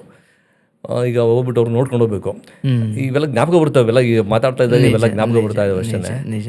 ಆಮೇಲೆ ನನಗೆ ಫ್ರೆಂಡ್ಸ್ಗಳೆಲ್ಲ ಯಾರು ಅಂತಂದರೆ ಪೇಂಟ್ ಹೊಡಿಯೋರು, ಆಮೇಲೆ ಇವ್ನು KB ಲೈನ್ ಮ್ಯಾನ್ಗಳು, ಆಮೇಲೆ ವಾಟರ್ ಮ್ಯಾನ್ಗಳು, ಆಮೇಲೆ ಗಾರೆ ಕೆಲಸ ಮಾಡೋರು, ಆಮೇಲೆ ಈರುಳ್ಳಿ ಹೆಚ್ಚೋರು, ಈ ಅಡುಗೆಗೆಲ್ಲ ಈರುಳ್ಳಿ ಹೆಚ್ಚಕ್ಕೆ ಹೋಗ್ತಾರಲ್ಲ, ಭಟ್ರ ಕೆಲಸ ಮಾಡ್ತಾರಲ್ಲ, ಸಣ್ಣ ಪುಟ್ಟ ಲೇಬರ್ ಕಾಂಟ್ರಾಕ್ಟ್ಸ್ಗಳು. ಈ ಥರದವ್ರು ಯುವಕರು ಪಡೆದು ಜಾಸ್ತಿ, ನನಗೆ ಕೂಲಿ ಕಾರ್ಮಿಕರು ಜಾಸ್ತಿ. ನೋಡಿ, ಅದು ನಿಮ್ಮ ದೊಡ್ಡ ಗುಣ. ತಳಮಟ್ಟದಿಂದ ಅವ್ರನ್ನ ನಾನು ಭಾಳ ಹಗ್ ಮಾಡ್ಕೊಂಡು ತಪ್ಕೊಂಡ್ಬಿಡ್ತೀನಿ. ಅವ್ರನ್ನೆಲ್ಲ ಹೋದಷ್ಟಿಗೆ ನಾನು ಫಸ್ಟ್ ಮೊದಲನೇ ಕೆಲಸನೇ ಅದು. ಅವ್ರು ಮಾಡೋದೇ ಅದು. ಬೇರೆ ಗಟ್ಟಿಯಾಗಿದ್ರೆ ಅವ್ರಿಗೇನು ಕೆಲಸ ಮಾಡೋದೇ ಇದು. ನಿಜ ನಿಜ ನಿಜ. ನಿಮಗೆ ಯಾರು ಕೇಳಿದ್ರು ನನಗೆ ಲೈಮ್ SOಗಳು ಈಗ ಅವ್ರು ಕೇಳೋದೇ ಅಷ್ಟೇ. SO, PDO, ಗ್ರಾಮ ಪಂಚಾಯತಿ ಅವು ಇವು ಪಾಪ ಕೆಲಸ ಕೇಳ್ತಾರೆ. ಫೋನ್ ಮಾಡಿದ್ರೆ ಕೆಲಸಗಳು ಆಗ್ತವೆ. ಆಗುತ್ತೆ. ಗ್ರೇಟ್. ಈಗ ನಿಮ್ಮ ವಿರುದ್ಧ ಬಂದ ಒಂದು ದೊಡ್ಡ ಟೀಕೆ ಅಂದರೆ ಏನು ಇಲ್ಲಿವರೆಗಿನ ಜೀವನದಲ್ಲಿ? ತಪಸ್ವರ ಎಲ್ಲಾದರೂ ಬಂದಿದೆಯಾ? ನನ್ನ ಗಮನಕ್ಕೆ ಬಂದಿಲ್ಲ. ಓಕೆ. ಅದು ಏನಾರ ಇದ್ರೆ ಹೇಳಿ, ಅದಕ್ಕೆ ಆನ್ಸರ್ ಮಾಡ್ತೀನಿ. ನನಗಿಲ್ಲ, ಬಟ್ ಅದು ನಿಮ್ಗೊಂದು ಕ್ವಶನ್ ಅಷ್ಟೇ. ಅಂಥದ್ದು ಯಾವುದು ಟೀಕೆಯನ್ನು ನೀವು ನೋಡಿಲ್ಲ? ಇಲ್ಲ. ನಮಗೆ ನೋಡಿ ಸರ್, ಎಲ್ಲಿ ತನಕ ನಾವು ನಿಸ್ವಾರ್ಥವಾಗಿರ್ತೀವೋ, ಪ್ರಾಮಾಣಿಕವಾಗಿರ್ತೀವೋ, ಎಲ್ಲ ಒಳ್ಳೆ ಗುಣಗಳನ್ನ, ಸದ್ಗುಣಗಳನ್ನ ಮೈಗೂಡಿಸ್ಕೊಂಡಿದ್ದೀವೋ, ಅಲ್ಲಿ ತನಕ ನಿರ್ಭಯವಾಗಿ ನೀವು ಎಲ್ಲಿ ಬೇಕಾದ್ರೂ ಸಂಚಾರ ಮಾಡ್ಬೋದು. ಏನು ಬೇಕಾದ್ರೂ ನೀವು ಅಚೀವ್ ಮಾಡೋಕ್ಕೆ ಸಾಧ್ಯತೆ ಇದೆ. ಚಾರಿತ್ರ್ಯ ಶುದ್ಧವಾಗಿರಬೇಕು. ಗ್ರೇಟ್. ಸೊ ಪಕ್ಷದ ನಿರ್ಧಾರ ಎಂದೋ ಒಂದು ದಿವಸ ತಪ್ಪು ಅಂತ ಅನಿಸಿದ್ರೆ ಅದನ್ನು ವಿರೋಧಿಸುವಷ್ಟಿದ್ದೀರಾ? ಇಲ್ಲ, ನಾನು ಆ ಥರ, ನನಗೆ ಕುಮಾರಣ್ಣ ಏನು ಹೇಳ್ತಾರೋ ಅದೇ ನನಗೆ ವೇದವಾಕ್ಯ. ಅಣ್ಣವ್ರು ಇದಾರಲ್ಲ, ಓಕೆ, ಅವರು ಬಟ್ ಅವರೇ ಒಳ್ಳೇದೇ ತಗೊಳ್ತಾರೆ ಅನ್ನೋದು ನಿಮ್ಮ ನಂಬಿಕೆ? ತುಂಬ ನಂಬಿಕೆ ಇದೆ ನನಗೆ. ಓಕೆ. ಸೊ ನಿಮ್ಮ ರಾಜಕೀಯ ಜೀವನದಲ್ಲಿ ತೆಗೆದುಕೊಂಡ ಅಥವಾ ನಿಮ್ಮ ಈ ಸೇವಾ ಜೀವನದಲ್ಲಿ ಅದೊಂದು ತಪ್ಪು ನಿರ್ಧಾರ ನಾನು ತಗೊಳ್ಬಾರ್ದಿತ್ತು ಸರ್ ಅಂತ ಏನಾದರೂ ಇದೆಯಾ ನಿಮಗೆ? ಇಲ್ಲ ಸರ್, ನನಗೆ ಇನ್ನೊಂದು ಒಂದು ಗುಣ ಏನು ಗೊತ್ತಾ, ಹಿಂದುದ ಬಗ್ಗೆ ನಾನು ಯೋಚನೆ ಮಾಡಲ್ಲ. ಮುಂದುದು ಸಪೋಸ್ ನಾನು ತಪ್ಪು ಮಾಡಿದರೆ ನಾನು ಆಗಿದವ ಅಂಥದ್ದೇನಾದರೂ ಆಗಿದವ? ಅಲ್ಲ, ನಾನು ಫೈನಾನ್ಷಿಯಲ್ ವ್ಯವಹಾರದಲ್ಲಿ ತುಂಬ ಆಗಿದೆ. ದುಡ್ಡನ್ನ ತುಂಬ ಕಳ್ಕೊಂಡಿದ್ದೀನಿ. ನಂಬಿಟ್ಟು ದುಡ್ಡು ತುಂಬ ಬಿಸ್ನೆಸ್ಸಲ್ಲೆಲ್ಲ ಮೋಸ ಮಾಡಿರೋವಂಥದ್ದು ಎಲ್ಲ ಆ ಥರ ತುಂಬ ನನಗಾಗಿದೆ. ಬಟ್ ನಮ್ಮ ತುರುವೇಕೆರೆ ನನ್ನ ಜನದಲ್ಲಿ ಏನೋ ಇಲ್ಲಿ ಬೆಂಗಳೂರಲ್ಲಿ ಆಗಿರೋ ವ್ಯವಹಾರದಲ್ಲಿ ಆಗಿದೆ ಅಷ್ಟೇ. ಬಟ್ ಎಲ್ಲ ನನಗೇನಂದರೆ ದೇವ್ರ ಕೈ ಹಿಡಿತಾನೆ. ಹೌದು ಹೌದು. ಆಮೇಲೆ ನನಗೆ ಕುಮಾರಸ್ವಾಮಿಯವರು ನನಗೆ ಪ್ರಬಲವಾಗಿ ಸಹಕಾರವಾಗಿ ನನಗೆ ದೊಡ್ಡ ಮಟ್ಟದಲ್ಲಿ ಸಹಾಯ ಮಾಡಿದ್ರು ಅಂದರೆ ಕುಮಾರಣ್ಣನೇ. ಸೊ ಯುವ ನಾಯಕರಿಗೆ ಅವಕಾಶ ಸಿಗ್ತಾ ಇಲ್ಲ ಅನ್ನೋ ಆರೋಪವನ್ನು ನೀವು ಒಪ್ಪುತ್ತೀರಾ? ಒಟ್ಟಾರೆ ರಾಜಕಾರಣ ತಗೊಳ್ಳಿ ಅಥವಾ ನಿಮ್ಮ ಕ್ಷೇತ್ರದ್ದೇ ತಗೊಳ್ಳಿ, ಯುವ ನಾಯಕರಿಗೆ ಅವಕಾಶವನ್ನು ಕೊಡ್ತಾ ಇಲ್ಲ. ಅಲ್ಲ, ಈ ಬಾರಿ ಕೊಡ್ತಾರೆ ಅಂತ ಅಂದ್ಕೊಂಡಿದ್ದೀನಿ. ಯುವಕರಿಗೆ ಇವೊಬ್ಬ ಏನು ನಮ್ಮ ಏನು ಇವತ್ತು ತಾಲೂಕಿನಲ್ಲಿ ಲೆಜಿಸ್ಲೇಟಿವ್ ಅಸೆಂಬ್ಲಿ ಕಾನ್ಸ್ಟಿಟ್ಯೂನ್ಸಿಗೆ ನಮ್ಮ ಪಕ್ಷದಲ್ಲಿ ನಿಖಿಲ್ ಅವ್ರು ಹೇಳ್ತಾ ಇರ್ತಾರೆ ಯಾವಾಗಲೂ, ನಮ್ಮ ಪಕ್ಷದಲ್ಲಿ ನಿಖಿಲ್ ಕುಮಾರಸ್ವಾಮಿ ಅವರು ಅದೊಂದು ಥಂಡರ್ ಬೋಲ್ಟ್ ಅಂತ ಹೇಳ್ತೀನಿ. ಥಂಡರ್ ಬೋಲ್ಟ್ ಅಂದರೆ ಮಿಂಚು. ಆ ಮಿಂಚುನ ಅದಕ್ಕೆ ಬೇರೆ ಏನು ಒಣಸೋಕ್ಕಾಗಲ್ಲ, ಮಿಂಚಿದ್ದಂಗೆ ಅವರು. ಅವರು ಏನು ಹೇಳ್ತಾ ಇದ್ದಾರೆ, ಇನ್ನು ಮುಂದಿನ ದಿನಗಳಲ್ಲಿ ನಮ್ಮ ಎಲ್ಲ ವಿಚಾರದಲ್ಲಿ ಯುವಕರಿಗೆ ಪ್ರಾಧಾನ್ಯತೆ ಕೊಡಬೇಕು ಅನ್ನೋದೇ ಅವರು ಮನಸ್ಸಲ್ಲಿರೋದು. ಅದು ನಮ್ಮ ದೊಡ್ಡವ್ರ ಹತ್ರನೂ ಡಿಸ್ಕಸ್ ಮಾಡಿದ್ದಾರೆ, ನಮ್ಮ ಅಣ್ಣವ್ರ ಹತ್ರನೂ ಡಿಸ್ಕಸ್ ಮಾಡಿದ್ದಾರೆ, ಕುಮಾರಣ್ಣವ್ರ ಹತ್ರ. ಹಾಗಾಗಿ ಮುಂದಿನ ದಿನಗಳಲ್ಲಿ ಯುವಕರಿಗೆ ಭಾಳ ಅವಕಾಶಗಳನ್ನ ಕಲ್ಪಿಸ್ಕೊಡ್ತಾರೆ ನಮ್ಮ ಪಕ್ಷದಲ್ಲಿ ಅಂತ ಅಂದ್ಕೊಂಡಿದ್ದೀನಿ. ಓಕೆ. ಈ ನಿಮ್ಮ ಬಗ್ಗೆ ಚರ್ಚೆ ಮಾಡೋ ಸಮಯದಲ್ಲಿ ಕೆಲವೊಮ್ಮೆ ನಾನು ಅಲ್ಲಿ ನಿಂತಾಗ ಸುಮ್ಮನೆ ಕೇಳಿಸ್ಕೊಂಡಿದ್ದೀನಿ, ಈ ಚಂದ್ರೇಶ್ ಅವ್ರಿಗೆ ತುಂಬ ಕೋಟಿ ಕೋಟಿ ಕೋಟಿ ಕೋಟಿ ಭಾಳ ಇದೆ, ಹಾಗಾಗಿ ಅವರು ಖರ್ಚು ಮಾಡ್ತಿದ್ದಾರೆ ಅಂತ. ಸೊ ಪ್ರಶ್ನೆ ಇರುವುದು, ನಿಮ್ಮ ಬಗ್ಗೆ ಜನರಿಗೆ ಒಂದು ತಪ್ಪು ಕಲ್ಪನೆ ಇದೆ ಅನ್ನೋದಾದರೆ ಏನದು, ಅಥವಾ ಇರಬಹುದಾ, ಅಥವಾ ನೀವು ತುಂಬ ಕೋಟಿ ಕೋಟಿ ಉಳ್ಳವರು ಅನ್ನೋದು ಸತ್ಯವ ಸುಳ್ಳ? ಇಲ್ಲ, ಆ ಥರ ಸುಳ್ಳೋದು ನಮಗೆ ಏನಂತಂದರೆ ಅದೊಂದು ತಪ್ಪು ಕಲ್ಪನೆ ಇರಬಹುದಾ ಜನರಲ್ಲಿ? ತುಂಬ ಇಷ್ಟೇ ನನಗೆ ಒಂದು ಎಲೆಕ್ಷನ್ನ ಫೇಸ್ ಮಾಡೋಷ್ಟು ನನಗೆ ಒಂದು ಪ್ರಬುದ್ಧತೆ ಇದೆ, ಹಣಕಾಸಿನ ನೆರವಿದೆ ಎಲೆಕ್ಷನ್ ಫೇಸ್ ಮಾಡೋದಕ್ಕೆ.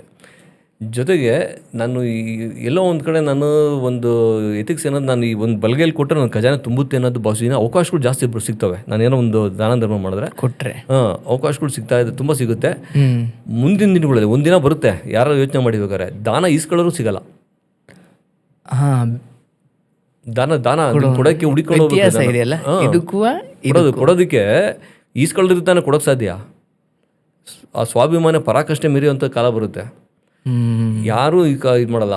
ಇವತ್ತು ನಮಗೆ ನಮ್ಮ ಒತ್ತಾಯದಲ್ಲಿ ಕೇಳೋದು ಬೇರೆ, ಅದು ಕೊಡೋದು ಬೇರೆ. ಬಟ್ ದಾನ ಧರ್ಮ ಅಂತಂದಾಗ, ದಾನನ ಕೊಡೋಕೆ ಅಂದಾಗ ಅದು ಪಡ್ಕೊಳ್ಳೋಂಥವ್ನು ಇದ್ದು ಅಂದರೆ ಅವನಿಗೊಂದು ಥ್ಯಾಂಕ್ಸ್ ಹೇಳ್ಬೇಕು, ನಾವು ದಾನ ಮಾಡಿದಕ್ಕೊಂದು ಅವಕಾಶ ಕೊಟ್ರಲ್ಲ ನೀವು ಅಂತ. ಇದು ಬಹಳ ದೊಡ್ಡ ಮಾತು ಸರ್. ಅಧ್ಯಾತ್ಮದಲ್ಲಿ ಕೆಲವೊಮ್ಮೆ ನಿಮಗೆ ಕೊಡೋ ಶಕ್ತಿ ಕೊಡ್ತಾನೆ, ಈಸ್ಕೊಳ್ಳೋಕೆ ಯಾರನ್ನೂ ಕೊಟ್ಟಿರಲ್ಲ. ಎಷ್ಟೋ ಜನ ನಾನು ರೆಡಿ ಇದ್ದೀನಿ ಸರ್, ಬಟ್ ಕೇಳೋಕ್ಕೆ ಯಾರೂ ಇಲ್ಲ, ದಯವಿಟ್ಟು ಯಾರಾದರೂ ಇದ್ರೆ ಹೇಳಿ ಸರ್, ನಾವು ಸಹಾಯ ಮಾಡ್ತೀವಿ. ಕೊಡುವ ಅವಕಾಶವನ್ನು ಭಗವಂತ ಹೇಗೆ ಶಕ್ತಿ ಕೊಡಬೇಕೋ, ನಿಮ್ಮ ದಾನವನ್ನು ತೆಗೆದುಕೊಳ್ಳಿಕ್ಕೂ ಯಾರೋ ಒಬ್ಬ ಬೇಡಿ ಬರಬೇಕು, ಅದು ಭಗವಂತನ ಇಚ್ಛೆ ಇರಬೇಕು. ಸೊ ನೀವು ಭಾಳ ಚೆನ್ನಾಗಿ ಹೇಳಿದ್ರಿ, ಕೊಡುವವನು ರೆಡಿ ಇದ್ದಾನೆ, ತಗೊಳ್ಳೋನಿಲ್ಲ ಅಂದ್ರೆ ಮತ್ತೆ ಅದರ ಫಲ ಎಲ್ಲಿ ಬಂತು? ಸತ್ಯ. ಅದ್ಭುತ. ಬಟ್ ನೀವು ಪ್ರತಿ ಸಾರಿ ಕೊಡಬೇಕಾದ್ರೆ ನಿಮ್ಮ ಮನಸ್ಥಿತಿ ಏನಿರುತ್ತೆ ಆ್ಯಕ್ಚುಲಿ? ಅಂದರೆ ಅದೊಂದು ಪುಣ್ಯ ಅಂದ್ಕೊಳ್ತಿರೋ, ಅಥವಾ ನಾಳೆಗೆ ಇದು ಉಪಯೋಗ ಆಗ್ಬೋದು, ನಮ್ಗೆ ಉಪಯೋಗ ಬರ್ಬೋದು ಅಂದ್ಕೊಳ್ತಿರೋ, ಅಥವಾ ಏನಿರುತ್ತೆ ನಿಮ್ಮ ದಾನ ಅಥವಾ ಉಪಕಾರದ ಸಮಯದಲ್ಲಿ ನಿಮ್ಮ ಮನಸ್ಥಿತಿ ಏನಿರುತ್ತೆ? ನಮ್ಮದು ನಿರ್ಲಿಪ್ತ ಸ್ಥಿತಿ ಅಂತ. ನಿರ್ಲಿಪ್ತ ಸ್ಥಿತಿ. ನನಗೇನು ಅದನ್ನು ಉದ್ವೇಗಕ್ಕೂ ಒಳಗಾಗಲ್ಲ, ಶೂನ್ಯ ಭಾವನೆ, ನಿರ್ಲಿಪ್ತವಾಗಿರ್ತೀನಿ, ಆರಾಮಾಗಿರ್ತೀನಿ. Very good. ವೆಲ್, ಈಗ ಒಂದು ದಿನ ಸಮಯದಲ್ಲಿ ನೀವೊಂದು ಮುಖ್ಯಮಂತ್ರಿ ಆದರೆ ಆ ಮೊದಲನೇ ದಿನ ಏನು ನಿರ್ಧಾರ ತಗೊಳ್ತೀರಿ ನೀವು? ಸುಮ್ಮನೆ ನಿಮಗೊಂದು ಅವಕಾಶ ಕೊಟ್ಬಿಟ್ಟಿದ್ದಾರೆ, ಒಂದೇ ನಿಮಗೆ ಇರೋದು ಆರ್ಡ್ರ್, ಏನು ಮಾಡ್ತೀರಿ? ಏನು ಬದಲಾವಣೆ ತರಕ್ಕೆ ಇಷ್ಟಪಡ್ತೀರಿ? ಒಂದೇ ಸರ್, ಒಂದಕ್ಕಿಂತ ಹೆಚ್ಚಿಲ್ಲ. ಅಲ್ಲ, ಆಯಿತು. ನಾನು ಇಲ್ಲಿ ತನಕ ನಾನು ತಾಲೂಕಿನ ಬಗ್ಗೆ ಯಾಕೆಂದರೆ ನನ್ನ ಜನ ತಾಲೂಕು ಅನ್ನೋದು ನೀವು ಬಗ್ಗೆ ಯೋಚನೆ ಮಾಡ್ತಾಯಿದ್ದೀನಿ. ಇಲ್ಲಿ ಏನಾಗುತ್ತೆ, ಈಗ ವಿಶ್ವವೇ ಒಂದು ಅನ್ನೋದು ಆಯಿತಾ. ಈಗ ನಿಮ್ಮ ಆಧ್ಯಾತ್ಮದ ವಿಚಾರಕ್ಕೆ ಬರ್ತೀನಿ ಕೇಳಿ. ಆತ್ಮಾನೋ ಮೋಕ್ಷಾರ್ಥಂ ಜಗತ್ತಿತಾಯಚ ಅಂತ ಹೇಳ್ತಾರೆ. ಒಬ್ಬ ಮನುಷ್ಯನ ಜೀವನ ಸಾರ್ಥಕತೆ ಆಗಬೇಕು ಅಂದರೆ ಜೀವನದ ಉದ್ದೇಶ ಒಂದು ಆತ್ಮದ ಉದ್ಧಾರ, ಶ್ರೇಷ್ಠ ಒಂದು. ಎರಡನೇದು ಜಗತ್ತಿನ ಹಿತ, ಲೋಕ ಕಲ್ಯಾಣ. ಇದು ನೀವು ಇವೆರಡು ಮೇನ್ ಇರೋವಂಥ ಉದ್ದೇಶ, ಮುಖ್ಯ ಉದ್ದೇಶಗಳು ಆಯಿತಾ. ಇಲ್ಲಿ ನಮ್ಮ ಭಾರತ ದೇಶ ಬೇರೆ ದೇಶಗಳು ಕಂಪೇರ್ ಮಾಡ್ತು ಅಂತಂದರೆ, ಯಾಕೆಂದರೆ ನೀವು ಒಂದು ಕ್ವಶನ್ ಒಂದು ಜಾಸ್ತಿ ಹೇಳೋಕ್ಕೆ, ಅದನ್ನು ನೇರವಾಗಿ ಹೇಳೋಕ್ಕಿಂತ ಇದನ್ನು ಹೇಳ್ತಾ ಇದ್ದೀನಿ. ಇರಲಿ ತೊಂದರೆ ಇಲ್ಲ. ಭಾರತ ದೇಶ ಏನಕ್ಕೆ ಗುರುತಿಸ್ತಾರೆ ಅಂತಂದರೆ, ಇದು ಸ್ಪಿರಿಚುಯಾಲಿಟಿಗೆ ಭಾಳ ಪ್ರಾಮುಖ್ಯತೆ ಕೊಟ್ಟಿರೋ ದೇಶ. ನಮ್ಮ ಪ್ರಪಂಚದಲ್ಲಿ ಏನಾರು ಇದೆ ಅಂದರೆ ನಮ್ಮ ಭಾರತ ದೇಶ. ನಿಜ. ಲೋಕೋ ಸಮಸ್ತ ಸುಖಿನೋ ಭವಂತು. ಆಯಿತಾ. ನಿಮಗೆ ಒಂದು ಮನುಷ್ಯಗೊಂದು ಸ್ಥಿತಿ ಬರುತ್ತೆ, ಎಲ್ಲದೂ ದೇವ್ರು ಕೊಡ್ತಾನೆ. ಹಣ ಕೊಡ್ತಾನೆ, ಸಂಪತ್ತು ಕೊಡ್ತಾನೆ, ಇನ್ನೊಂದು ಕೊಡ್ತಾನೆ. ಅದು ಅನಿತ್ಯ ಇರೋವಂಥದ್ದನ್ನ ಯಾವಾಗಲೂ ಇಷ್ಟೊಂದು ಕೊಡ್ತಾನೆ. ಅದಾದಮೇಲೆ ನೆಕ್ಸ್ಟ್ ಏನು ಅಂತ ಅಂದ್ಬಿಟ್ಟು ನೀವು ಬಯಸ್ತಿರ್ತೀರ ತೃಪ್ತಿ ಪಡಿಸೋಕ್ಕೆ. ಗ್ರಿಡಿ, ಅದು ನಿಮಗೆ ತೃಪ್ತಿ ಆಗೋದೇ ಇಲ್ಲ. 1000 ಕೋಟಿ ಲಕ್ಷ ಕೋಟಿ ಬೇಕು, ಲಕ್ಷ ಕೋಟಿ 10 ಲಕ್ಷ ಕೋಟಿ ಬೇಕು. ಅದೇ ರೀತಿ ಎಲ್ಲ ಮನುಷ್ಯಂಗೂ ಆ ಥರ ತೃಪ್ತಿ ಪಡಿಸೋಕ್ಕಾಗಲ್ಲ. ಅವಾಗ ಏನಾಗುತ್ತೆ, ಈಗ ಸ್ಪಿರಿಚುವಲ್ ಮ್ಯಾನ್ ಮಾತ್ರ ಅವನು ತೃಪ್ತಿಯಾಗಿರೋಕ್ಕೆ ಸಾಧ್ಯ.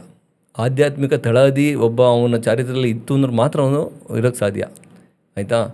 ಹಾಗಾಗಿ ನಮ್ಮ ಕರ್ನಾಟಕ ರಾಜ್ಯದಲ್ಲೂ ಅಷ್ಟೇ ಸ್ಪಿರಿಚುಯಾಲಿಟಿಗೆ ನಾವು ಪ್ರಾಮುಖ್ಯತೆ ಫಸ್ಟು ಕೊಡುವಂಥದ್ದನ್ನ ನಾವು ಇಲ್ಲಿ ಬೆಳೆಸ್ಕೋಬೇಕು. ಇವತ್ತು ದೇವಸ್ಥಾನಗಳನ್ನ ಊರಲ್ಲಿ ಏನಾದ್ರು ಒಂದು ಒಗ್ಗಟ್ಟಾಗ್ತಾ ಇದೆ, ಒಂದು ಸಮುದಾಯ ಒಗ್ಗಟ್ಟಾಗ್ತಾ ಇದೆ ಅಂದರೆ ದೇವ್ರ ವಿಚಾರದಲ್ಲಿ.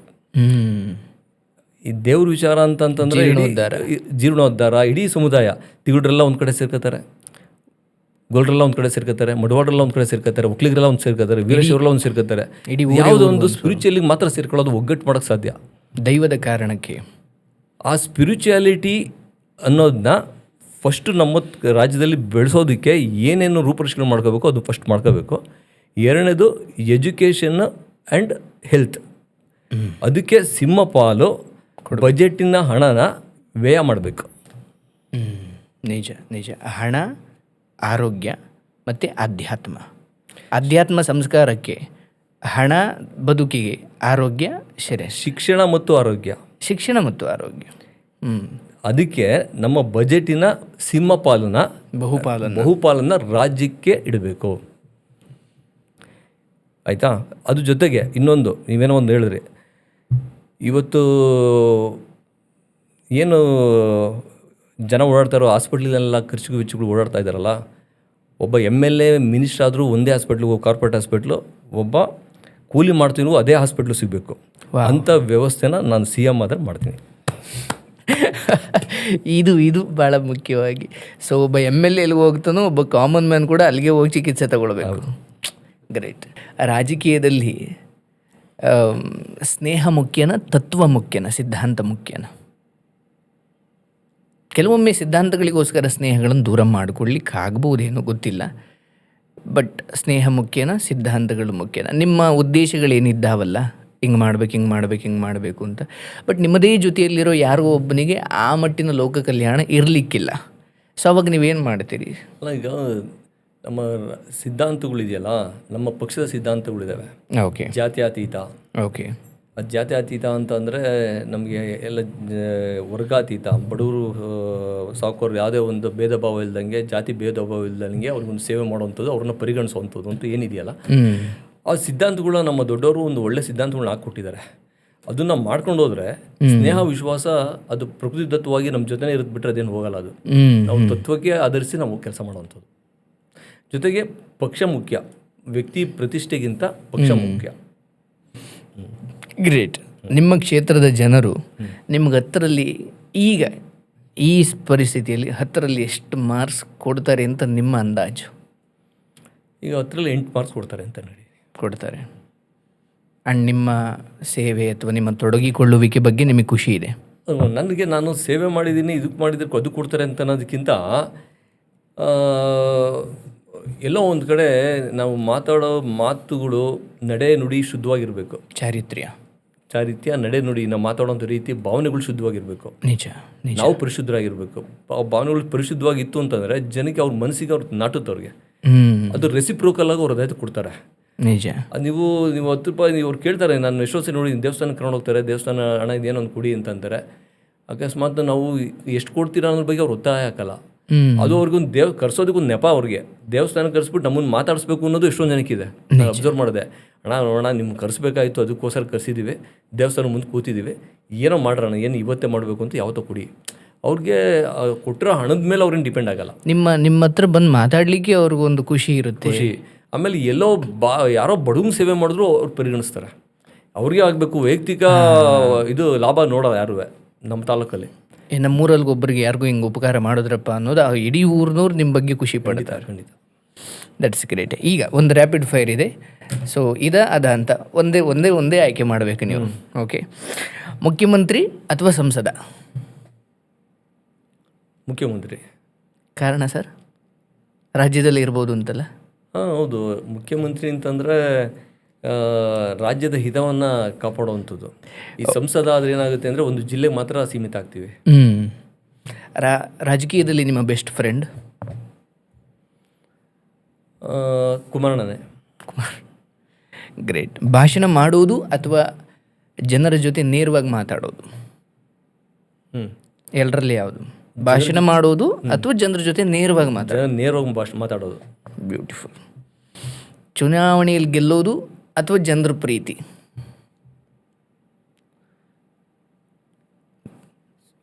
ಚುನಾವಣೆ ಗೆಲ್ಲೋದು. ಅದ್ರ ಜನರ ಪ್ರೀತಿನೇ ಇದ್ರೆ ಜನರಿಗೆ ಗೆಲ್ಲಕ್ಕೆ ಸಾಧ್ಯ, ಇಲ್ಲ ನಂಗೆ ಗೆಲ್ಲಕ್ಕಾಗುತ್ತೆ. ಓಕೆ. ಅಂದರೆ ನಿಮ್ಮ ಪ್ರಕಾರ MLA ಆಗಲೇಬೇಕು ಅಂತ ಇದೆಯೋ ಇದು ಅಂತಂದರೆ ಜನಗಳ ಪ್ರೀತಿ ಇಂಪಾರ್ಟೆಂಟ್ ನನಗೆ. ಜನಗಳ ಪ್ರೀತಿ. ಓಕೆ, ಅದನ್ನೇ ಭಾಳ ಮುಖ್ಯವಾಗಿ ಆ ಪ್ರಶ್ನೆಯ ಸೂಕ್ಷ್ಮತೆ ಇದ್ದಿದ್ದೆ ಅದಕ್ಕೆ ಗೊತ್ತಾಯ್ತು. ಸಾರಿ, ಅದು ನಮಗೆ ಅದು ಆ್ಯಂಡ್ ಈಗಲೂ ನಿಮಗೆ ಅಷ್ಟು ಜನರ ಪ್ರೀತಿ ಇದ್ದೇ ಇದೆ. ಆ್ಯಂಡ್ ಆನಂತರ ಅದು ಗೆಲುವಾಗಿ ಬದಲಾಗುತ್ತೆ. ಅಷ್ಟೇ. ಯಥೋ ಜಯ ಯಥೋ ಧರ್ಮ ತಥೋ ಜಯ. ಎಲ್ಲಿ ಧರ್ಮ ಇದೆಯೋ ಅಲ್ಲಿ ಗೆಲುವು ಇರುತ್ತೆ ಅಂತ. ಅಧಿಕಾರ ಜನರ ಪ್ರೀತಿ. ಜನರ ಪ್ರೀತಿನೇ. ಬಟ್ ಆಗಲೇ ನೀವು ಅಧಿಕಾರದ ಬಗ್ಗೆ ಕೆಲವು ಜನರ ಪ್ರೀತಿ ಈಗ ಏನಾಗ್ತಾ ಇದೆ ಅಂತಂದರೆ, ಲಾಸ್ಟಿಗೆ ನಿಮಗೆ ಅಧಿಕಾರ ಇಟ್ಕೊಂಡು ಪ್ರೀತಿನೇ ಇಲ್ದಲ್ಲ ಇದ್ರೆ ಏನು ಮಾಡ್ತೀರಾ? ಜನರ ಪ್ರೀತಿನೇ ಇಂಪಾರ್ಟೆಂಟ್. ಜನರ ಪ್ರೀತಿನೇ ಇಂಪಾರ್ಟೆಂಟ್. ಓಕೆ, ಅಂದರೆ ಸೋಲನ್ನು ಎದುರಿಸೋದು ಕಷ್ಟನಾ, ಟೀಕೆಗಳನ್ನು ಎದುರಿಸೋದು ಕಷ್ಟನಾ? ಎಲ್ಲದನ್ನೂ ಎದುರಿಸ್ತೀನಿ ಸರ್. ನಾನು ಎಲ್ಲದಕ್ಕೂ ಎದುರಿಸೋಕೆ ರೆಡಿ ಇದ್ದೀನಿ. ಅವೆರಡಲ್ಲಿ ಎಲ್ಲ ನಾನು ಹೆಂಗೆ ಅಂತಂದರೆ ಮುಂದುಗದ ಮೇಲೆ ನುಗ್ತಾ ಇರೋದು ಅಷ್ಟೇ. ಅವೆರಡನ್ನೂ ಎದುರಿಸೋ ತಾಕತ್ತು ಎಲ್ಲದೂ ಇದೆ. ಕೆಲವೊಮ್ಮೆ ಏನಾಗ್ಬಿಡುತ್ತೆ, ಎಲೆಕ್ಷನಲ್ಲಿ ಸೋಲೋದು ಎಲ್ಲರಿಗೂ ಲಭಿಸುವ ಒಂದು ಸೋಲು ಅಂತಲೇ ಅಂದುಕೊಳ್ಳೋಣ. ಈ ಟೀಕೆ ಕೆಲವೊಮ್ಮೆ ವ್ಯಕ್ತಿಗತವಾಗಿ ಬಂದುಬಿಡ್ತವೆ, ಕೆಲವೊಮ್ಮೆ ಕ್ಯಾರೆಕ್ಟರ್ ಬಗ್ಗೆ ಬಂದುಬಿಡ್ತವೆ. ಆಗ್ತಿರೋ ಹೋದಾಗ ಸೋಲನ್ನು ತಡ್ಕೊಳ್ಬೋದೇನೋ ಕೆಲವೊಮ್ಮೆ. ಅಲ್ಲ, ನನಗೆ ಎರಡೂ ನೀವು ಕೇಳಿರೋ ಪ್ರಶ್ನೆಗಳು ಹೆಂಗಿದಾವೆ ಅಂತಂದರೆ ಅದೇ ರ್ಯಾಪಿಡ್ ಫೈರ್. ಓಕೆ. ನನಗೆ ಟೀಕೆಗಳನ್ನೇ ಕಷ್ಟನಾ? ಅಲ್ಲ, ಟೀಕೆಗಳನ್ನ ಎದುರಿಸ್ತೀನಿ ನಾನು. ಓಕೆ ಎದುರಿಸ್ತೀನಿ. ಓಕೆ, ರಾಜಕೀಯದಲ್ಲಿ ಸ್ನೇಹಿತರ ಹೆಚ್ಚ ಶತ್ರುಗಳ ಹೆಚ್ಚ? ನಾರ್ಮಲಿ ನಿಮ್ಮದು ಅಂತ ಅಲ್ಲ, ರಾಜಕೀಯ ಜೀವನದಲ್ಲಿರೋರಿಗೆ ಸ್ನೇಹಿತರು ಹೆಚ್ಚಿರ್ತಾರೆ, ಶತ್ರುಗಳು ಹೆಚ್ಚಿರ್ತಾರೆ? ನಮಗೆ ಸ್ನೇಹಿತರು. ಬ್ಯೂಟಿಫುಲ್. ಸೊ ಈಗ ಒನ್ ವರ್ಡ್ ಆನ್ಸರ್, ಒಂದೇ ವರ್ಡು. ಓಕೆ, ನಿಮ್ಮ ಶಕ್ತಿ? ಅನಂತ. That's great. ನಿಮ್ಮ ದೌರ್ಬಲ್ಯ?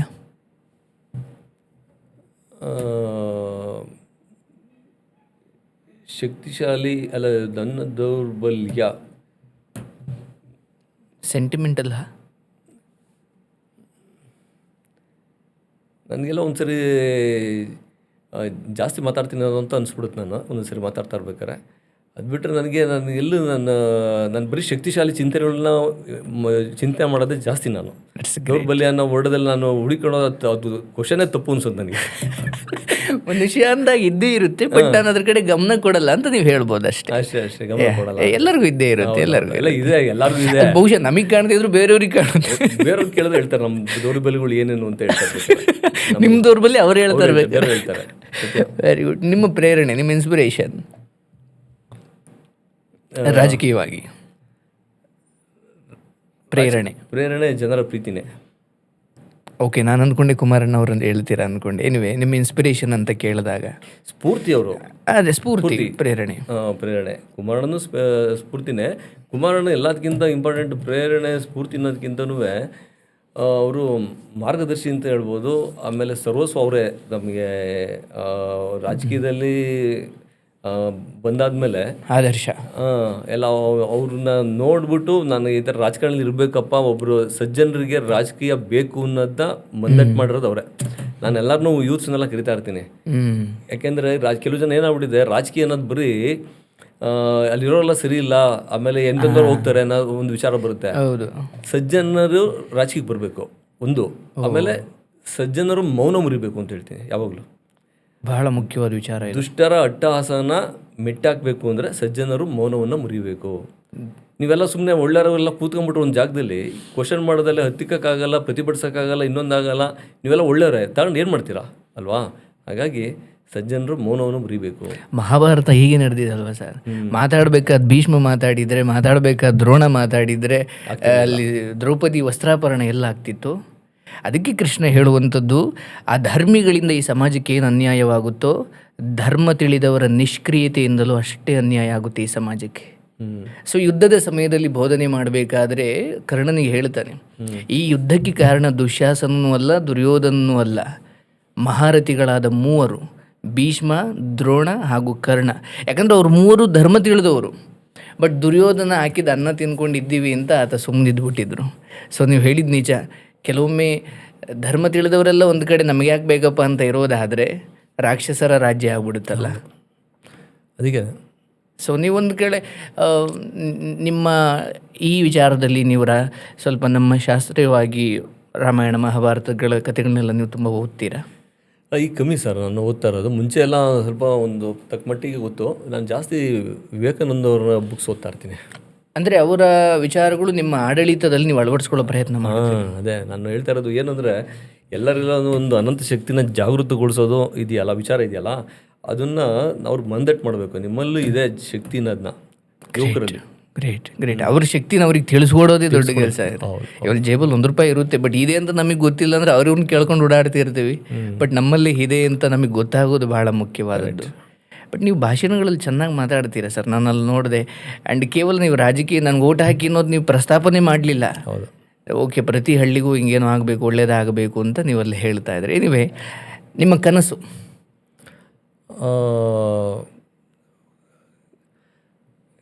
ಕಲ್ಯಾಣ ತುರುವೇಕೆರೆ. That's great. ನಿಮ್ಮ ಭಯ?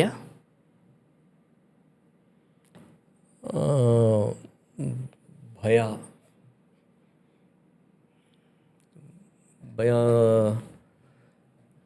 ಏನು ಹೇಳ್ಬೋದು ಸರ್? ಭಯ ಅಂದರೆ ಒಂದು ಪಂಚೇಂದ್ರಿಯಗಳನ್ನ ಸ್ವಲ್ಪ ಒಂದು ಕಡೆ ಕಾನ್ಸಂಟ್ರೇಟ್ ಮಾಡೋದಿಲ್ಲೋ ತಪ್ಪುತ್ತೇನೋ ಅನ್ನೋದೊಂದು ಭಯ ಇದೆ. ಅಂದರೆ ಏನಾಗುತ್ತೆ, ಒಂದು ಧಾರಣೆ ಪ್ರತಿಹಾರ ಅಂತ ಹೇಳ್ತಾರೆ. ಪ್ರತಿಹಾರ ಅಂತಂದರೆ ಏಕಾಗ್ರತೆ ಬಹಳ ಮುಖ್ಯ. ನಾನು ಏಕಾಗ್ರತೆ ಯಾವಾಗ ಒಂದು ಬಿಸ್ನೆಸ್ ಪಾಲಿಟಿಕ್ಸ್ ಮಾಡ್ತಾಯಿತ್ತು ಅಂದರೆ ಬಿಸ್ನೆಸ್ ಕಡೆ ಒಂಚೂರೆಲ್ಲ ಮರ್ತು ಬಿಡ್ತೀನೇನೋ ಅಂತ. ಜನರು ಬಿದ್ದಿಂದ ಬಿಸ್ನೆಸ್, ಯಾಕೆಂದರೆ ಎಲ್ಲದೂ ಬೇಕಲ್ಲ, ಹಣ ಬಿಸ್ನೆಸ್ ಮಾಡೋದು ಈ ಕಡೆ. ಅದಕ್ಕೆ ಎಲ್ಲದನ್ನೂ ಒಂದು ಬ್ಯಾಲೆನ್ಸಾಗಿ ತೊಗೊಂಡೋಗುವಂಥದ್ದು, ಅದನ್ನು ಕಲ್ತಿಲ್ವೇನೋ ಇನ್ನೂ ಅಂತ ಒಂದು ಸ್ವಲ್ಪ ಅನಿಸುತ್ತೆ. ಎಲ್ಲಾದರೂ ಒಂಚೂರು ತಪ್ಪುಬಿಡುತ್ತೇನೋ ಅನ್ನೋ ಒಂದು ಬ್ಯಾಲೆನ್ಸ್ ಎಲ್ಲ. ಈಗ ಏನಾಗುತ್ತೆ, ರೋಲ್ ಕಾನ್ಫ್ಲಿಕ್ಟ್ ಅಂತ ಆಗುತ್ತೆ, ಪಾತ್ರ ಸಂಘರ್ಷ ಅಂತ. ನಾನು ಊರಿನಲ್ಲಿ ರಾಜಕಾರಣಿಯಾಗಿರಬೇಕು, ಇಲ್ಲ ಮನೆಯಲ್ಲಿ ಫ್ಯಾಮಿಲಿ ಪರ್ಸನ್ ಆಗಿರಬೇಕು, ಬಿಸ್ನೆಸ್ಸಲ್ಲಿ ಬಿಸ್ನೆಸ್ ಮ್ಯಾನ್ ಆಗಿರಬೇಕು. ಒಂದೇ ಟೈಮಲ್ಲಿ 10 ಜನ ಕರೆದಾಗ ಅಲ್ಲಿ ಹೋಗ್ಬೇಕು, ಇಲ್ಲಿ ಹೋಗ್ಬೇಕು, ಒಂದು ಪಾತ್ರ ಮಾಡಬೇಕು. ನಾನು ಯಾವ ಥರ ಗಂಡನ ಪಾತ್ರ ಮಾಡಬೇಕು, ತಂದೆ ಪಾತ್ರ ಮಾಡಬೇಕು, ಕಾರ್ಯಕರ್ತನಾಗಿ ಪಾತ್ರ ಮಾಡಬೇಕು, ಅಣ್ಣನಿಗೆ ಕುಮಾರನಿಗೆ ನಿಷ್ಠೆಯಾಗಿ ಕಾರ್ಯಕರ್ತನಾಗಿರ್ಬೇಕು. ಇವೆಲ್ಲ ಪಾತ್ರ ಒಂದೇ ಸರಿ ಮಾಡೋದಿದೆಯಲ್ಲ, ಸಂಘರ್ಷ ಆಗುತ್ತೆ, ಪಾತ್ರ ಸಂಘರ್ಷ ಅಂತ. ಅವಾಗ ಅದು ದೇವರು ಒಂದೊಂದು ಅವಕಾಶ ಕೊಡ್ತಾನೆ, ಅದನ್ನು ಸುಸೂತ್ರವಾಗಿ ನಡ್ಕೊಂಡು ಹೋಗಂಗೆ ಒಂದು ಜಾಗ ಮಾಡಿಕೊಡ್ತಾನೆ. ಅದು ಒಳ್ಳೆ ಉದ್ದೇಶ ಇದ್ದಾಗ ಮಾತ್ರ ಆ ಪರಿಕರಗಳು ಕೂಡ್ ಬರ್ತವೆ. ನಿಜ, ಆಯ್ತಾ? ಅವು ಏನಾದ್ರು ಕೂಡ್ ಬರ್ದಲ್ಲ ಇದ್ದಾಗ ಕಾನ್ಫ್ಲಿಕ್ಟ್ ಆಗ್ತವೆ, ಅವಾಗ ಭಯ ಇರುತ್ತೆ. ಇಲ್ಲ ಅಂತಂದ್ರೆ ನಿರ್ಭಯವಾಗಿ ಹೋಗ್ಬೋದು. ಗ್ರೇಟ್. ಸೊ ನಿಮ್ಮ ನೆಚ್ಚಿನ ಸ್ಥಳ ಯಾವುದು? ತುರುವೇಕೆರೆನೇ. Very good. ನಿಮ್ಮ ನೆಚ್ಚಿನ ಆಹಾರ? ರೈಸಲ್ಲಿ ಚಿತ್ರಾನ್ನ. ಓಕೆ. ಆಮೇಲೆ ಫಿಶ್ಶು, ಸಾಲ್ಮನ್ ಫಿಶ್ಶು, ಒಂದು ಚಿಕನ್ನು. ಓಕೆ. ಎಂಡಲ್ಲಿ ನಾನು ಭಾಳ ಮುಖ್ಯವಾಗಿ ನಿಮಗೆ ಬಹಳ ನನಗೆ ಈ ಕಾರ್ಯಕ್ರಮದ ಮೂಲಕ ಎಂಡಲ್ಲಿ ಹೇಳಬೇಕನ್ಸಿದ್ದು ನಿಮ್ಮ ಶ್ರೀಮತಿಯವ್ರ ಕುರಿತು. ಯಾಕಂದರೆ ನೀವು ಅಲ್ಲೊಂದು ಮಾತು ಬಳಸಿದ್ರೆ, ನೀವು ಸೇವೆ ಮಾಡೋದಾದರೆ ಹೋಗಿ, ದುಡ್ಡು ಮಾಡೋದು ಅದರ ಬ್ಯಾನರ್ ನೋಡ್ಬಿಟ್ಟು ಹೋಗೋದೋಗೋ ಮಟ್ಟಿಗೆ ನಾವು ಬದುಕೋದು ಬೇಡ. ಅಂದರೆ ಹೀಗೆ ಯೋಚನೆ ಮಾಡುವ ಒಂದು ಶ್ರೀಮತಿಯನ್ನು ಪಡೆಯುವುದು ಎಂಥ ಭಾಗ್ಯ ಅಲ್ವಾ ಸರ್? ಹೌದು. ಅವ್ರ ಬಗ್ಗೆ ಏನಾದರೂ ಹೇಳಿ. ಈಗ ನಾನು ದೈಹಿಕವಾಗಿ ಸದೃಢವಾಗಿರಬೇಕು ಅಂತಂದರೆ ಅವರೇ ಕಾರಣ. ಯಾಕೆಂದರೆ ಬೆಳಗ್ಗೆ ನಾನು ಹೋಗಿ ಜಿಮ್ಮಲ್ಲಿ ಒಂದು ವರ್ಕೌಟ್ ಮಾಡ್ಕೊಂಬರೋ ಅಷ್ಟೊತ್ತಿಗೆ 4 ಕೋಳಿ ಮೊಟ್ಟೆ ಬೇಯಿಸಿ, ಓಟ್ಸ್ ಎಲ್ಲ ಮಾಡಿ, ಆಲ್ಮಂಡ್ಸ್ ಎಲ್ಲ ಇಟ್ಟು, ವಾಲ್ನಟ್ಸ್ ಇಟ್ಟುಬಿಟ್ಟು, ಒಂದು ನ್ಯೂಟ್ರಿಯೆಂಟ್ಸ್ನೆಲ್ಲ ಒಂದು ಸಪ್ಲಿಮೆಂಟ್ರಿ, ಮಧ್ಯಾಹ್ನಕ್ಕೆ ಒಂದು ಟಿಫನ್ ಕ್ಯಾರಿಯರು, ಆಮೇಲೆ ಅವನ್ನೆಲ್ಲ ತೊಗೊಂಡೋಗುವಂಥದ್ದು. ಅವರೆಲ್ಲ ಏನೇ ಕಷ್ಟಗಳಿದ್ರು ಒಂದು ದಿನವೂ ನಮ್ಮ ಹತ್ರ ಎಕ್ಸ್ಪ್ರೆಸ್ ಮಾಡ್ಕೊಳಕ್ಕೆ ಹೋಗಲ್ಲ. ಈಗ ನಾವು ಇಲ್ಲಿ ರಾಜಕೀಯ ಹೋಗ್ತಾ ಇರೋದ್ರಿಂದ ನಮ್ಗೆ ಒಂಥರ ಯಾವಾಗಲೂ ಒಂದು ಮನೆ ಸಂತೋಷವಾಗಿರೋ ಅಂಥ ಒಂದು ವಾತಾವರಣ ನಿರ್ಮಿಸ್ಕೊಡೋ ಅಂಥದ್ದನ್ನ ಕೆಲಸ ಅವ್ರು ಮಾಡ್ತಾರೆ. ಆಮೇಲೆ ಮಾಮೂಲಿ ಗೃಹಿಣಿ ಅಂತಂದರೆ ನಮ್ಮನೆ ಅಂತಲ್ಲ, ಎಲ್ಲರೂ ಸ್ವಲ್ಪ ನಿಸ್ವಾರ್ಥವಾಗಿ ಸೇವೆ ಮಾಡೋವಂಥವ್ರು. ಅವ್ರಿಗೆ ನಾವೆಲ್ಲ ಗೌರವ ಕೊಡಲೇಬೇಕು, ನಿಜ, ಬೆಲೆ ಕೊಡಲೇಬೇಕು. ನಿಜ. ಒಂಥರ ಈಗ ಆಮೇಲೆ ಜೊತೆಲೆ ಮಕ್ಕಳು ನೋಡಬೇಕು, ಎಲ್ಲರಿಗೂ ನೋಡ್ಕೋಬೇಕಲ್ಲ ಅವರೆಲ್ಲ. ಎಷ್ಟು ಪಾತ್ರ ಅವ್ರದ್ದು, ತಾಯಿಯಾಗಿ, ಗಂಡನಾಗಿ, ಮನೆಗೆ ಸೊಸೆಯಾಗಿ, ಮತ್ತು ನಿಮ್ಮಂಥ ಅಂದರೆ ಪಬ್ಲಿಕ್ ಲೈಫಲ್ಲಿ ಇರೋರಾಗಿ ಮನೆಗೆ ಯಾರೋ ಬರ್ತಾ ಇರ್ತಾರೆ, ಹೋಗ್ತಾ, ಅವ್ರನ್ನೆಲ್ಲ ಉಪಚಾರ ಮಾಡಬೇಕು, ಕಾಳಜಿ ಮಾಡಬೇಕು. ಹೌದು. ಇಲ್ಲ ನಮ್ಮಲ್ಲಿ ಆತಿಥ್ಯ ಚೆನ್ನಾಗಿ ಯಾರೋ ಬಂದರೆ ನಮ್ಮಲ್ಲೆಲ್ಲರೂ ಒಂದು ಸ್ವಲ್ಪ ನಮ್ಮ ಸ್ನೇಹಿತರನ್ನೆಲ್ಲ ಭಾವಿಸೋದು ಎಲ್ಲ ಇದೆಯಲ್ಲ, ಅದು ನನಗೆ ಭಾಳ ಇಷ್ಟ. ಗ್ರೇಟ್. ಯಾಕಂದರೆ ಅಂತಹ ಸತಿಯನ್ನು ಪಡೆಯೋದು ನಿಮ್ಮ ಸಾಧನೆಗೆ ಬಹಳ ದೊಡ್ಡ ಪೂರಕವಾಗಬೇಕು. ಇಲ್ಲಾಂದರೆ ಅದನ್ನು ನಿಭಾಯಿಸೋದ್ರಲ್ಲಿ ಎಷ್ಟೋ ಜನ ತಮ್ಮ ಎನರ್ಜಿಯನ್ನು ವೇಸ್ಟ್ ಮಾಡ್ಕೊಂಡಿರ್ತಾರೆ. ಬಟ್ ಕಡೆಯದಾಗಿ ನಂದೊಂದು ಪುಟ್ಟ ಸ್ವಾರ್ಥ, ಅಜ್ಜನಹಳ್ಳಿ ಬಗ್ಗೆ, ದೊಡ್ಡಮನಹಳ್ಳಿ ಇಲ್ಲೆಲ್ಲ ನಿಮಗೆ ಬಹಳ ಯುವಕ ಪಡೆ ಇದೆ, ನಾನು ನೋಡಿದ್ದೀನಿ. ಸೊ ಅಜ್ಜನಹಳ್ಳಿಯ ಒಡನಾಟ ಹೇಗಿದೆ ನಿಮಗೆ? ಅಥವಾ ಇಲ್ಲ, ಅಲ್ಲಿ ಅಜ್ಜನಹಳ್ಳಿ ಶಿಶುಕುಮಾರ್ ಹುಡುಗರೆಲ್ಲ, ರಮೇಶ್ ಅವರೆಲ್ಲ ಫೋನ್ ಮಾಡ್ತಾ ಇರ್ತಾರೆ. ಈಗ ಅಲ್ಲೇ ನಿಮ್ಮ ಊರ ಪಕ್ಕನೇ ಇರೋದ್ರಿಂದ ನಾಗೇಡಂಪಾಳ್ಯದಲ್ಲಿ ನೋಡಿ, ಅವರು ಒಬ್ರು ಹೇಮಾವತಿ ಅಂತ ಗೋವಿಂದಣ್ಣ ಮಗಳು, ಪಾಪ ಹ್ಯಾಂಡಿಕ್ಯಾಪ್ಟ್. ನಿಮ್ಮ ಹೋದಷ್ಟು ನಾಗೇಡಂಪಾಳ್ಯಗೆ ಹಂಗೆ ಹೋಗ್ಬೇಕಲ್ಲ ಮುಂದೆನೆ. ಹೌದು. ಒಂದು ಎಲೆಕ್ಟ್ರಿಕಲ್ ವೆಹಿಕಲ್ಸ್ನ ನಾನು ಕೊಡಿಸ್ತೀನಿ ಅಂತ ಹೇಳಿದ್ದೆ. ಕೊಡಿಸ್ತೀನಿ ಅಂತಂದ್ರೆ ಸರ್ಕಾರದಿಂದ ಒಂದು 7-8 ವೆಹಿಕಲ್ಸ್ ತರ್ಸೋಣ ಅಂತ. ನಾಗೇಗೌಡಂಪಳ್ಳಿಯದ ನಾಗೇಡಂಪಾಳ್ಯ ಅಲ್ಲಿ ಗೋವಿಂದಣ್ಣ ಅಂತ ಬಿಟ್ಟು ಒಂದು ಅಂಗಡಿ ಇಟ್ಟವ್ರೆ, ಸ್ಟಾರ್ಟಿಂಗ್ ಹೋಗ್ಬೇಕಾದ್ರೆ ಲೆಫ್ಟ್ ಸೈಡ್. ಹೌದು, ಮರದಡೆ. ಕರೆಕ್ಟ್. ಹೇಮಾವತಿ ಅಂತ ಒಬ್ಬ ಹುಡುಗಿ ಲೇಡಿ, ಅವ್ರ ಮಗಳು ಅಂಗಡಿಗೆ ಕೂತಾರೆ, ಓಡೋಕ್ಕಾಗಲ್ಲ. ನಾನು ಅದನ್ನು ನಮ್ಮ ಕುಮಾರಣ್ಣ ಅವರು ತುಂಬ ಅದೇ ಥರ 800-900 ವೆಹಿಕಲ್ಸ್ ಕೊಡ್ಸಿದ್ದಾರೆ ಮಂಡ್ಯಗೆಲ್ಲ. ಅದನ್ನ ನೋಡಿ ನಾನು ಅಣ್ಣವ್ರ ಹತ್ರ, ಅವರ ಪಿ ಹತ್ರ ಮಾತಾಡಿದ್ದೆ, ಒಂಚೂರು ಒಂದು ನಮ್ಮ ತಾಲೂಕು ಒಂದು ಸ್ವಲ್ಪ ಕೊಡ್ಸೋಕೆ ಒಂದು ವ್ಯವಸ್ಥೆ ಮಾಡಪ್ಪ ಅಂತ. ಅವರೆಲ್ಲ ಪ್ರಾಮಿಸ್ ಮಾಡಿದ್ರು, ಇದಿದೆ ಕೊಡಿಸ್ತೀನಿ ಅಂತ ಹೇಳಿದ್ದಾರೆ. ಪಾಪ ಹುಡುಗಿಗೆ ಕ್ರೇವಿಂಗ್ ಅಂದರೆ ಅದ್ರದ್ದು ಎಷ್ಟು ಇದೆ ರಿಕ್ವೈರ್ಮೆಂಟ್ ಇದೆ ಅಂದರೆ ವಾರಕ್ಕೆ 3 ದಿನ ಫೋನ್ ಮಾಡ್ತಾರೆ. ನನಗೆಲ್ಲ ಅನಿಸುತ್ತೆ, ಎಲ್ಲ ಒಂದು ಕಡೆ ನಮಗೆ ಒಂದು ಅಧಿಕಾರ ಇದ್ದರೆ, ಇನ್ನೊಂದಿದ್ದರೆ, ಈಗ ಫೈನಾನ್ಷಿಯಲಿ ತುಂಬ ಚೆನ್ನಾಗಿ ಸ್ಟೇಬಿಲಿಟಿ ಇದ್ದರೆ, ಈಗ ನಾವು ಒಂದು ವೆಹಿಕಲ್ ಅಂತಂದರೆ ಸುಮಾರು 1.5-2 ಲಕ್ಷ ರೂಪಾಯಿ ಆಗುತ್ತೆ. ಒಬ್ರಿಗೆ ಕೊಡಿಸಿ ಇನ್ನೊಂದಿಬ್ಬರಿಗೆ ಕೊಡಿಸ್ಲೇಬೇಕು. ಈಗ ಅದನ್ನು ನೋಡ್ತಾ ಇದ್ದೀನಿ. ಈಗ ಅವರೆಲ್ಲ ಜ್ಞಾಪಕ ಬರ್ತಾರೆ, ನಿಮ್ಮ ಊರೊಂದಷ್ಟಿಗೆ ಸುತ್ತಮುತ್ತ ಇರೋ ಸಮಸ್ಯೆಗಳು ಎಲ್ಲ ಜ್ಞಾಪಕ ಬರ್ತವೆ. ನಿಜ. ಅದಕ್ಕೆ ಹೇಳಿದೆ, ನಿಮ್ಮೂರೆಲ್ಲ ಸ್ನೇಹಿತರುಗಳೆಲ್ಲ ನನಗೆ ಭಾಳ ಇಷ್ಟಪಡ್ತಾರೆ. ನಿಮ್ಮ ಅದರಲ್ಲಂತೂ ಸೊಂಡೆ ಮಾರ್ಗನಹಳ್ಳಿ, ದೊಡ್ಡ ಮಾರ್ಗನಹಳ್ಳಿ ಅವರಂತೂ ಅಲ್ಟಿಮೇಟ್. ಅವರು ನಿಮ್ಮೂರವರು ಎಲ್ಲ ಗ್ರೇಟ್. ಆ್ಯಂಡ್ ಅಲ್ಲಿ ಒಂದು ಕಿಡ್ನಿ ಕತೆ ಬಂತು, ಅಲ್ಲಿ ಆ್ಯಕ್ಚುಲಿ ಏನಾಯ್ತು ಅಲ್ಲಿ? ಕಿಡ್ನಿ ಕಿಡ್ನಿ ಒಂದು 2 ಮಿನಿಟ್ಸ್ ಅಂತ ಹೋದರೆ, ಒಂದ್ಸರಿ ನಮ್ಮ ಆನೆಕೆರೆ ಅಂತ ಅಂದ್ಬಿಟ್ಟು ಮಲ್ಲಾರ್ಡ್ ಕೆರೆ ಪಕ್ಕ ಒಂದು ಊರಿದೆ ಆನೆಕೆರೆ ಅಂತ. ಆನೆಕೆರೆಯಲ್ಲಿ ಎಲ್ಲ ಜಾತಿ ಜನ ಇದ್ದಾರೆ. ನಮ್ಮ ವೀರಶೈವರು ಇದ್ದಾರೆ, ಮಡಿವಾಳರು ಇದ್ದಾರೆ, SC ಕಾಲೋನಿಯವರು ಎಲ್ಲ ಇದ್ದಾರೆ. ಆ ಊರಿನಲ್ಲಿ ಒಬ್ಬ ಕಾಲೋನಿಯಲ್ಲಿ ಒಬ್ಬ ಕೆಂಪಣ್ಣ ಅಂತ ಅಂದ್ಬಿಟ್ಟು ಒಬ್ಬರು ಕೂಲಿ ಮಾಡ್ತಾರೆ. ಅವನ ಮಗ ಸತೀಶ್ ಅಂತ. ಅವನು ಸುಮಾರು ಒಂದು 26 ವರ್ಷ ಹುಡುಗಂಗೆ. ಅವನಿಗೆ ಕಿಡ್ನಿ ಸಮಸ್ಯೆ ಆಗಿಬಿಟ್ಟು ಅವನಿಗೆ ಡಯಾಲಿಸಿಸ್ ಮಾಡಿಸ್ತಾ ಇರ್ತಾರೆ. ನನಗೆ ಅಲ್ಲಿ ಊರಿನ ಸ್ನೇಹಿತರು ನಮಗೆ ಈಶಣ್ಣ ಅಂತ ಅಂದ್ಬಿಟ್ಟು, ಈಶಣ್ಣ ರಾಜಣ್ಣ ಅಂತ. ಈಶಣ್ಣವರು ನನಗೆ ಫೋನ್ ಮಾಡಿ, ಸರ್ ಹಿಂಗೆ ನಮ್ಮ ಕೆಂಪಣ್ಣ ಹಿಂಗೆ ಡಯಾಲಿಸಿಸ್ ಮಾಡಿಸ್ತಾ ಇದ್ದೀವಿ, ಹಿಂಗೆಲ್ಲ ಆಗ್ಬಿಟ್ಟಿದೆ, ನೀವು ಒಂಚೂರು ಕೆಲವು ಸಹಕಾರ ಮಾಡಿ ಸರ್ ಅಂತ ಹೇಳ್ತಾರೆ. ನಾನು ಆ ಊರಿಗೆ ಆಯ್ತು ಈಶಣ್ಣ ಬರ್ತೀನಿ, ಇನ್ನು ನಾಳೆ ಬರ್ತೀನಿ, ಅಲ್ಲಿಗೆ ಬಂದಾಗ ಮಾತಾಡ್ತೀನಿ, ನಿಮ್ಮ ಮನೆ ಹತ್ರ ಕರೆಸಿ ಹುಡುಗೋಣ ಅಂತ ಹೇಳ್ತೀನಿ. ಅವತ್ತು ಬೆಳಗ್ಗೆ ಓದೋ ಮನೆ ಹತ್ರ ಅವ್ರ ತಂದೆ ಬರ್ತಾರೆ. ಅವ್ರ ತಂದೆ ನೋಡಿದಾಗ ಭಾಳ ಕೂಲಿ ಮಾಡಿ ಮಾಡಿ ಮಾಡಿ ಸೌದೋಗ್ಬಿಟ್ಟಿದೆ ದೇಹ, ಎಲ್ಲ ಬಗ್ಕಂಡು ಹಿಂಗೆ ಕೂತಿರ್ತಾರೆ. ಆವಾಗ ಇವ್ರ ಮಗನೇ ಅಂತೇಳಿ ಅವನು ಕಣ್ಣಲ್ಲಿ ನೀರು ಹಾಕ್ತಿದ್ದು ನಾನು ನೋಡಿದೆ. ಎಷ್ಟಪ್ಪ ವಯಸ್ಸು ಅಂದರೆ 25 ವರ್ಷ. ಡಯಾಲಿಸಿಸ್ಗೆ ಎಲ್ಲಿ ಮಾಡಿಸ್ತಾ ಇದ್ದೀರಾ? ಇಲ್ಲ ಚುಂಚಿಗಿರಲಿ ಇಲ್ಲ ತುರುವೇಕೆರೆಯಲ್ಲಿ ಹಿಂಗೆಲ್ಲ ಮಾಡಿಸ್ತಾ ಇರ್ತಾರೆ. ಅದಕ್ಕೆ ನಾನೇನು ಮಾಡ್ತೀನಿ, ಕೊಟ್ಟರೆ ಒಂದು 5-10 ಸಾವಿರ ರೂಪಾಯಿ ದುಡ್ಕೋಬೋದು. ಅದು ಸ್ವಲ್ಪ ನಾನು ಅದನ್ನು ಯೋಚನೆ ಮಾಡಿ, ಚಿಕ್ಕ ವಯಸ್ಸಲ್ಲ, ಒಂದು ಕೆಲಸ ಮಾಡಿ ಸುಮ್ಮನೆ ಯಾಕೆ ಕಿಡ್ನಿ ಟ್ರಾನ್ಸ್ಪ್ಲಾಂಟೇಷನ್ ಯಾಕೆ ಮಾಡಿಸ್ಬಾರ್ದು ನಿಮ್ಮ ಮಗನಿಗೆ ಅಂತ ಕೇಳ್ತೀನಿ. ಸಮಯ ಸಿಕ್ಕಾಬಿಟ್ಟೆ ಖರ್ಚಾಗುತ್ತೆ, ನಾವು ಆಲ್ರೆಡಿ ಕೂಲಿ ಮಾಡ್ತಾರೋ ಜನ ಅಂತ ಹೇಳ್ತಾರೆ. ಈಶಣ್ಣ ಹೇಳ್ತಾರೆ ಒಂದು ಪದನ, ನೋಡಪ್ಪ ಅಣ್ಣ, ಈಗ ಈ ಡಯಾಲಿಸಿಸ್ ಮಾಡಿಸೋದಕ್ಕೇ ಇರೋ ಮನೇಲಿ ಪಾತ್ರೆ ಸಾಮಾನೆಲ್ಲ ಮಾರ್ಕೊಂಬಿಟ್ಟಿದ್ದಾರೆ, ದನ ಕರುಗಳೆಲ್ಲ ಮಾರ್ಕೊಂಬಿಟ್ಟಿದ್ದಾರೆ, ಅವ್ರ ಹತ್ರ ಏನೂ ಇಲ್ಲ. ಒಂದು 4 ಕುಂಟೆ 3 ಕುಂಟೆ ಜಮೀನಿದೆ ಅಷ್ಟೇ, ಅಷ್ಟು ಬಿಟ್ಟರೆ ಜಮೀನೇ ಇಲ್ಲ. ಈಗೇನು ಮಾಡಬೇಕು, ನಮಗೆ ಏನು ಡಯಾಲಿಸಿಸ್ ಮಾಡಿಸ್ಬೇಕು ಅಂತಿದ್ದಾರೆ ಅಂತ.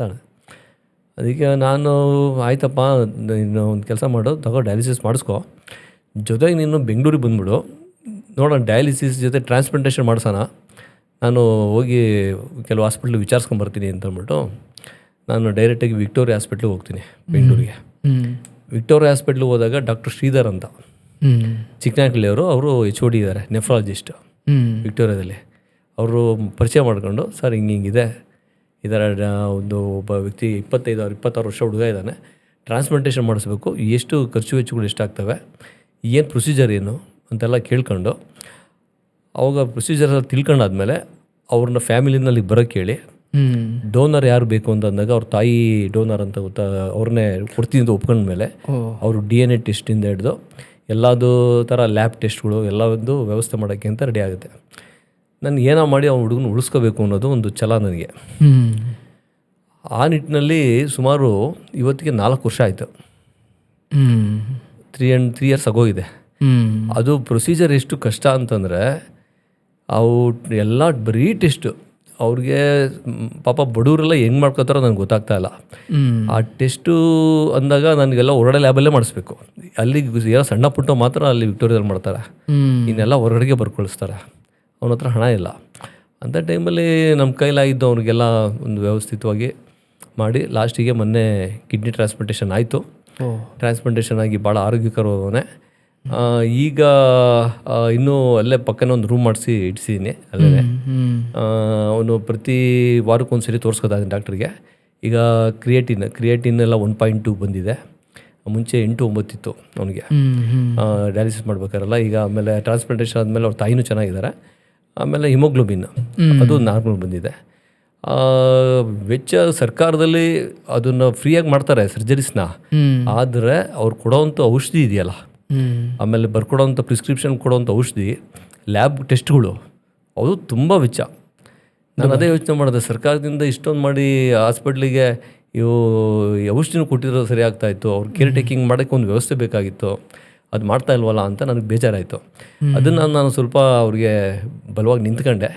ಇವತ್ತು ಹುಡುಗ ತುಂಬ ಖುಷಿಯಾಗಿದ್ದಾನೆ. ಈಗ ಆನೆಕೆರೆಗೆ ಮೋಸ್ಟ್ಲಿ ನೆಕ್ಸ್ಟ್ ವೀಕ್ ಬರ್ತಾನೆ. ಅದು ನನಗೆಲ್ಲೋ ಒಂದು ಆತ್ಮತೃಪ್ತಿ ಜಾಸ್ತಿ ಇದೆ. ಆ ಹುಡುಗನೂ ಅಷ್ಟೇ ಭಾಳ ಸ್ವಾಭಿಮಾನಿ. ಒಂದು ಸ್ವಲ್ಪ ದುಡ್ಡು ಕೇಳೋಕ್ಕೂ ಅಂದರೆ ಭಾಳ ಕಷ್ಟಪಡೋನು. ಅವ್ನು ಫೋನ್ ಬಂದಾಗ ನಾನು ಯಾರದೇ ಫೋನು ಒಂದು 5-6 ಎಷ್ಟೋ ರಿಂಗಾದ್ರೂ ಒಂದ್ಸರಿ ಮಿಸ್ ಆದ್ರೂ ಇವನು ಮಾತ್ರ ಮೊದಲನೇ ರಿಂಗಿಗೆ ಎತ್ಕೋತಾ ಇದ್ದೆ. ಇವನ್ ನಾನು ಸ್ನಾನ ಮಾಡೋಕೆ ಹೋದಾಗಲೂ ಒಂದು ತಗೊಂಡೋಗ್ತಾ ಇದ್ದ ಉದ್ದೇಶ, ಇವನು ಯಾರು ಫೋನ್ ಗೀನ್ ಮಾಡ್ತಾನೇನೋ ಅಂತ ಒಂದು ಟೈಮಲ್ಲಿ, ಅಂತ ಎಮರ್ಜೆನ್ಸಿ ಇದ್ದಾಗ ಯಾಕೆ ಬೇಕು ಅಂತ ಅಂದ್ಬಿಟ್ಟು ಇಲ್ಲಿ ತನಕ ಒಂದು ರಿಂಗು ಒಂದು ಕಾಲು ಮಿಸ್ ಮಾಡಿಲ್ಲ ನಾನು. ಅದು ನನಗೊಂದು ಖುಷಿ, ನನ್ನೊಂದು ತೃಪ್ತಿ ಇದೆ. ಈಗ ಊರಿನ ಜನ ಎಲ್ಲ ಏನಂದ್ರೆ ಹುಡುಗ ಬದುಕಣ್ಣಲ್ಲ, ಒಂದು ಹೊಸ ಜೀವನ ಸಿಕ್ತು ಹೊಸ ಕಿಡಿ ಹಾಕಿದ್ಮೇಲೆ ಅಂತ ಒಂದೊಂದಿಷ್ಟ. ನಿಮಗೊಂದು ಎಲೆಕ್ಷನ್ಗೆ ಇದ್ದಿದ್ದಕ್ಕಿಂತ ದೊಡ್ಡದು ಸರ್ ನನ್ನ ಪ್ರಕಾರ. ಯಾಕಂದ್ರೆ ಸಂತೃಪ್ತಿ ಇದಕ್ಕೆ ಸಂಬಂಧಪಟ್ಟಿದ್ದು. ಏನು ನಾವು ಏನಂದ್ರೆ ಒಬ್ಬರು ಕೈಲಾದಷ್ಟು ಯಾರೋ ಒಬ್ಬರನ್ನ ಕಾರಣ ಟಾಸ್ಕ್ನ ಕರೆಕ್ಟಾಗಿ ಕಂಪ್ಲೀಟ್ ಮಾಡಿ ದಡ ಸೇರಿಸ್ತವಲ್ಲ ಅನ್ನೋದು ಒಂದು ಖುಷಿ ಇದಿದೆ. ಟಾಸ್ಕಿಗೆ ಕೈ ಹಾಕೋದು ಎಷ್ಟು ಮುಖ್ಯ, ಅದನ್ನು ಲ್ಯಾಂಡಿಂಗ್ವರೆಗೂ ಅಥವಾ ಎಂಡ್ವರೆಗೂ ಅದನ್ನು ಅಷ್ಟೇ ನಿಂತು ಮುತುವರ್ಜಿ ಮಾಡೋದು ಇದೆಯಲ್ಲ, ದಟ್ಸ್ ಗ್ರೇಟ್. ಈ ಬಣಬೆ ಮೆದೆಗಳಿಗೆಲ್ಲ ಬೆಂಕಿ ಬಿದ್ದಾಗ ಆದಾಗ ಪಾಪ ಅಲ್ಲಿ ಹೆಂಗಿರುತ್ತೆ ಪರಿಸ್ಥಿತಿ? ಇಲ್ಲ, ಅದೇ ಇತ್ತೀಚೆಗೆ ಈಗ ಒಂದು 2 ತಿಂಗಳಿಂದ ಕಮ್ಮಿ ಆಗಿದೆ. ಹಿಂದೆ ಒಂದು ತಿಂಗಳಿಗೆ ಸುಮಾರು ಒಂದು 10-11 ಬಣವೆ ಸುಟ್ಟೋಗು. ಅಲ್ಲಿ ನಾನು ನೋಡ್ತಾ ಇದ್ನಲ್ಲ, ಮೊನ್ನೆ ನರ್ಗೇಳಿಗೆ ಹೋಗಿದ್ದೆ, ಚಿಕ್ಕಶೆಟ್ಟಿಕೆರೆ, ದೊಡ್ಡ ಶೆಟ್ಟಿಕೆರೆಲಿ ಹೋಗಿತ್ತು, ಗಿಡ್ಡಂಪಾಳ್ಯದಲ್ಲಿ ಆಗಿತ್ತು. ಇದೇ ಥರ ತುಂಬ ಸರಣಿ ಎಲ್ಲ, ಇಲ್ಲಿ ಸುಟ್ಟೋಗಿದೆ ಸರ್, ಅಲ್ಲಿ ಸುಟ್ಟೋಗಿದೆ, ಸಳ್ಳಿ ಸುಟ್ಟೋಗಿದೆ, ಈ ಥರ ಹೇಳ್ತಾನೆ ಇರೋರು. ಅಲ್ಲಿ ಹೋದರೆ ಅದು ನೋಡಿದ್ರೆ ಬಡವರು ಮಧ್ಯೆನೇ ಸುಡೋದು ಜಾಸ್ತಿ. ಯಾರೋ ಕೊಂಡಾಕಿದ್ದು ಇನ್ನೊಂದು ಅದೆಲ್ಲ ವಾಪಸ್ ತುಂಬ ಕಡು ಬಡವ. ಹಾಂ, ಅವಾಗ ಏನೋ ನಮ್ಮ ಕೈಲಾಗಿದ್ದು ಮಾಡ್ಕೊಂಡು ಬಂದಿದ್ದೀನಿ, ಧನ ಸಹಾಯ ಮಾಡ್ಕೊಂಡು ಬಂದಿದ್ದೀನಿ. ನಡ್ಕೊಂಡು ಅದು ಸದ್ಯ ಅದು ಏನೋ ಆಗದೆ ಅಂತ ಅನಾಹುತ ಆಗಬಾರ್ದು ಯಾರಿಗೂ. ಆ್ಯಕ್ಚುಲಿ ಏನು ಕಾರಣ ಇರುತ್ತೆ ಅಂದರೆ ಕೆಲವೊಮ್ಮೆ ನಾವು ನ್ಯೂಸಲ್ಲಿ ನೋಡಿದ್ರೆ ಕಿಡಿಗೇಡಿಗಳೇ ಮಾಡಿರ್ತಾರೆ ಅಂತ, ಇಂಥವೆಲ್ಲ ನಡೀತಾವ ಹಳ್ಳಿ ಕಡೆ?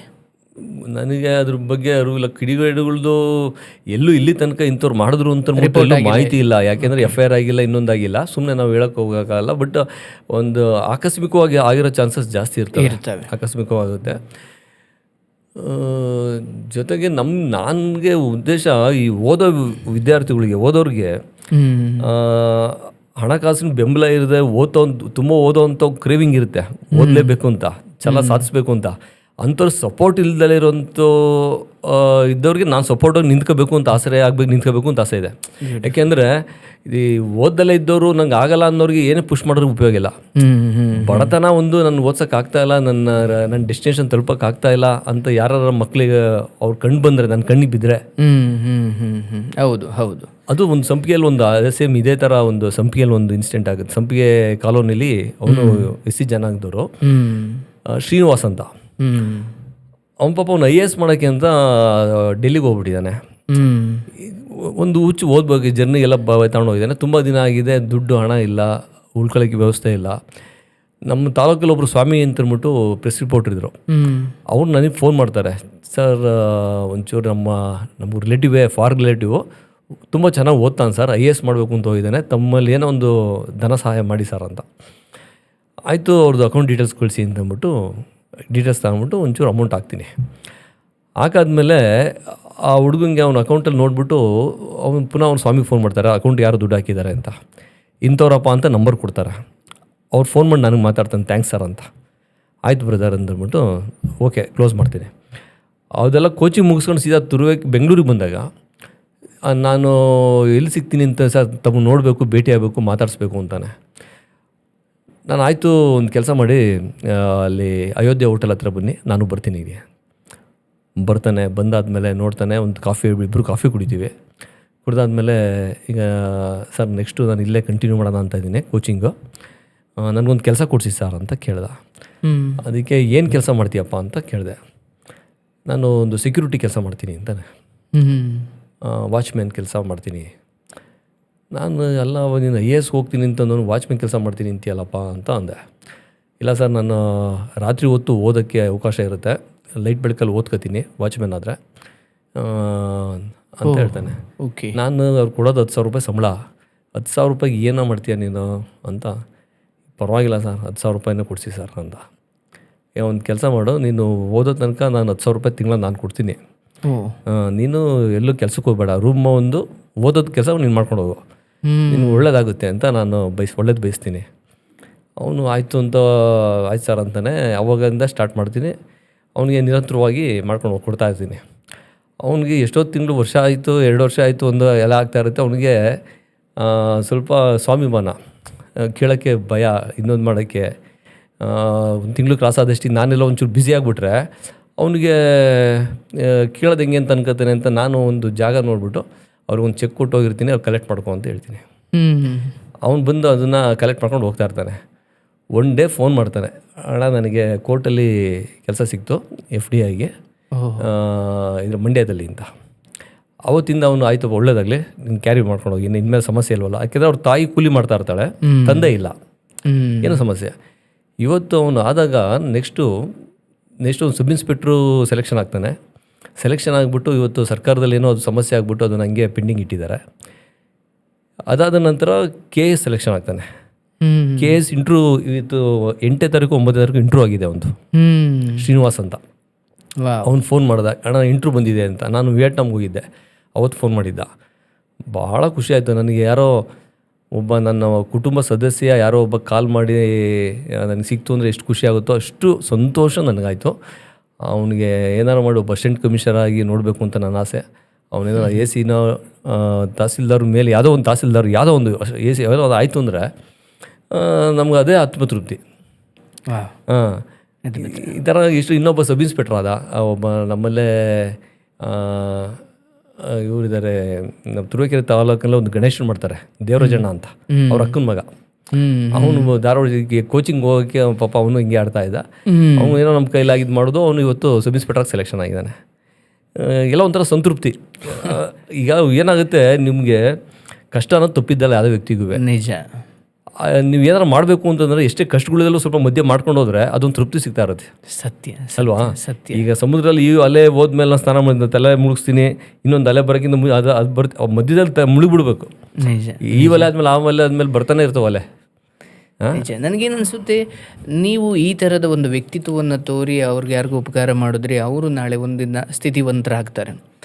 ಅವ್ರಿಗೆ ಯಾರೊಬ್ಬರು ದೊಡ್ಡವರು ಹೇಳಿದ್ರು, ನಾನು ನಿಮಗೆಲ್ಲ ಯಾಕೆ ಗೊತ್ತಂದ್ರಪ್ಪ ಉಪಕಾರ ಮಾಡ್ತಿರೋದು, ನನ್ನ ಕೈ ಒಂದಿವ್ಸ ನಿಂತು ಹೋಗುತ್ತೆ, ನೀವು ಒಂದಿವ್ಸ ಸ್ಥಿತಿವಂತರಾಗ್ತೀರಿ. ನಿಮಗೆ ನಾನು ಹೇಗೆ ಮಾಡೋದು, ನೀವು ಇನ್ನೊಬ್ಬರಿಗೆ ಯಾರಿಗೂ ಮಾಡಿದ್ರೆ ಆ ಪರಂಪರೆ ಮುಂದುವರಿಯುತ್ತೆ ಅಂತ.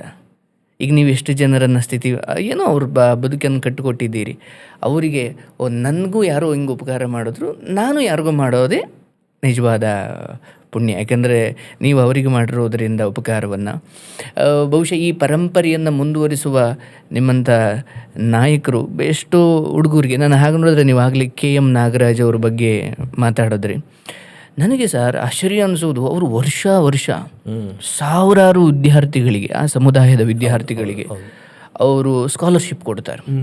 ನನಗೆ ಗೊತ್ತಿರೋ ಹಾಗೆ ಆ ಸ್ಕಾಲರ್ಶಿಪ್ಪಿಂದ ಅದು 10th ಪಾಸ್ ಆಗಿರೋರಿಗೆ, PUC ಪಾಸ್ ಆಗಿರೋರಿಗೆ ಸ್ಕಾಲರ್ಶಿಪ್ ಕೊಡು, ಅದರಿಂದ ಇನ್ನೊಂದು ಕಾಲೇಜ್ ಮುಂದುವರಿಸ್ಲಿಕ್ಕೆ ಅವ್ರಿಗೆ ಹೆಲ್ಪ್ ಆಗಿರುತ್ತೆ.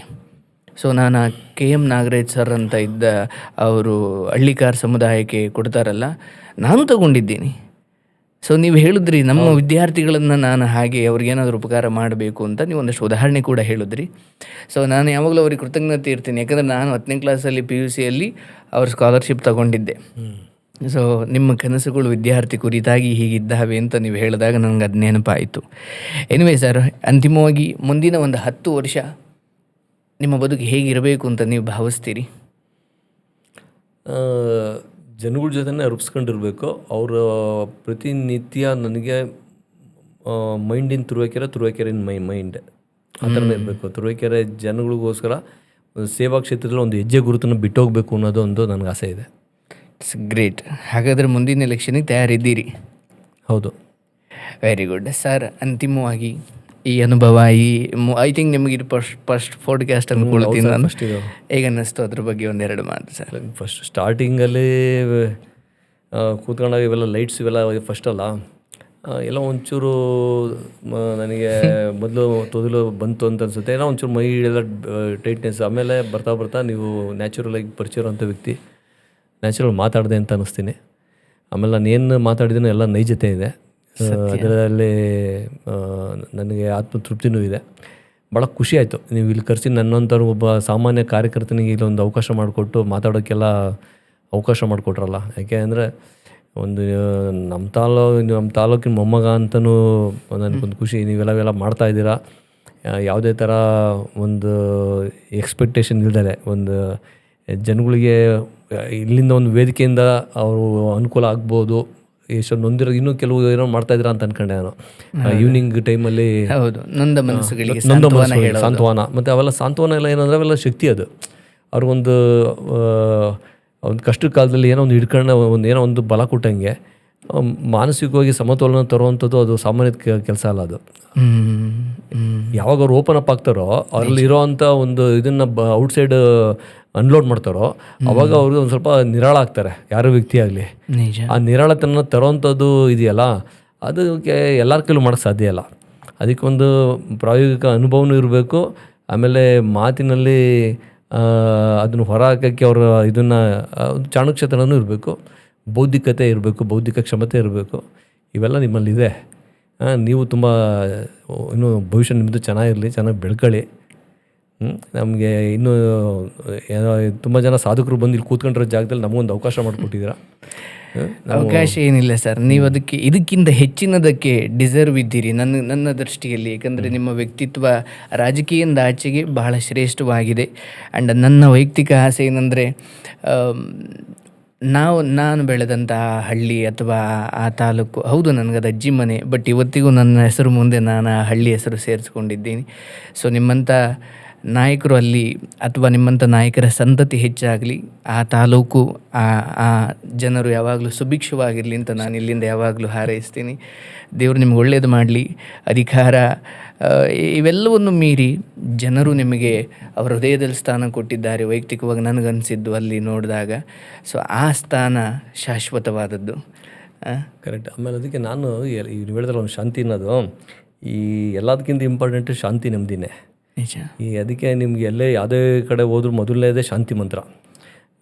ಸರ್ವಸ್ತರತೋ ದುರ್ಗಾಣಿ ಸರ್ವಭದ್ರಾಣಿ ಪಶ್ಯತು ಸರ್ವ ಸದ್ಬುದ್ಧಿ ಮಾಪ್ನೋತು ಸರ್ವತ್ರ ನಂದತು ಅಂತ ಒಂದು ವೇದಗಳಲ್ಲಿ ಋಗ್ವೇದದಲ್ಲಿ ಒಂದು ಮಾತಿದೆ, ಮಂತ್ರ ಇದೆ.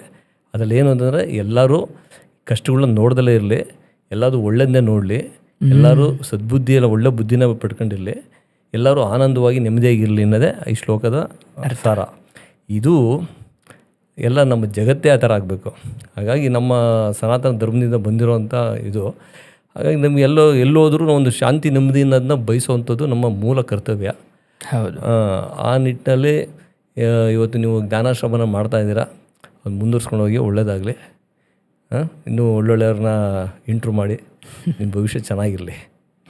Okay, thank you sir, thank you so much. ಬಂಧುಗಳೇ, ನೋಡಿದ್ರಲ್ಲ ಎಷ್ಟೊತ್ತು ಈ ಪಾಡ್ಕ್ಯಾಸ್ಟಲ್ಲಿ ಬಹುಶಃ ನಿಮಗೆ ಒಬ್ಬ ಯುವ ನಾಯಕರು ಹೇಗೆ ರೂಪಿತವಾಗ್ತಾರೆ ಒಂದು ತಿಳ್ಕೊಳ್ಳಿ. ಯಾವಾಗಲೂ ಒಬ್ಬ ನಾಯಕ, ಒಬ್ಬ ಶ್ರೇಷ್ಠ ಹುಟ್ಟುತ್ತಾಯಿಂದ ಅಲ್ಲ, ಕಾಲಕ್ರಮೇಣ ಅವನು ಆಗುತ್ತಾನೆ. ಸೊ ಹುಟ್ಟಿನಿಂದ ಯಾರೂ ಶ್ರೇಷ್ಠರಾಗಲಿಕ್ಕಿಲ್ಲ, ಆದರೆ ಅವರ ವ್ಯಕ್ತಿತ್ವವನ್ನು ಕಾಲಕ್ರಮೇಣ ಅವರು ರೂಪಿಸ್ಕೊಳ್ತಾ ಹೋಗ್ತಾರೆ. ಸೊ ದೊಡ್ಡಘಟ್ಟ ಚಂದ್ರೇಶ್ ಅವರ ಈ ಬದುಕು ಆ ಭಾಗದ ಅಥವಾ ರಾಜ್ಯಾದ್ಯಂತ ನೋಡ್ತಾ ಇರುವ ನನ್ನ ವೀಕ್ಷಕ ಬಂಧುಗಳಲ್ಲಿ ಯಾರಿಗಾದರೂ ಒಬ್ಬರಿಗೆ ಹೌದಪ್ಪ ನಾನು ರಾಜಕೀಯಕ್ಕೆ ಹೋಗಬೇಕು ಅಥವಾ ನಾನು ಜನರ ಸೇವೆ ಮಾಡಬೇಕು ಇಂತಹದ್ದೊಂದು ಸಂಕಲ್ಪ ಮಾಡಲಿಕ್ಕೆ ಈ ಎಪಿಸೋಡು ನಿಮಗೆ ಸ್ಫೂರ್ತಿ ಆಯಿತು ಅನ್ನೋದಾದರೆ ಅದು ಈ ಎಪಿಸೋಡ್ನ ಸಾರ್ಥಕತೆ ಅಂತ ನಾನು ಭಾವಿಸ್ತಾ ಇಂತಹ ಮಹನೀಯರನ್ನು ನಾನು ಮತ್ತೆ ನಿಮ್ಮ ಮುಂದೆ ಕರ್ಕೊಂಡು ಬಂದು ಕೂರಿಸುವ ಮಾತಾಡಿಸುವ ಪ್ರಯತ್ನ ಮಾಡ್ತೀನಿ. ಆ್ಯಂಡ್ ಐ ಹೋಪ್ ಅವ್ರಿಗೊಂದು ದಿವಸ ದೊಡ್ಡ ಸ್ಥಾನಮಾನ ಸಿಕ್ಕ ಮೇಲೆ ಮತ್ತು ನಾನು ಖಂಡಿತ ಕರೆಸೋ ಪ್ರಯತ್ನ ಮಾಡ್ತೀನಿ. ಅವ್ರಿಗೆ ಒಳ್ಳೆಯದಾಗಲಿ ಅಂತ ನಾವೆಲ್ಲ ಹಾರೈಸೋಣ. ಆ್ಯಂಡ್ ಏನು ಅನ್ನಿಸ್ತು ಕಮೆಂಟ್ ಮಾಡಿ. ಮೇಕ್ ಶೋರ್ ಸಬ್ಸ್ಕ್ರೈಬ್ ಮಾಡ್ಕೊಂಡಿದ್ದೀರಾ, ದಯವಿಟ್ಟು ಸಬ್ಸ್ಕ್ರೈಬ್ ಮಾಡ್ಕೊಂಡಿದ್ದೀರಾ ಅಂತ ನೋಡ್ಕೊಳ್ಳಿ. ಸಬ್ಸ್ಕ್ರೈಬ್ ಮಾಡ್ಕೊಳ್ಳೋ ಜೊತೆಗೆ ಈ ಎಪಿಸೋಡ್ ನಿಮಗೆ ಹೇಗೆ ಅನ್ನಿಸ್ತು ಕಮೆಂಟ್ ಮೂಲಕ ತಿಳಿಸಿ. ದಯವಿಟ್ಟು ಫಾಲೋ ಮಾಡಿಕೊಳ್ಳಿ. ಹೀಗೆ ನಿಮ್ಮ ಪ್ರೀತಿ ಬೆಂಬಲ ಇರಲಿ. ಜ್ಞಾನಾಶ್ರಮ ಹಾಗೂ ಈ ಪಾಡ್ಕ್ಯಾಸ್ಟ್ ಎರಡನ್ನೂ ಬಹಳ ಪ್ರೀತಿಯಿಂದ ಬೆಂಬಲಿಸ್ತಾ ಇರೋ ನಿಮ್ಮೆಲ್ಲರಿಗೂ ನಾನು ನಮಸ್ಕಾರಗಳನ್ನು ಹೇಳ್ತಾ ಮತ್ತೊಬ್ಬರು ಅತಿಥಿಯೊಂದಿಗೆ ನಿಮಗೆ ನಾನು ಸಿಗ್ತೀನಿ. ಹರೇ ಕೃಷ್ಣ.